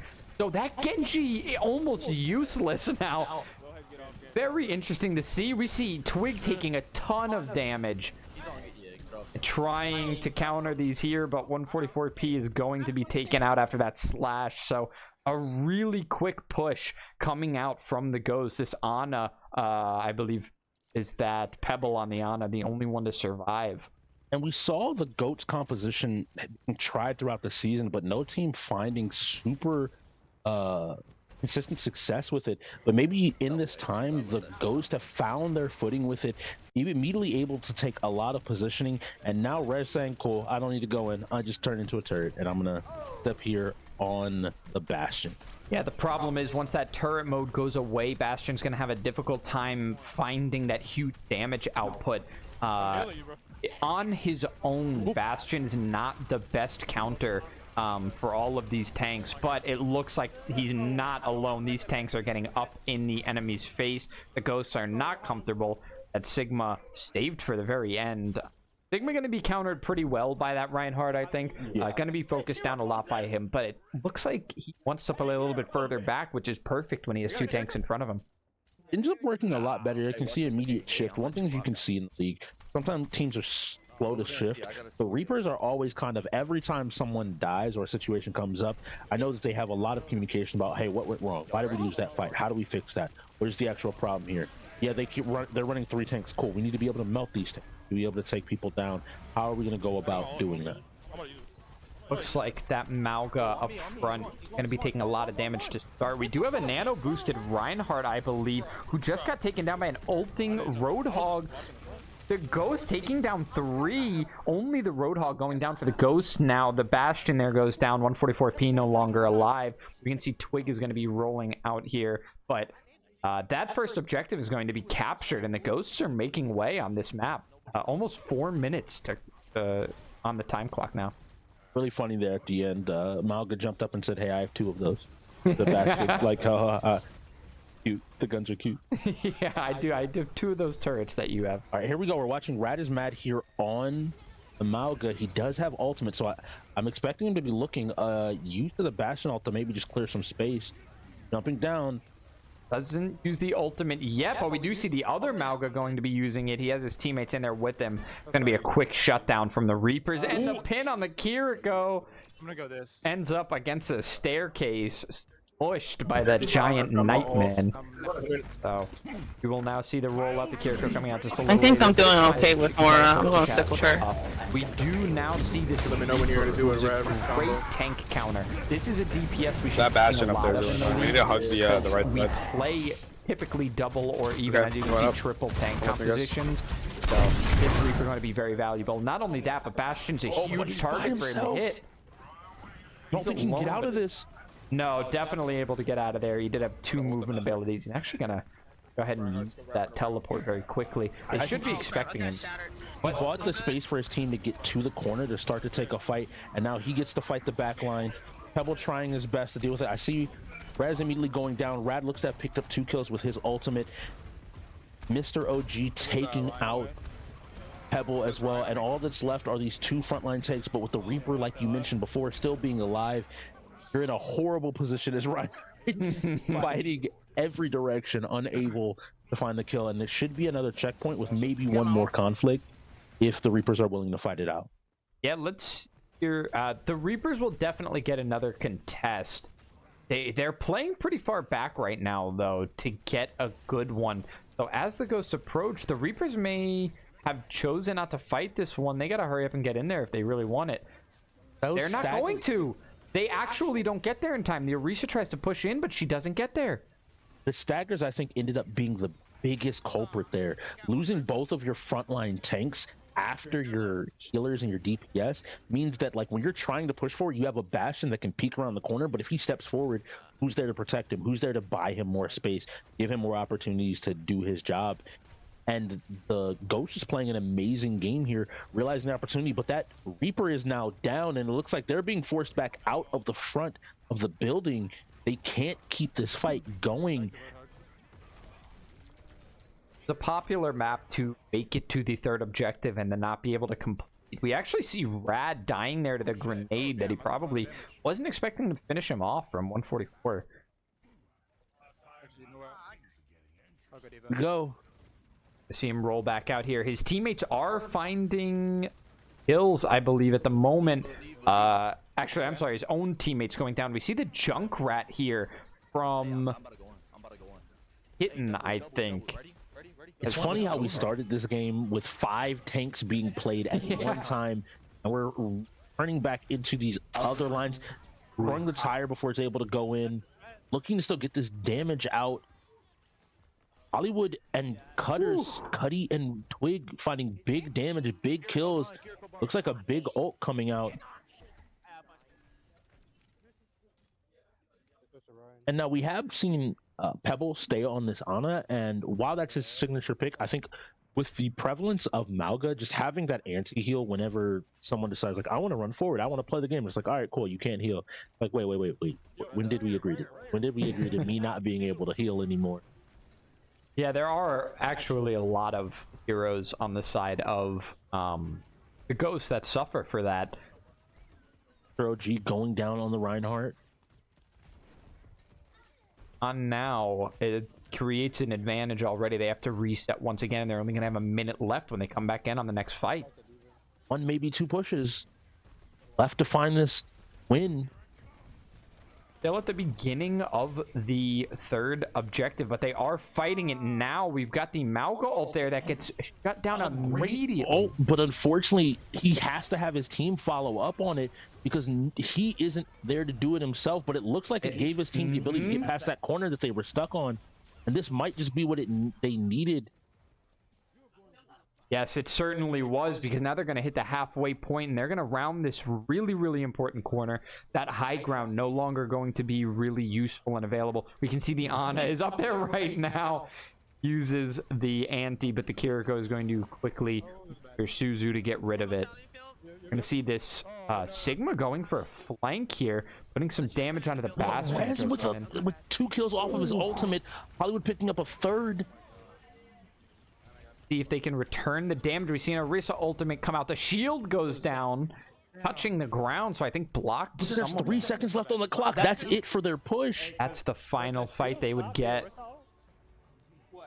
They made it a long way, and it's not uncommon to see a team make it that far and get shut down. They could do the same thing to the Reapers. Getting to the end of that third objective is so difficult. It's possible that the Ghosts made themselves enough space to have a win condition, but not making it to the end gives the Reapers way more chances to win than you're really comfortable with. And it really came down to that door.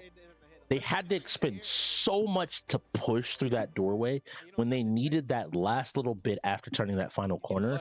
They just didn't have anything to match the ultimates and the pressure that the Reapers were like, well, you used everything. We can immediately respond. Shut you down. And we can see that the clock has just surpassed the 50-minute mark, so probably have anywhere from 5 to 8 games left in this. And that doesn't really give much opportunity for the Ghosts to win this one, especially with a game as long as Overwatch. Rolling Valorant, Overwatch, and Pokemon in the second half was really tough on their clock for the. But if there's a game with Fortnite being next, if they're available, having Rad, having Honor available for something like Fortnite could absolutely be an almost immediate win. I think the Reapers play whatever going forward. Reapers don't care anymore about you getting wins. Your job is to get 11 wins in 50 minutes, which is incredibly difficult. You need to be playing some of the best, in this case, Overwatch of your life. You need them to stop them from getting a point. Hold them straight up for 4 minutes. Right now, dueling Bastions, and it's going to be the defending Bastion that wins it, but gets traded out immediately. This Junkrat going to be really, really annoying for these tanks. They're going to lose damage. Yeah, they're going to lose health a lot quicker than they're used to, so these supports have to be really, really quick on the draw with healing. But it looks like these shots are going out a little bit randomly, so the healer's having a decent time just healing up while the shots go wide. Tank's almost like still he's staying alive for now. Almost like he's hoping that they push into his grenade. Yeah, it is. And the advantage that the Ghosts have right now is that the Bastion is only just now returning, and it no longer has the high ground. That Mauga coming in, smashing the ground. Going to get taken out, though. The D.Va also out of mech, so this is going to be a big, big push. We're going to see Junkrat put out a lot of damage. Finishes the D.Va. Going to try to finish this Orisa as well. This is going to be the Reapers. Sorry, not the Reapers pushing up here.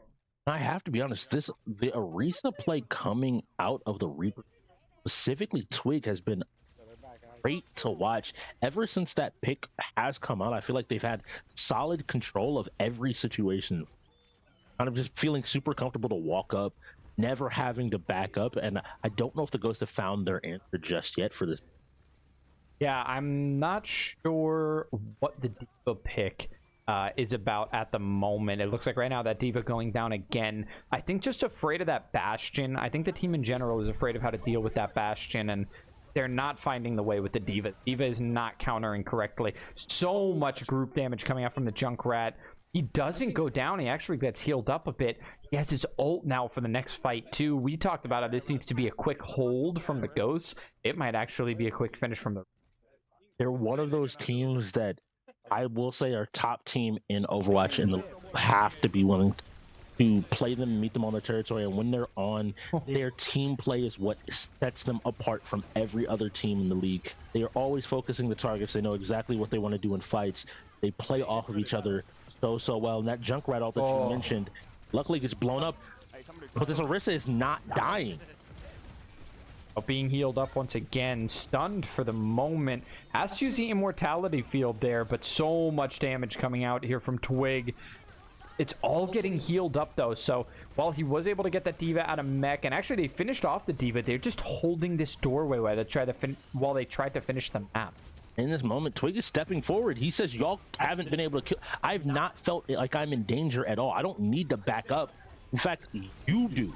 Keep walking back, keep giving me more space. He's walking into 4 people confidently at this moment, saying like, okay, a D.Va defense matrix in his face, a nice stun, doing a great job, but he still doesn't go down. Even the D.Va bomb unable to finish him at that point. The immortality field coming out and getting destroyed. Now he's got his ultimate. This is another opportunity for him to push in, and he's going to do it. Too close to that corner. Not able to finish any off. He does get the Mercy. In. The healing is coming now. We see the Kiriko ult, so he's able to finish off that Moira. Oh, man, the Mauga ults, but it doesn't come out to anything. This cart's going to make it just about to the line before it can be contested. We go. Trying to get in, trying to do some defense, but you have this Orisa on your side, on your back, firing away. The cart should be coming close to the end any second now. Man. See. That was a quick finish from the Reapers, so they wrapped that one up for the Ghost. I don't know if it was the way that the Ghost wanted it to wrap up. No, that wasn't the kind of speed they were hoping to finish that one with. Pretty fortunate on that side, but we head into Fortnite now. Play of the game here. Mecha Matt coming around the corner there with the D.Va. Roji, a little bit of consolation prize there in the play of the game. Not necessarily what you want to see when you don't win. Yeah. But here we go. 12 points, 44 minutes. We asked the question about who is going to take more from whom. Regardless of what happens these next 44 minutes, the Reapers have proven now that where we looked and said, hey, fighters are a worry. I think now the Reapers are firmly saying, if you're not one of those top fighting game teams, truly the top fighting game teams in the league, we will find a way to take these. I think there's an expectation for the Reapers to be able to be fantastic at anything because of how good they are in every other category. We see the fighting games as their weakest area, which it likely is, but that doesn't mean that they're at the bottom of the UEL. UEL, yeah, the league. It doesn't mean that they're at the bottom of the league. It just means when you get to the very top, they can lose fighting games. That's the condition. Is you have to get to the very, very top to watch them lose fighting games. That is what's so interesting. If the trend of this game thing continues into their next, the bots have well-rounded themselves. They made themselves to a great team. But their win over the Cobras, they claimed the title of best fighting game team in the league. They have some of the most consistent strategy level players in the league as well. They're able to play those strategy games to a high level. They have two categories that they know that they should be taking. Again, after today, I feel very scared to ever say should take it. Yeah, honestly.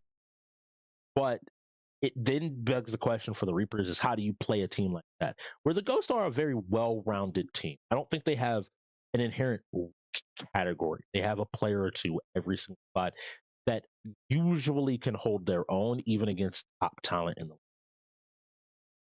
But when it starts to rain, it starts to pour at the end.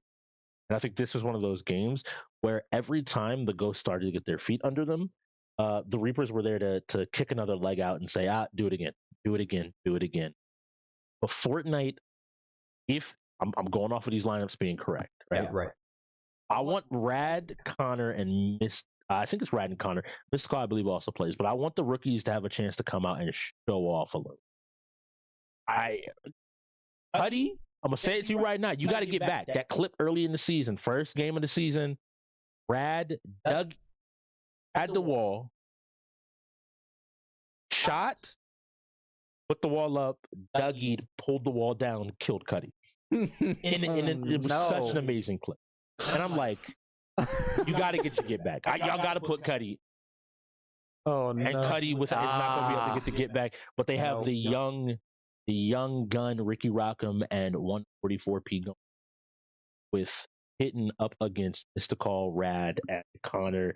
So the rookies coming out of the Ghost get their chance to show why people have been forfeiting this game against them all season. Yeah, I'm curious if we're going to see that now. It is interesting that you get to a shooter like Fortnite and suddenly you're not putting in Cuddy and Twig anymore.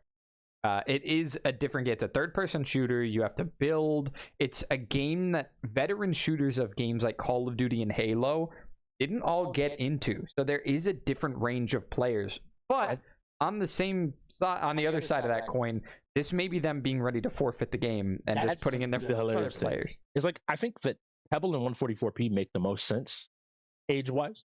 they're most likely to have played some Fortnite a decent bit. And again, Kitten, he won MVP, and I can't. Kitten is another one of those players that I have yet to see a game that he is bad at. I've seen games he does not play, but that means when he starts playing them, he finds his footing. So I wouldn't be surprised if he is an above-average Fortnite player for the relevance. But still, going up against Rad, Connor, and Mystical, that's a big. It's a big road and a bridge to climb. Rad has single-handedly won games of Fortnite and looked unstoppable while it wasn't close. Well, when you're up 15-3 and you run into one of the best team, maybe the best team in the league at Fortnite, why not use this as practice? You know you're going up against the bots for your next game. So why not send in some players to practice against a really solid Fortnite team if you don't know if you're going to be able to scrim anymore the rest of the season? Because some people enjoy denying others happiness. That's true. Purely, it is just you don't get to play the game that you enjoy. But I think I agree. I think that's the Reaper's gem. Mm-hmm. If they can put up a good showing here, it makes the bots consider if they're even against them in their next every single game. And we have another one of those less represented games in the league in Car X Rift. Like everybody's ready to go just about. I'm surprised no team is pushed out. We normally see a team being more willing to push out here. Some good building here by Rad, immediately looking to play and to push. Ooh. Picking his shot so well, getting 80 damage to shields, checking each one of these ramps. And I love to see this. He's buying his teams that space to get out of their base. Yeah, this is a good setup period. I like to see the game played this way, where both teams are going to get into a position that they like. They're getting themselves set and ready for an actual team fight, 3v3. Looks like a little bit more vertical building, not a ton yet, but we'll see it start to get more vertical, especially when the teams get closer to each other and horizontal is no longer necessary. Just placing some really long shots, nailing some of them. Taking down that wall so that he can get to his teammates. Gonna share a little bit of shielding. Yep. Oh my goodness, right off of the launch, landing another 43. He just clipped that, I think. This is, again, the gameplay that we expect out of Rad. He made his name in that early part of the season against the Reapers and has continually shown why he is ready. And whenever somebody says something about Fortnite, he's like, I'm down to play you. I'm down to play you, and I'm down to prove the point. Jumps across, using that immunity to fall damage, gets an immediate drop on the res. Not going to have an opportunity to get res to himself. 140p isn't. 144p, he's boxed someone else, and he's fighting two people by himself comfortably, actually. Using these changes of elevation. Gave him his teammates enough time to come get him and help him while steadily building and saying, all right, cool, you're down below me, you're up to the left, got you. Stop, don't do that. Taking a few shots here and there, but amazing gameplay coming out of the Ghost. I think why a lot of people expected strong performances in the shooters, you can see it evidently right here from the three rookies.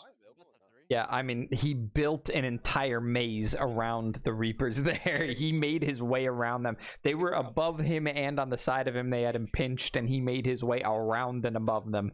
That was extremely impressive. Truly a you're in here with me, not I'm in here with you moment, where he was like, yeah, okay. Here we go, gonna go ahead and pick up items. I wonder if the Reapers are gonna opt to play a little bit faster. I feel like they kind of, again, they're letting Rad pick the weapons he wants. He's able to put everything his inventory will be organized exactly as he wants to, and it looks like I was right. He said nope. Oh, right in their spawn. All three of them have gone. They just all punched him to death. What in the world is? I know that I would be so confused so quickly. Oh my goodness. We saw somebody pop in and we saw a wall go up. Like, okay, this should be all right. And then just punch. Game over. Oh my god. It's like when my cousins would come over and I had the Hulk smash fist and I just beat him up in the basement. You're just hanging out with your friends. I think even the game was surprised it ended that quickly. Took us an extra second. Yeah, really. Just grab the Hulk gloves out of the garage and just start beating up on people. So we run in. Let's see. I think up. Notice the difference in pace. Yeah. Immediately running up here just to check, just to see. They're going again. Yep. Oh, the awareness here now, immediately keeping this height now, realizing that, hey, you have to get close to me for to even have a chance. Nice job building these ramps, keeping himself up, even as they destroy things around him, finding opportunities to reload. Realizes he doesn't have height here, dropping down some pizza. The opportunity to peek out. Oh, whoa, that was a launch. Finds another one. Doesn't land that shot, though. Gets above him. He's probably got good shots on him now, but we see them using those gauntlets for movement as well. This, to me, is intentional strategy. They've realized that maybe putting pressure early, not letting him ever get his footing and being comfortable is going to be huge. Two of his teammates are about to be down. It's going to be on Rad to go ahead and win this, but he's lost his shield, and now he's trying to tunnel. He's trying to find an opportunity to heal. He has one shot, but the gauntlets are too much in the hands of the Reapers. Snatch Fortnite from the Ghosts.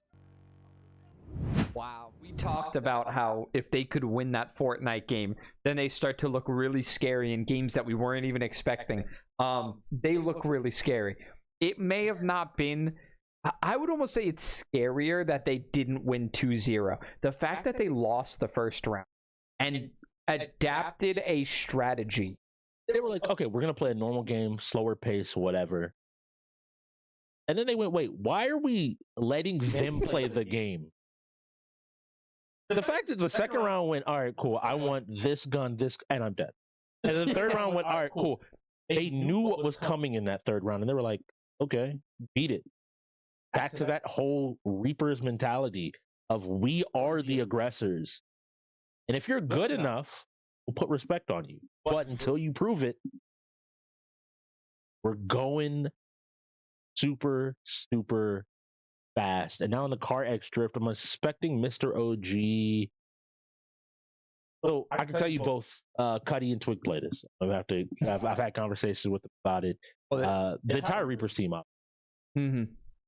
But I know Mr. OG is one of those players, and it's their setup. Ooh, I want to know what map y'all gonna pick. What? I want to see what people are cooking. I don't know who the secondary player. My guess would be Hydro. Would be the immediate thought.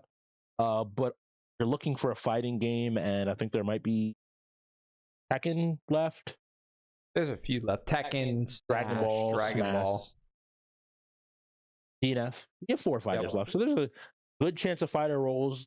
You have 4 games in the last 20, so like a 40% chance. Looking at that, well, maybe you want to hold 2 of your fighters out, but you got to send at least 1 of the 3. I think you hold Dev Gear. Mm-hmm. Go from there. Yeah. RX Drift. Yeah, this one is very, very skill-based game. I mean, this is something you have to practice individually. You don't pull a whole lot from any other game. Not even drifting and Crash Team Racing is going to help you out here. It's very, very different. So, like you mentioned, Twig and Cuddy play this game because they can't just pull from Forza. They can't just pull from Need for Speed. They actually practice this one individually. I have heard the drifting in this game feels like Need for Speed. All right, cool. Not insane. Wanted to put it up Speed on ice at the Kennedy Center, maybe. like I feel like in Need for Speed, I'm like, all right, cool. I'm going 200 miles an hour. I can drift this turn, no problem. Yeah. This game, I'm like, I would like to be going 40. Yeah. I would like to have complete control of my car. Yeah, absolutely not. It's insane. As we jump into the game, for those that have never seen Car X Drift, it is a game around drifting. We have 4 players go in. The RPS winner goes ahead and picks the map. They can pick a section of the map. They can pick the whole map. Different maps have different options. So there's a little bit of strategy there for you thinking about what is your strength in this game. Then from there, you have your car. In a second, we'll see Fortnite still up on the screen. You then start, and it looks like we are on, I believe this is Kami. For fans out there of Initial D, some very familiar looking turns do exist, and Big A should be most of the map, if not the entire map. 4 of them lined up. And as you can see here, they immediately have to start going. You get a multiplier as you drift around here, and you want to maintain this multiplier as much as possible, because the higher the multiplier, the more points you get per trick here. UK being the next game up, so everybody wants to come out and play. And as I said, notice they start moving downhill. Yeah, this a lot of pretty bumping. wild. A lot of bumping, a lot of crazy interactions. But here we come into a tight corner section. Like I said, for those that have seen Mr. D, good use of the idea. If you can spin out your opponent, spinning out, turning around, entering the grass, all of that will lose you your multiplier. And so you can find the opportunity to get a bunch of points. And Rez managed to do that while maintaining his own ability to play the game. And it looks like the secondary player there on the Reapers is absolutely just willing to run people off the road and ensure that his teammates is able to get points freely with no problems whatsoever.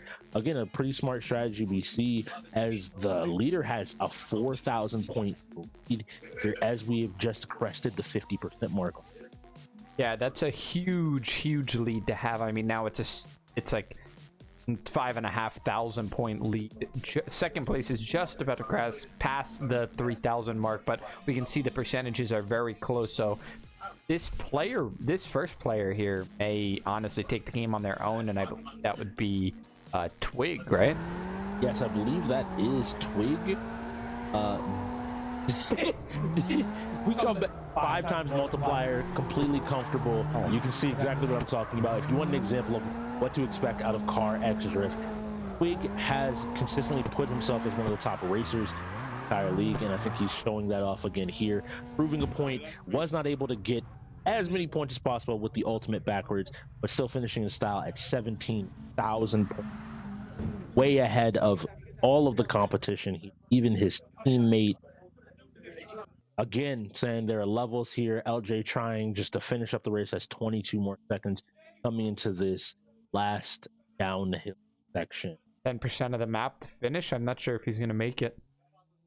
It'll be really close. If just one more turn here and across the bridge. Honestly, you should just gun it. I wouldn't even try it if you want to finish the race. And manages to cross the finish line, but that should be well and done. I mean, if you combine the point totals of everyone else in the lobby, Twig still beat them by 6,000 points. It's one of those games that he has consistently commented on the league and not practicing racers enough. And he continues to come out season over season, basically being like 4 if y'all have to worry about, maybe the entire league. 4. Get better. Practice more. I've been very outspoken about it, and I think he performed exceptionally well there. That's how you play Car X Drift for people at home. Yeah, absolutely. That was the best showing that I've seen in that game ever. So I don't think I've had as many opportunities to see him play this game as some other people have. So that was very impressive to me, especially. And it goes back to your idea of how much they practice. It shows. Everybody there clearly understood how to play the game, the controls. But the understanding you saw of where people are bumping and pushing each other, and he's just maintaining his multi. Doesn't he? Quite cool.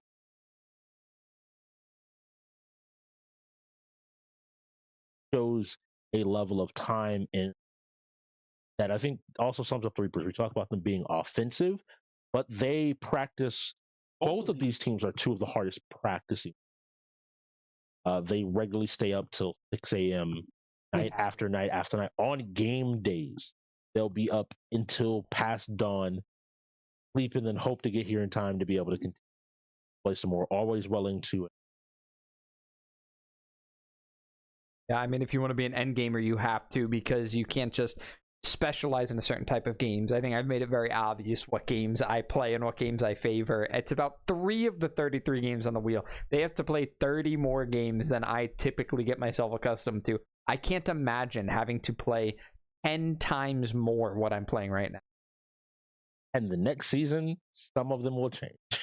And then they have to relearn new games. They have to make space in their brain for new games to enter. People don't realize why there's so much joy when someone's like, oh, wait, this game I already play is on the wheel. It's like, that is a section of my brain I do not need to allocate towards new skills and space. We have Dev and Hydro going up against Wig and Cuddy. It was going to, once again. So we're going into some 2K. We might get to see. I don't think. Hydro might be saying that this is nothing against Dev, but sports games aren't his strong suit. Mm-hmm. Twig and Cuddy are one of the stronger duos in the league. Yeah. If you don't know that you beat them, you probably don't. Mm-hmm. Immediately into F1, which is a little bit of a godsend. If I think if Twig was available, I'd be really worried here. But I think the Ghosts are able to send in Mr. OG here and find themselves another win. And we get to find out. I'm going to guess Kitten off the top of the head, but if maybe Rez or Pebble, 144p or Pebble, do also play game. Yeah, I could see, honestly, any of them playing it. It's a crazy game because they can either go the full distance every single lap, or they can end in 10 seconds. So it's really, really unpredictable. You have to put your best player in regardless, but sometimes we make all this hype about a player being really good at racers, or being good at specifically F1, or bringing a steering wheel to the competition, and then F1 ends before the steering wheel is even in your rear view mirror. It's before the starting line. It's amazing. one of those games that's like it's so technical. Like because you'll see a car going full speed into a wall, but because they perfectly hit the wall, Doink. bounce off. And then someone's like, "Oh, I ran on the grass and raised the wall ever so slightly, and half of their car evaporate." You do not like the nuance of this game is completely different. It's such a different level of play. Was 18? They're already at 18, or was that a forfeit? Well, that was a forfeit. Yes. Okay, I wanted to confirm because I looked down. I was like, I don't think they were at forfeit. It's 18-3. There's one now. ghost forfeit left. Yeah, it's 18-3 now, and we're going into F1. So that was after the NBA forfeit. Ooh, it's an interesting game. I am and if you're interested to see what the Reapers are going to do, I feel pretty confident with 22 minutes left. Yeah. If you're interested to see the winner of this game and our winner of tomorrow's game, who then wins their respective conferences next week, and then join us on Father's Day at the Capital One Arena District for our grand finals here. 8, join us with those two teams competing for their share of $100,000, fighting to see who's going to be crowned. For to me, like a change in the era of UEL. Do Reapers take their third? Do the bots find their second championship win since season 1? Does New Moon return to dominance and take their 5th championship? Is the Hard Fart Gorillas completely different looking team, or the Ravens, who have always been just there, close to a chip? Who is going to manage to take this season 8 championship? Now, every single one of the teams is very clearly saying they want it, but only the games can tell. And I think the 5 teams that we have remaining, I'm actually kind of happy that this was the first game that we got, because I did see the 5 teams that are remaining being the possibilities in my, if I were to draft up a bracket, those were the 5 teams that I would think have a possibility of being there at grand finals. Reapers and bots having a chance at getting there for the Northern Conference, the Gorillas, Ravens, or the New Moon making it on the side of the South Conference. I think that side is even closer, honestly, than the North is. So I think it can go either way. I think that South Conference is going to be really, really exciting to watch tomorrow, and I think it's going to be cool to see who the final 2 teams are that are going to have to duke it out in probably the closest race that we had this season. And so I see Mr. OG sitting down there. Cinnabar, I believe, it has the hat on. So I am wondering who he's possibly coaching here through F1. Will Texas Chainsaw be in the next game? Going around this first turn. And it looks like who is coming out to an early lead. Player on the bottom just straight up is going in first. It's not even close here. That might be. I'm gonna guess that's Mr. OG on the bottom. Mr. OG has consistently played this game and is able to play exceptionally well. That should get him a penalty. Yeah. And on the other side, we have Pebble racing from the top, doing a good job, managing to stay in the top 10, which shows there's time here put in and some experience. Takes the turn a little bit wide. See if he's able to slot back in, no problem. But on the other side, Mr. OG running away with this race, holding his first place spot confidently. The turn finally a little bit wide, but corrects and I'm going. Seems like he knows the lines well enough. Even when he does take a wide turn, it seems he knows how the AI is going to follow that line. So he stays on the inside or the outside appropriately, although very, very close to being passed there. He had one right on his tail, but we do get a wreck on the top side. I don't think he wrecked out. Oh my The goodness. person that hit him wrecked out. He hit the wall and there are no problems.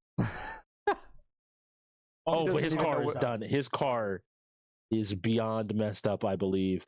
I don't think he's going to have the ability to find control of this. So he's trying to get back onto the track, trying to ensure he's going the correct direction.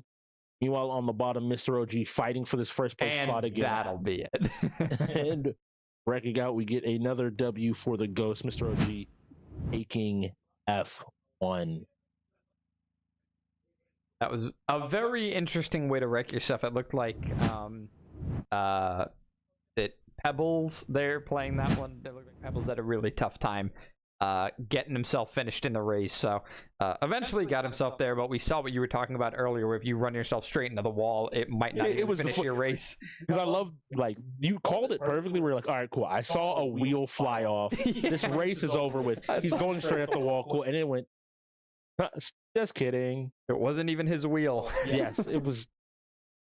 F1 is such a great. F1 is such a great. It's my favorite crash up derby game that we have on the wheel. Imagine if cars and Wreckfest worked like that. Where pieces fly off. Like you hit a bus and just the whole side just floats away. You're like, okay, cool. That's great. Great job. Yeah, if only those buses moved 180 miles an hour. I don't. Never mind. We're good. We're good. I don't want to even think about it. Texas Chainsaw Massacre coming up next. It is the Reaper setup. The Reapers have tended to go ahead and opt to play Survivors pretty consistently here. And I believe the Ghosts have actually tended to play Killer here. So both sides, I'm assuming, well, the Reapers are obviously not going to win the show if they can play Killer. I assume they can. At this point, I'm not going to assume they can't do anything. They've won, but fool me once, shame on me. Fool me twice. Yeah. Shame on you. Can't be fooled more than twice. It can't be. It's impossible. So we'll get this game set up. This is one of the more difficult games to set up as well. It does take a little bit of time. You got to get 4 people into a lobby, then you got to open a lobby, then you got to invite 3 other people, and you got to do all of that within 2.5 minute time frame. And for people at home, it's a 3v4 game. Why that's important is their number that you do want to keep in mind is the number 3. Always like to reiterate this to people: is 3. If 3 survivors die, killers win. If 3 survivors escape, survivors win. If there is less than 3, 2 or 1, then we go to 2. I guess it has to be 2. We go to points, and whichever side in all of their players as a total have the most points ends up taking a game. 45 seconds left on the clock, though. We are going to need to get into this. The Ghost cannot afford to have a timeout here. Looks like Mystical, LJ Skater Girl, and Deb Syndicate, which means to me they're going family, and we will see Reapers, Wig, Putty, and 2 more. I was guessing. Oh no, Kitten had to go in, and who else had to go in? Someone else had to go in beyond Kitten. I think it was. Pebble went last race, so it has to be one. That will be our 4 survivors. Texas. The Reapers do get a selection. If they didn't take Survivor or Killer, they do get map selection. There is one map we have not seen yet in the league, I do believe. Beyond that, we've seen every single map, the Reapers having favored Nancy's house, Ghost tending to play on gas station or family. So I really want to see, as the season and as this winds down, I want to again hustle to the finish line. It's something I'm big about. Yes, your season's over. Yes, you want to go home. Yes, you want to be done. But make sure everybody remembers that you were fighting till that last second, and especially going into free agency. I think coaches, GMs, as a former GM, you pay attention to it. The person that checks out halfway through the game because it doesn't seem winnable is a very different player than the player that's like, I don't care till the last second. I want every win I can. Doesn't matter. A huge deal. But as the clock finishes running down here, don't know if we'll see a timeout.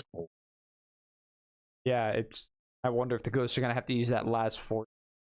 It'd be weird because we did talk about it. They prefer to play this family side anyway. So that would be odd if they don't end up playing this one, but it could be a matter of setup. There's also the possibility that both teams aren't set up yet because we talked about how difficult this was to set up. Those fast SurfThing PCs, it's still very difficult to get into this one. But hey, look at that. We're in as the timer ends. That's rare. Thank you, SurfThing. Which one? So that is... think Julie dying, so we should have an Anna, Leland, Connie, as well as goodness, what's his name? African American survivor. Off the top of my head. So that should tell him we have a Johnny here. We're watching LJ Cigar Girl. This character is able to track, and we are actually at Nancy's house, making me suspect that maybe, just maybe, the went ahead and selected this, unless maybe the ghost had planned for the Reapers to go here anyway, and just went ahead and took the opportunity. LJ immediately running towards the back of the house, check on the car graveyard side of things, ensuring nobody's back here. And Tekken 8 being the last game would be fitting. I think both of these love to play some Tekken, if at all possible, unless I think Dev is not available, which would be unfortunate. So the victims are making a bunch of noise. I'm going to take a wild guess. Usually they play Dev on Leatherface here down in the basement. Has a lot of fun chasing survivors around. The survivors have made enough noise that Grandpa's already awake, which puts them in a difficult position. Nancy House's basement is pretty interesting. You kind of have to know how to play it. As a killer, I feel like there are two major areas where toolboxes exist, and players just need to be able to navigate this. The game is dark. I would have turned my gamma up personally. Yeah. Some of these corners is very easy for someone to be hiding in. And as Dev continues to patrol, just looking here, trying to find somebody, is looking for his opportunity back into his own lair. Somebody playing. This is usually where he starts.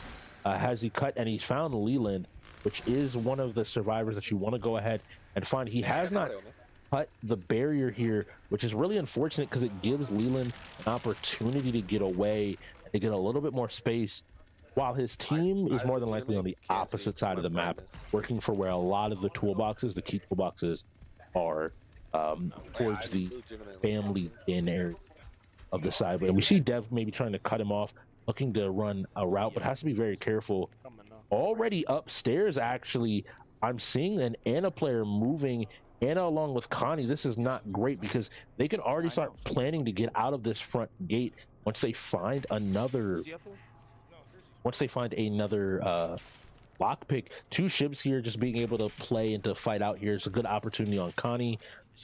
Connie being strong here as like one of the pseudo tanks here, able to open up, take a lot of damage, and we see the Leland also having gotten out, which means that, hey, they have an opportunity to move. They open the door and looks like they're immediately moving out, but Sissy doing a good job of poisoning this front area, stopping them from being able to progress out of the front door, taking the poison, but you've only set yourself up now to be hit.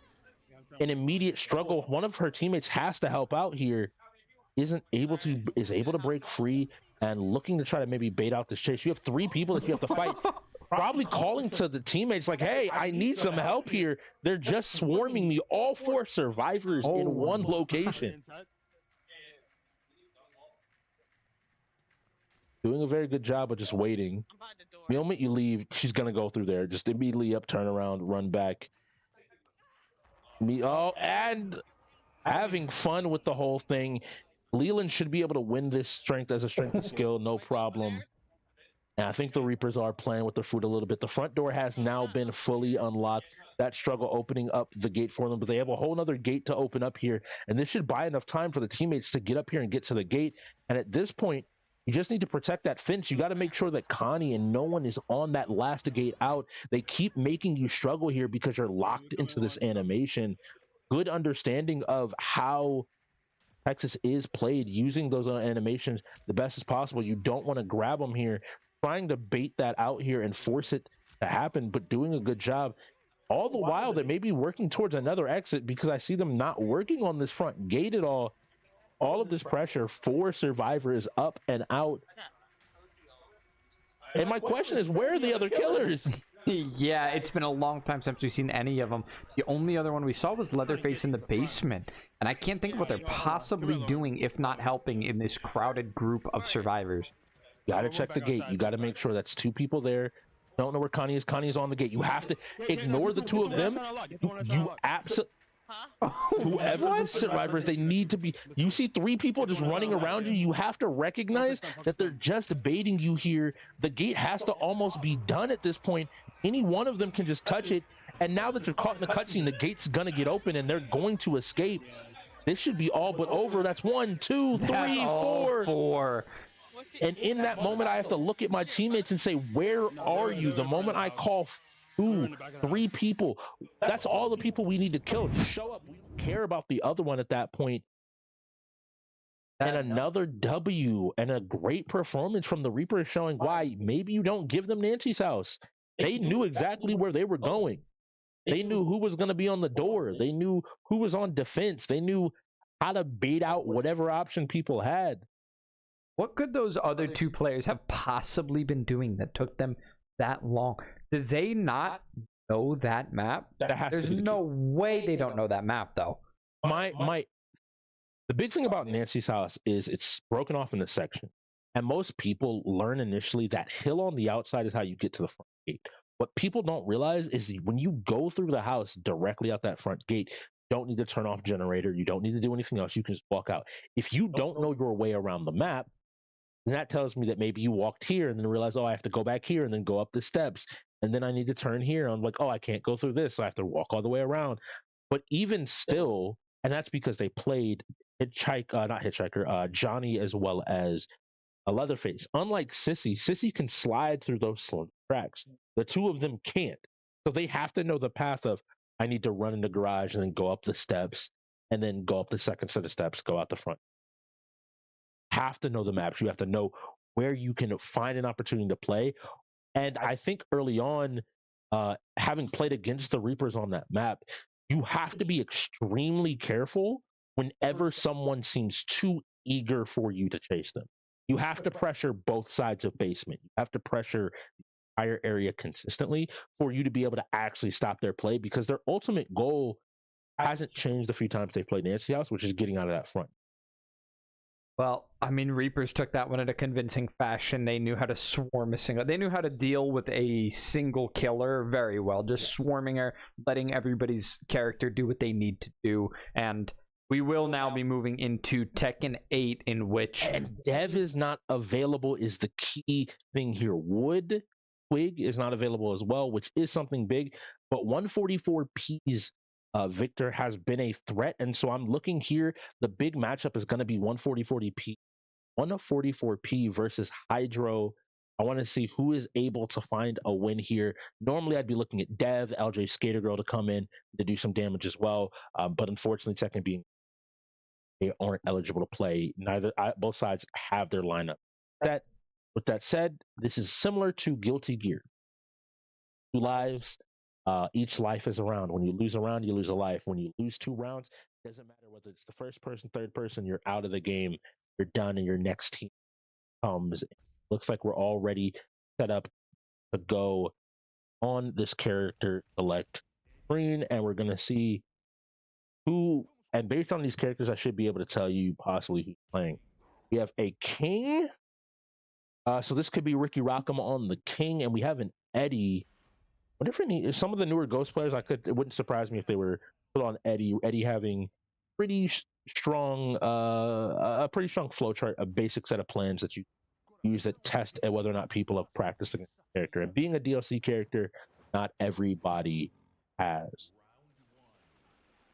King, very standard. I think everybody who knows Tekken even a little bit at this point knows that King is a grappler. You play him a lot differently than you play any other character. He's about taking big chunks of health away from your opponent very quickly. Just like that, you can see that that's about 1/5 of the health bar taken in 1 grapple. So this is Connor, I believe, on the Eddie going up against Ebel, I believe, on the King. Again, if the way I can tell you, oh, Cat's playing King now. Okay, Kitten's playing the King. And it's Rad on the... Oh, interesting. Okay. And this is what's really big here. Well, that makes me think that Eddie is Kitten. Kitten tends to have a much stronger... Rad, I know, didn't come in playing fighting games, and maybe he found Eddie and found his standard strength. But again, these grabs will do a lot of damage. You have to be Eddie, to go ahead and deal with all the grabs. But huge damage coming out here. Uses the heat burst himself to go ahead and take his opportunity, tries to catch him with his own burst, isn't able to, but able to continue this pressure. Manages to get the win stock. Doesn't have a whole lot of life, but it doesn't matter if his opponent's just looking for the win, and that's all 3 lives down. We will find out now here who was the Eddie and who was the king. Surprisingly, that Eddie does not lose a life. I really thought he was going to drop around there, but he doesn't drop even a single one. So now it's a full, fresh 3 players versus 2.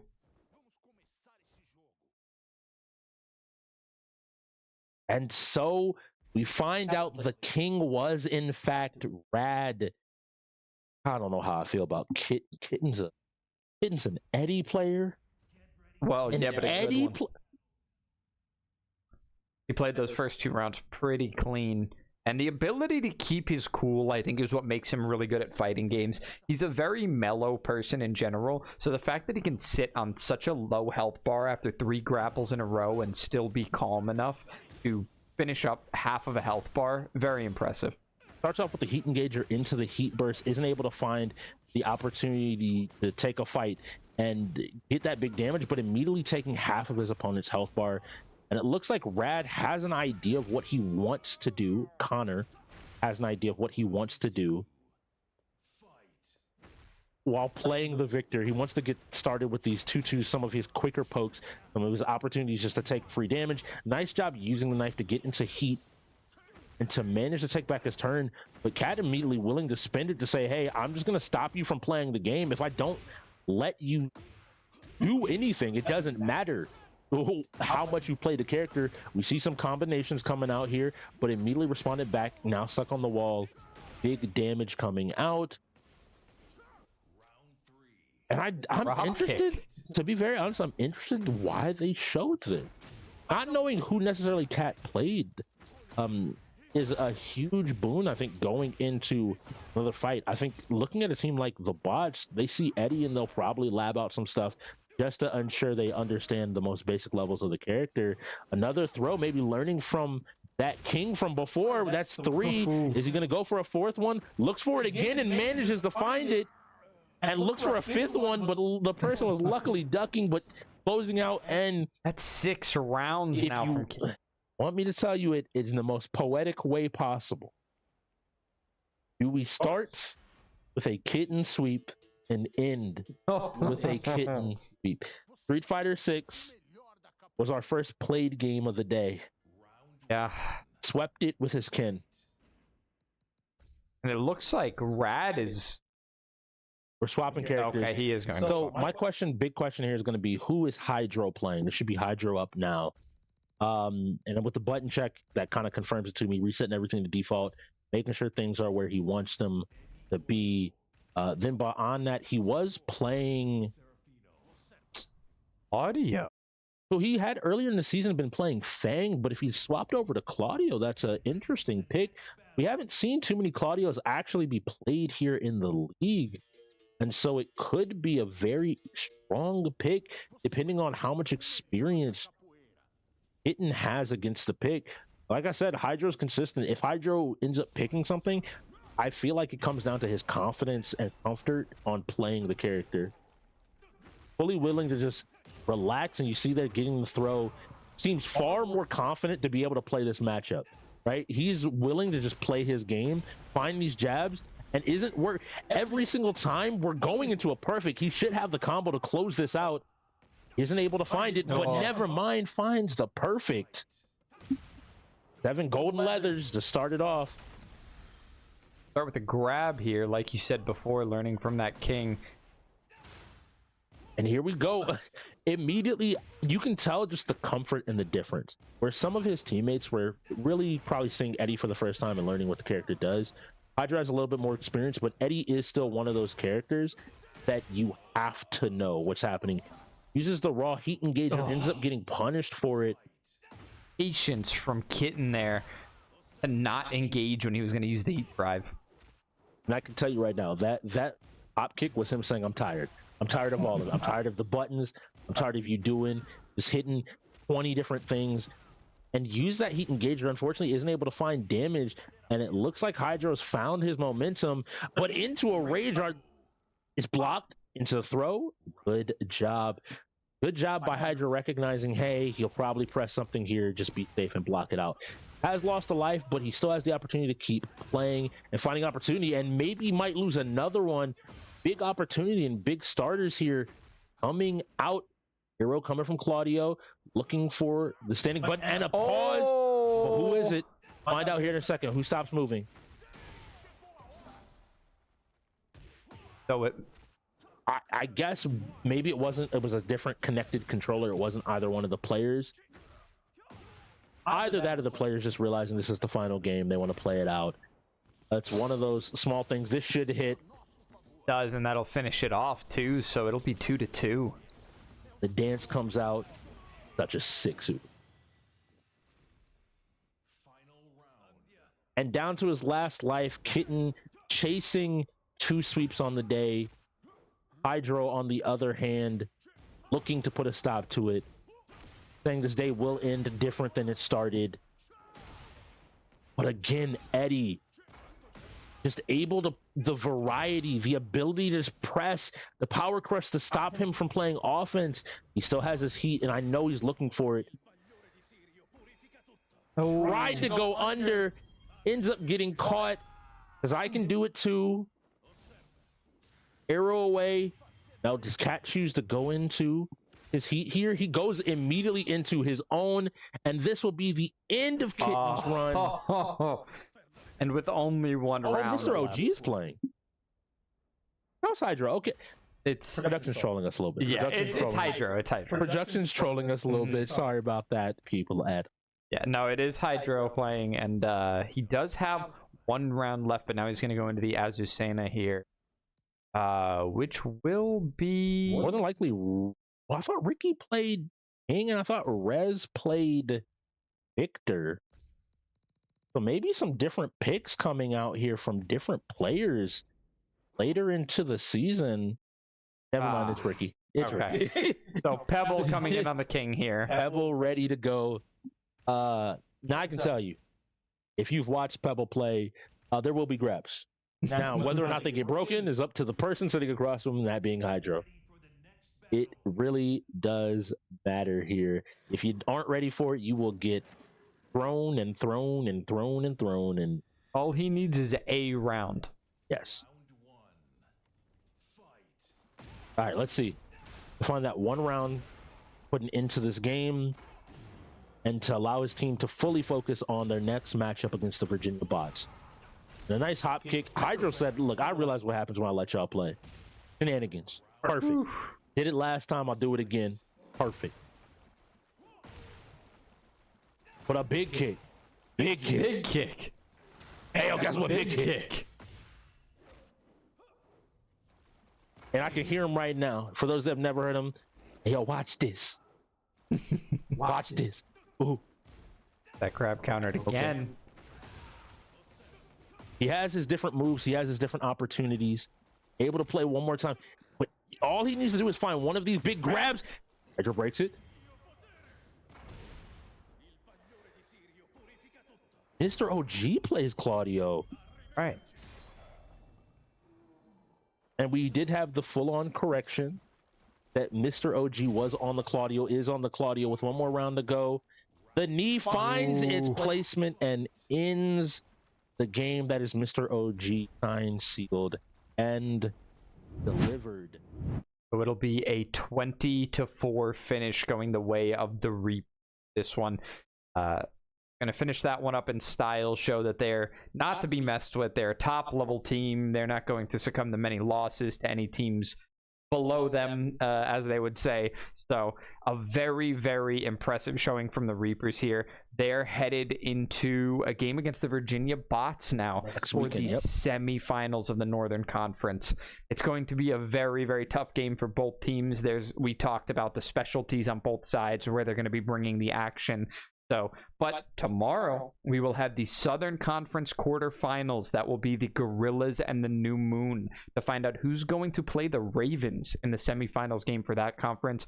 That will be Third Anarchist and Ash tomorrow. That will be bringing that one to you guys. So we cannot wait to see you there. And for now, this is the end of the Northern Conference for the weekend. So we will see you tomorrow. Thank you. Great night.